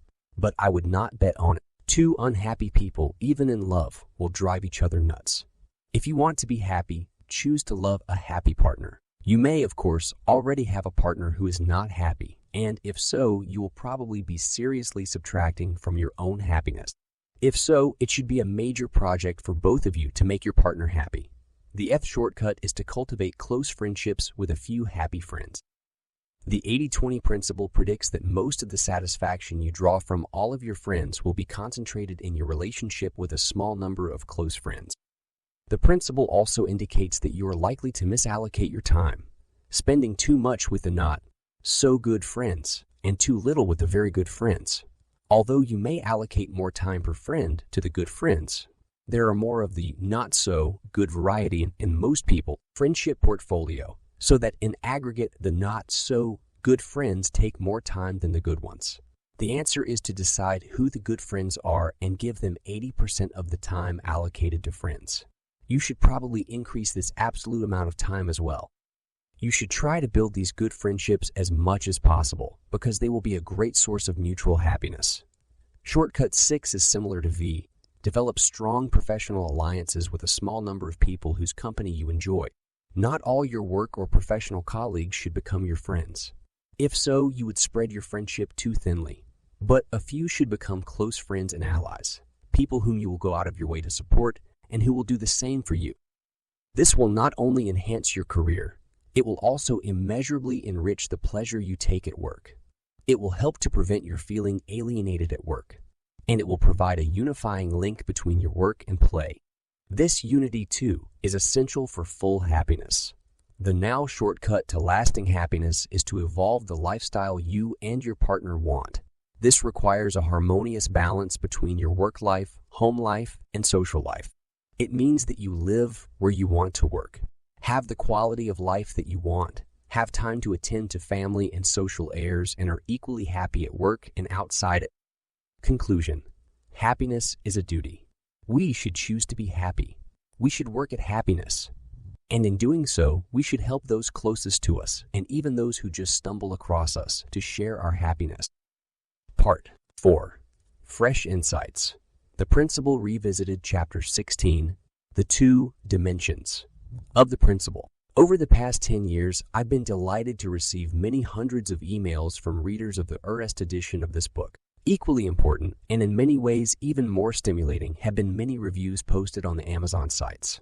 There are currently 70 reviews on the Amazon.com site alone. These emails and reviews have led to fresh insights into the way the principle works, particularly its relationship to its 2 dimensions of efficiency and life enhancement. Some of these reviews are highly critical of the book and the principle, and for me, these are the most challenging and useful. The 2 main critical questions that have been raised are: does the 80-20 principle really apply to our personal lives at all? And isn't the 80% really essential too? I shall come back to these later in the chapter. The stories that inspired me most were not where readers had used the 80-20 principle to enjoy work more or make more money or both. The most moving accounts were ones where the principle had focused readers on what was truly important in their lives.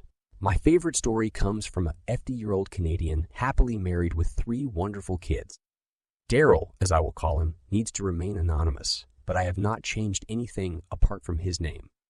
He's had a successful career as an educator and is currently the CEO of a large school district. 3 years ago, he was diagnosed as having a nonverbal learning disability, NALD. He told me, "It was a hard pill to swallow, but I know my diagnosis is accurate. When I spend minutes searching for my car in the parking lot or going through my desk looking for that piece of paper that is right in front of me or maybe even in my hand, I realize just how true the diagnosis is. Here I am, trying to ways to support children with special needs, which is a big part of my work, and wouldn't you know it, I have special needs myself. I publish a lot, advocating that teachers become leaders. It was because when I was a principal, there were so many things that the teachers could do much better than me. I delegated to them the 80% of tasks that I wasn't good at. It ended up in them nominating me for a leadership award, which I received in 1999. Little did they know that my empowering them and cheerleading them, while authentic, were also done out of necessity. I realize how the 80-20 principle has really been my reason for success. I also want to use your 80-20 philosophy in helping others with learning difficulties focus on the top 20% of what they do well. In the not-too-distant future, I hope to remove the veil that prevents me from showing others the person that I truly am. Daryl has written a moving article called Finding Power in Weakness, which applies the 80-20 principle in a novel way. Essentially, he says that when our weaknesses are apparent to us, we can rely on our strong suits more potently, partly because we have to, and partly because we have to, and partly because we realize the gap between our weaknesses and other people's strengths. We appreciate how dependent we are on other people, and in return strive to help them with the signature strengths that we happen to have. Denying our weaknesses, or even reducing them, can cut us from our strengths, and from those of the people around us. Reader's insights. I'd like to pass along a few of the best or most amusing reader insights into the principle. First, a comment from C.N.F. O'Neill. In the U.S. in the 1920s, there was an accomplished writer named Edmund Wilson. He championed Marcel Proust to the Americans. His 20% was his writing and research. Here is how he dispensed with the 80% of low-priority stuff. He used to answer requests with a postcard that read, "Edmund, Wilson regrets that it is impossible for him to read manuscripts, write articles or books to order, do any kind of editorial work, judge literary contests, give interviews, conduct educational courses, deliver lectures, gives talks, or make speeches, take part in writers' congresses, answer questionnaires, contribute or take part on symposiums or panels of any kind, contribute manuscripts for sale, donate copies of his books to libraries, autograph books for strangers, allow his name to be used on letterheads, supply personal information about himself, supply photographs of himself, supply opinions on literary or other subject."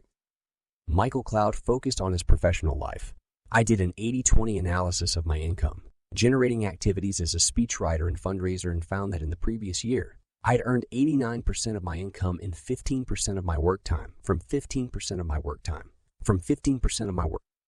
I gave away or discarded the 85% of the work that generated only 11% of my income, slashed my work time by 70%, doubled my time doing my high-leverage projects, and more than doubled my income. Then I wrote a high-octane email urging friends and clients to buy and read the 80-20 principle with my promise that if they didn't get extraordinary value from your book, I would refund double their $25 hardcover purchase price. I sent my message to 107 people. 38 of them bought and read the book. All said they had profited from it. A vice president of marketing bought a case of your books for his team. Michael Ower's 4 new insights. 1. I benet from urging people to read, reeked on, and apply the 80-20 principle. Imagine the benets from having 20% of my community, businesses, country, and 20% of the individuals on earth thinking and living 80-20. Wouldn't you like to live in a world of Da Vinci's and Mozart's and Einstein's, where everyone ordered their highest and best? 2. Some people succeed by reinventing the wheel. Most fail by reinventing the attire. Perhaps you should pen a brief book on the toxic 20, the 20% that are most costly and damaging. 3 good poker players fold a lot. As Larry W. Phillips writes in Zen and the Art of Poker, play only the best 15 to 20% of your hands and throw in the rest. 4 Good to Great by Jim Collins has one chapter. Chapter 4, The Hedgehog Concept. That's a shimmering application of the 80-20 principle. Terry Lee writes from Hong Kong to pick up the connection with chaos theory. Yes, the universe is unbalanced. Otherwise, perhaps, there would have been no Big Bang. I see Eliyahu M. Goldrat's theory of constraints, which focuses on improving or exploiting bottlenecks, as a special version of the 80-20 principle. The idea is to concentrate on the few causes, and usually only one cause, of the bottleneck. That releases enormous power. It strikes me that this theory of constraints, like the principle, applies both to our work and personal lives. At work, what is the one constraint that, if it were removed, would make us 10 or 20 times as productive? For you, is it your boss, your fear of failure, your lack of qualifications, your inability to choose what you work on, your lack of the right collaborator, or something else altogether? What is the constraint? What stops you from enormous improvement? If you identify the constraint, you can then work on a campaign to remove it. In your private life, what is the one thing that stops you making the best of your life and bringing happiness to the people you care about? There may be one overriding constraint. What is it? Does the 80-20 principle really apply to our personal lives? Quite remarkably, nobody has disputed that the 80-20 principle works in business. Some readers indeed gave examples of very direct businesses that have been to. Dr. Mark Shook is pastor of a church in Texas who has increased his congregation 300 times by using the principle. He writes, "Your books on 80-20 thinking have transformed my life. I am the pastor of Community of Faith in Cypress, Texas. Following 80-20 principles, we have grown from people meeting in my living room to over 1,500 in average attendance in 2.5 years. We call ourselves the 80-20 Church. I bet you didn't know that you were a church growth guru." Since then, however, I've discovered that there's another much larger 80-20 church. Veronica Abney, the church administrator for the largest megachurch in Chicago, wrote to me that our church currently has 25,000 members, with the arena facility next to the United Center, where the Chicago Bulls play and home to. Michael Jordan, I would like to grow our ministry from 25,000 to 50,000 using the 80-20 methodology. And some readers did value the application of Pareto's concept to the whole of life, starting with business but going well beyond it, which was my biggest innovation in reinterpreting the principle. Kevin Gardy, director of relocation for A-Arm of Realtors in San Francisco, told me, "I've applied the 80-20 rule to pretty much every aspect of my life with amazing results. I can confirm I'm getting up later in the morning and leaving work earlier in the afternoon and still making a very healthy 6-figure income. I had applied facets of 80-20 since I was a kid in New Zealand, so when I read your book, it was a great validation of the direction I was starting to head in. I felt more content in my laziness, if that makes sense." Yes, perfect sense, Kevin. A reviewer from Indonesia says that 80-20 can be applied to work and life in the same way because the basic concept is focus. Choice is important. We only have to do the most important things in life. This is the most easy explanation of how we can achieve more by doing less. A Japanese reviewer says, "I read this book almost 2 years ago, applied its theories to the 4 companies I was working for, managed to cut my working hours by 25% and still maintain my original salary, opened my own business in the meantime.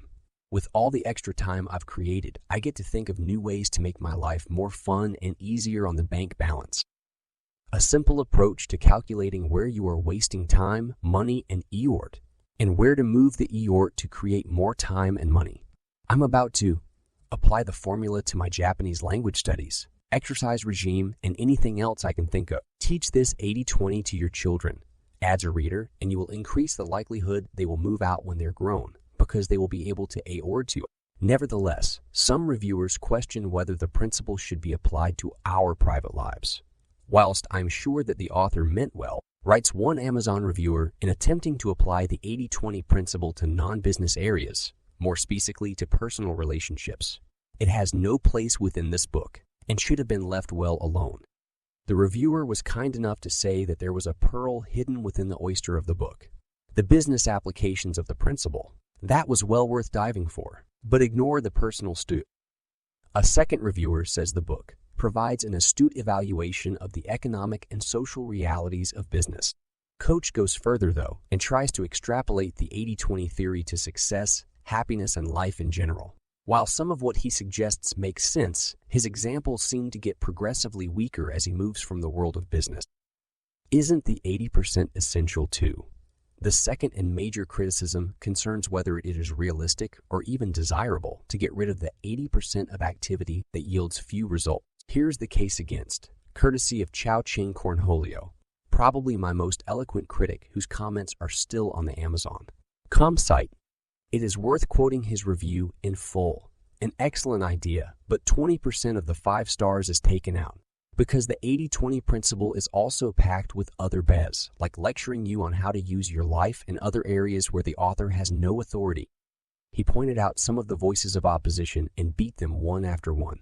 However, there is one very important one that he left out. I'm a Hong Kong Chinese. In our 5,000 years culture, yin and yang has come into play from the very beginning. The author seems to ignore this. For example, he tells you to analyze your life and see which 20% of your life gives 80% of your life gives 80% of your happiness, and concentrate on that 20% only. I did just that years ago, but I only got worse. Life is a balance between work and play. You enjoyed that 20% of yang activity because you were released from that 80% of yang activity. 80% of the tastefulness of a hamburger is from 20% of it, the meat inside. But if you drop the bread on the top and bottom, its taste will become too strong. It'll lose its savor. Similarly, perhaps your honeymoon or a graduation trip to Europe was the most wonderful experience. Yet, if you redo that over and over, by principle of marginal return, it'll be boring. 2080 can be applied perfectly to work, but to play, not so. I also wonder if the author will think 80% of sex pleasures derives from 20% of the time between ingui, climax, so probably we should drop the yin. Foreplay altogether. A similar concern was raised to me by Lord Carr, formerly a top UK cabinet minister. He cited the case of the then British ambassador to the US, who told him, "You might think that much of my time is spent on trivial matters, such as having endless dinners and spending time socially with American leaders. But that time is not wasted. When it comes to the crunch, I know whose judgment can be relied on and who is really a key. That is invaluable in a crisis, so the wasted time isn't wasted at all." Several people have taken me to task along similar lines because they are rightly concerned that the pursuit of efficiency, cutting out the low-value majority of activity, is self-defeating in the long run. If we become obsessed with efficiency and only doing the important things, we might cut out activities that are necessary for renewing ourselves, our businesses, and even our society. What about parks? Demands one of my friends. Parks are a relic of feudalism and might be part of the 80% that you would cut out. They have no right to exist if we cost out everything. Parks have no return on capital. They would be invaluable as houses or retail developments. But if you cut out the parks, you'd end up with a really unattractive city. He might have cited Johannesburg, which has pleasant suburbs, but almost no parks or open spaces, in which, not coincidentally, is one of the most dangerous cities on the planet. A related concern is that, by cutting out the Anician elements in our work and lives, we may become mindless and soulless, favoring the short-term economic solution and harming our long-term heritage. As Andrew Price writes in his forthcoming book, The Power of the Unessential, by far the greatest jazz harvest come from coastal areas. These make up only a tiny fraction of the ocean's total area. The 80-20 principle tells that coasts are where Xing action should be, and Xing along coasts is precisely what has happened. But exploitation has removed too much stock. Not only that, these rich coastal waters coincide with major breeding grounds. So hammering code in esh stocks around coasts has affected reproduction, leaving insouciant she available for capture and reproduction in future. For followers of the 80-20 principle, the message is clear. Our eorts to target the disproportionately valuable 20% should be not just for use. There should be some non-use too. Otherwise, it can easily disappear, just as Sherry's demonstrate. There is another important message. The best performing stock, Shearies or Nanchal. This year, or most valuable species in an ecosystem over the last decade, is no guarantee for future success. The truth is that the world and its resources do not remain constant for long. Criticism of my application of the 80-20 principle can be summarized under three main concerns. A. The corner. Cutting concern. If 80-20 is viewed as an efficiency device, we may end up being very insistent but not very effective. Cutting corners is all very well, but unless we go into something fully and deeply, we won't achieve anything worthwhile or enjoy. We may get 80% of a book's message by reading 20% of it, but if the book is important enough to us, we should want to read all of it, and even remain disappointed that we've niched the book. Getting 80% of results through 20% of effort can appear to represent a simplistic, materialistic, and not authentic way of approaching both work and life. The sustainability concern. If the 80-20 principle leads to a huge focus on what works today, isn't there a danger that it won't work tomorrow? This concern is equally applicable in business and in our broader lives. The balance concern. As Chao Ching says, the concern is that we can't focus just on the best parts of life, because without the rest of life, the best would no longer be the best. Balance doesn't matter in business, because the way the economy advances is through the battle of highly specialized, and therefore unbalanced, arms, but balance may be essential for human happiness. Two different dimensions of the principle. What I have realized from your feedback is that there are really two quite distinct, in some ways even opposite, dimensions or uses of the 80-20 principle. On the one hand, there is the efficiency dimension. This is where we want to achieve things in the fastest possible way with the least possible effort. Typically, this domain involves things that are not hugely significant to us except as a means to an end. For example, if we look on our work as mainly a means to earn money, because we want to do other things with other people outside of work, and it is these latter things that really matter to us, then work falls squarely into the box marked efficiency. We want to use the 80-20 principle to get our work done as productively and quickly as possible, and get on with our real life. So the 20% approach is the way we should use the principle. We focus on the most productive 20%, perhaps doubling our time on those matters, and as far as possible, cut out everything that is not in the high efficiency 20% box, in terms of the illustration I gave in. Chapter 10. On time revolution. We should perhaps spend 2 days on the high efficiency 20% and then devote the rest of the week to what we really care about. Simplistically, we can expect to increase the value of our work to 160% of what it was before. We get 2 lots of 80%, each derived from 1 day of work, the 20%. Where possible, we also reduce our working week to 2 days. The efficiency dimension can also be applied to matters outside work that are not really important to us, those that are chores. Into this 20% box fall, for example, all the people we have to meet socially but don't really want to, all the obligations we don't want but can't get rid of, doing our taxes, cleaning the garage, doing the gardening if we don't enjoy it and can't slow it on to someone who does, and so forth. The objective is to end the 20% that is most important, and that gives us 80% of the results, and get it out of the way as rapidly and painlessly as we can. On the other hand, there is the life, enhancing dimension of the 80-20 principle. What belongs in this box is anything that is truly important to our lives, whether it is work, our personal relationships, what we wish to achieve, the hobby that gives us immense pleasure, or anything else that fools us and will give us consolation on our deathbed. When we look back on our life to date and look forward to our life to come and enjoy our life as it is in the current moment, anything that gives us a warm glow and makes us feel glad to be alive, all of that falls into the life, enhancing box. What the great American industrial psychologist Abraham Maslow labeled hygiene factors, food, shelter, material needs, are important when they are not met, but relatively unimportant once they have been satisfied.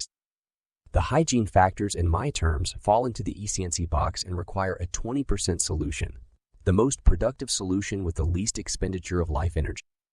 The 80-20 principle is an essential part of realizing and enhancing what we could call the poetry of life, for 2 reasons. First, the principle can help us confront what is really important in our lives. Who are the few people? What are the few things which really make our life worthwhile? Unless we are really poor or sad, these are not the instrumental aspects of life, the means to an end, like money, acclaim, important jobs, or status of any kind. These come and they go. They are outward forms. They do not touch our hearts or souls. They do not deny who we are. Provided we have food and shelter, what really matters is loving and being loved, self-expression, personal achievement and relaxation, the ability to think and create, the chance to connect with nature and other people. Above all, enhancing the lives of the friends and family we truly care about. Second, the principle clears away space for these fantastic facets of life. By doing the non-essential things more briskly and economically, with as little absorption of our life energy as we can contrive, we capture time, territory, and tranquility for the essential parts of life. Instead of having what matters crammed into the margins and corners of our life, we can put what's essential where it belongs, center stage, at the heart of our being.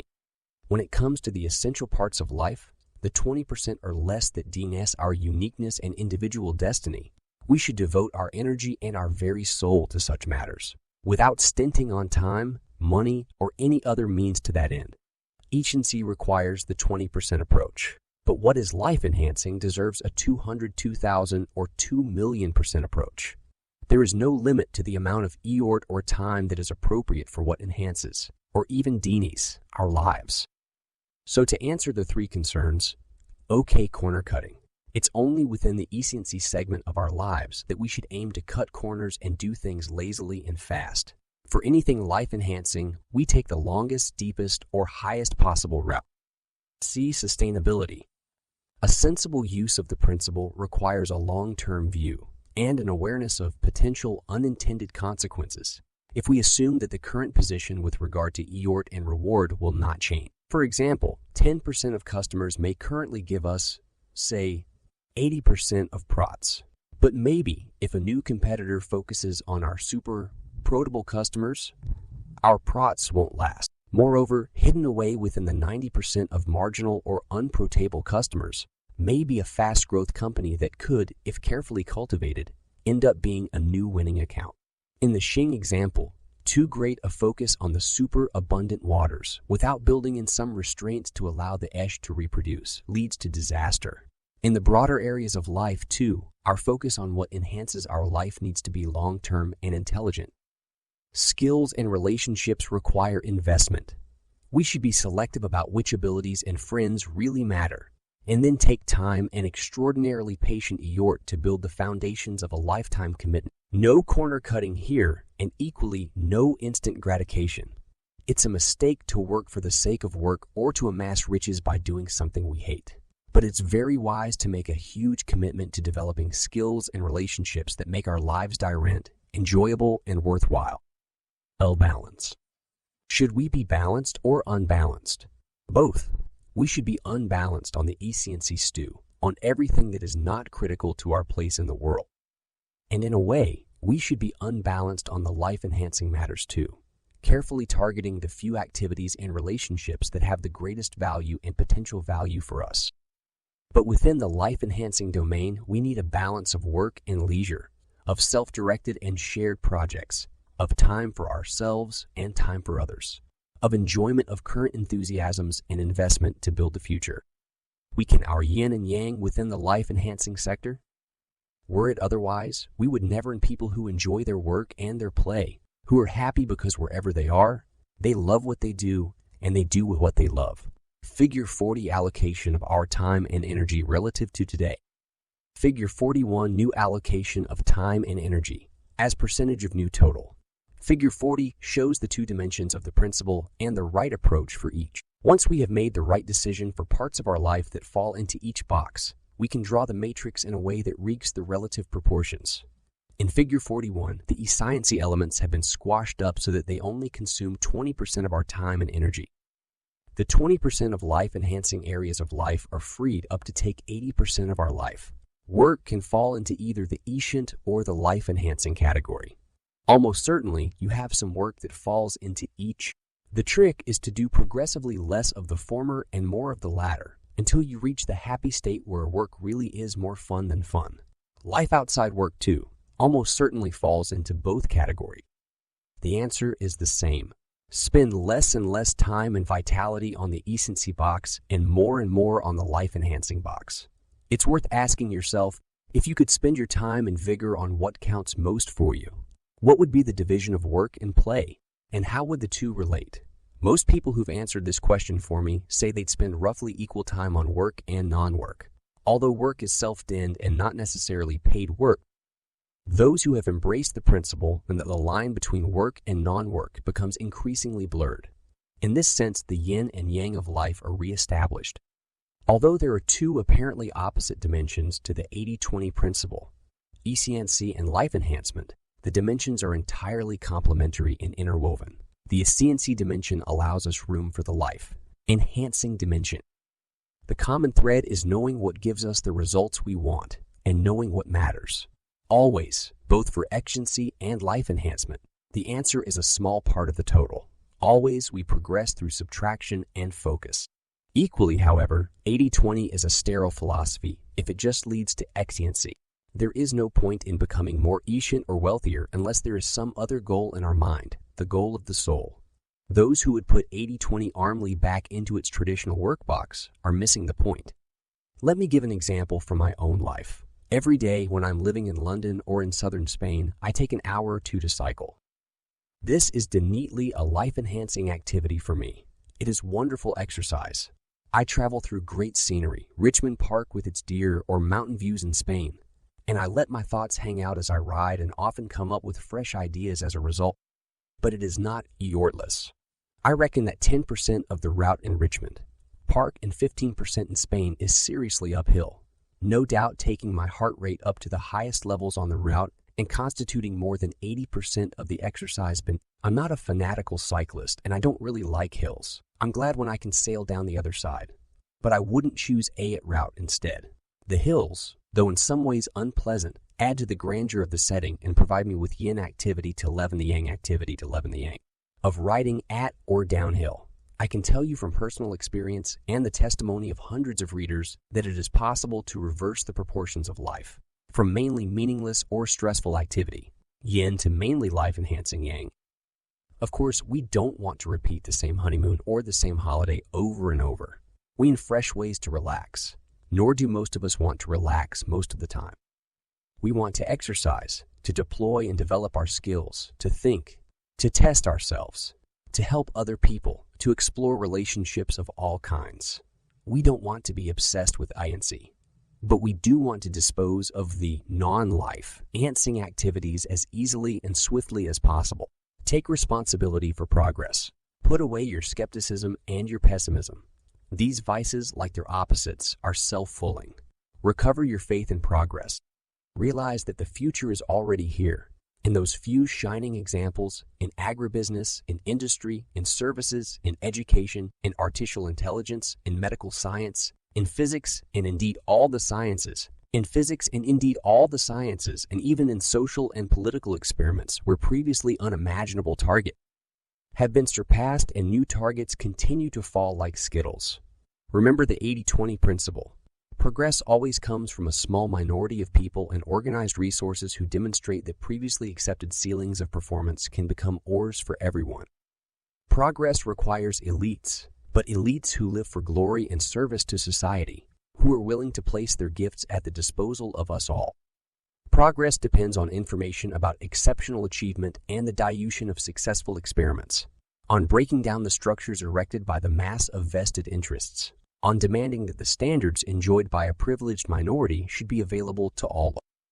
Above all, progress, as George Bernard Shaw told us, requires us to be unreasonable in our demands.